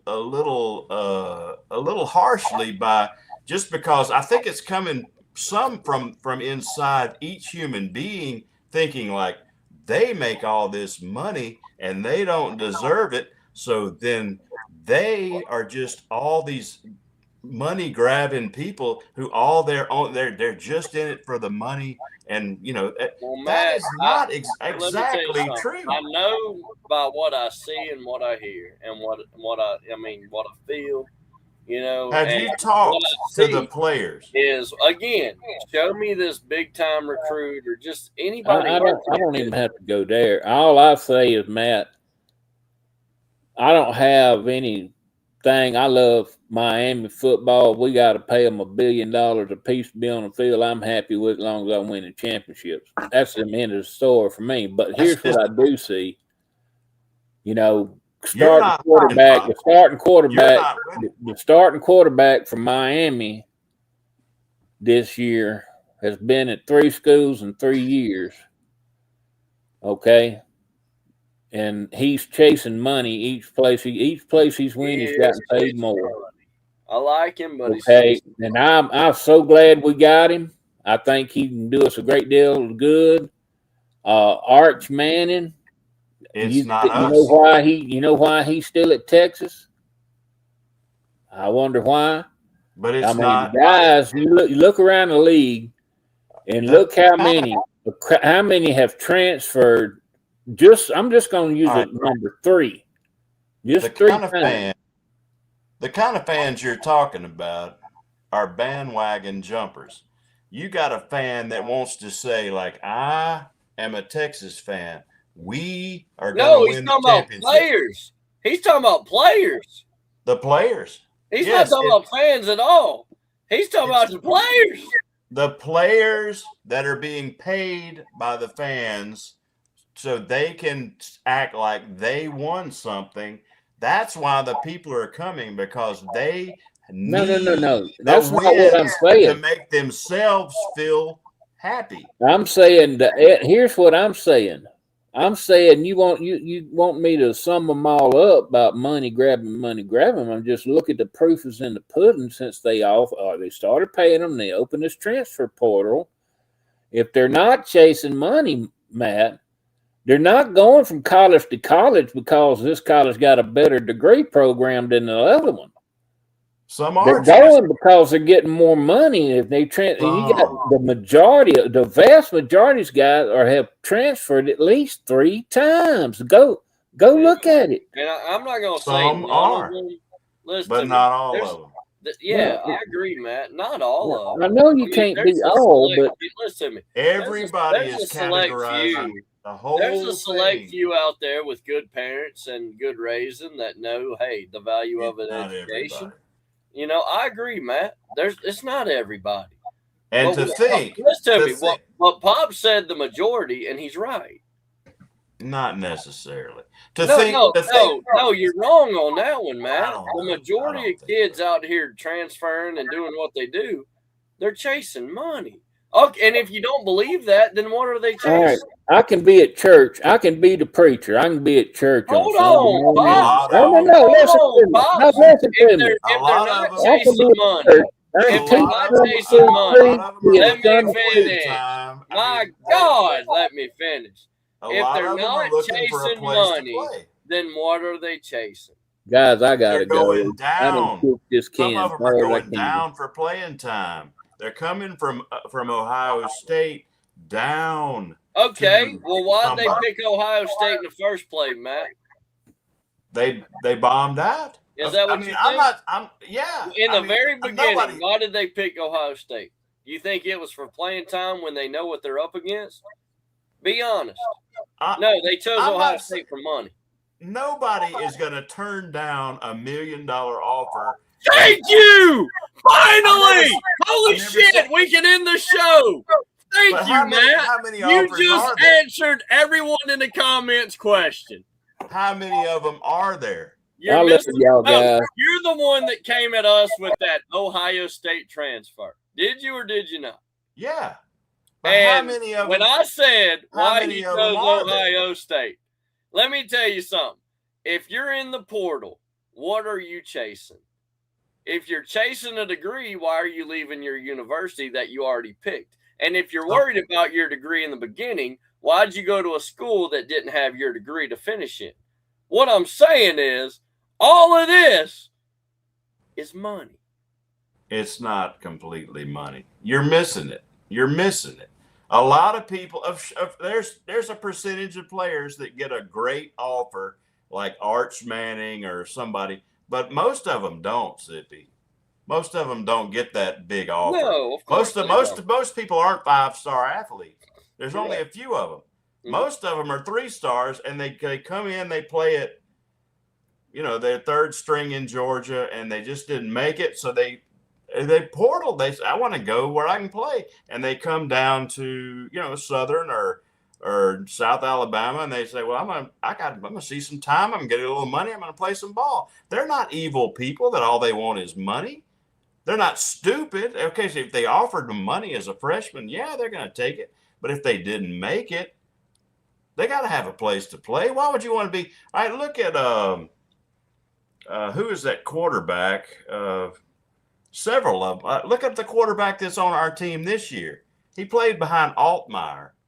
Well, why didn't he stay in Illinois and not a power conference? Hold on. You know, what in the world? That's a great example. He's just in it for the money. Matt, Got paid more. Get paid more in Illinois. Why did he come to Southern Miss? Matt, great example. You kind of put your foot in your mouth on that one. Why did he leave Northern Illinois? He bombed. At Northern Illinois? That's a lot. Illinois. No. Why did he leave Northern Illinois? Of course, nobody's stupid enough to Hold turn on, down hold an on. offer. You know why he left Northern Illinois? He thought he was something. That's not what he thought. You know what he thought? What? He could go make more money in Illinois. And you know what he did? He went and made more money in Illinois by sitting on the bench. Well, he wouldn't have left Northern Illinois just to leave. He left to go make more money. Or he might not have started the next year at Northern Illinois. Are I you think serious? they brought a guy in. You think the quarterback that beat Notre Dame at Northern Illinois wasn't going to start the next year? Do you truly believe that, Matt? I don't know. No. You think for a second, 1%, that this man that beat freaking Notre Dame wasn't starting the next year at Northern Illinois. And you thought that it's possible. Hold on. You thought that he thought by going to freaking Illinois, he would have a better chance of starting than Northern Illinois. Is that what you're telling me? I'm saying that. Make it make sense, Matt, because it don't. I'm saying that if he didn't think he could even start at Northern Illinois after beating Notre Dame that year, the next year thinking he couldn't start, why the hell would he go to Illinois?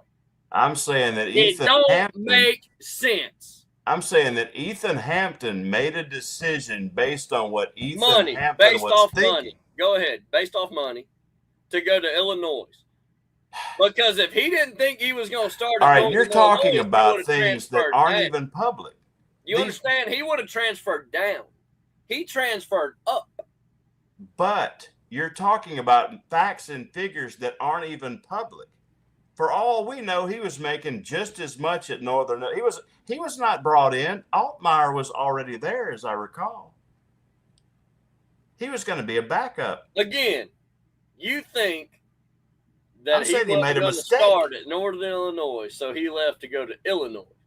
I'm saying I have absolutely no idea.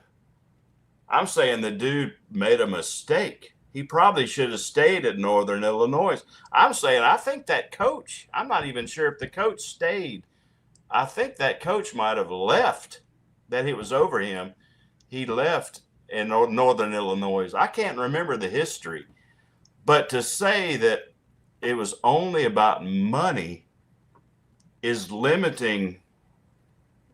That's simplifying things a little too much, and a lot of that is coming from our own problems with seeing the hatred that they're making all this money, and people like me, I never set foot on a field, a D1 field.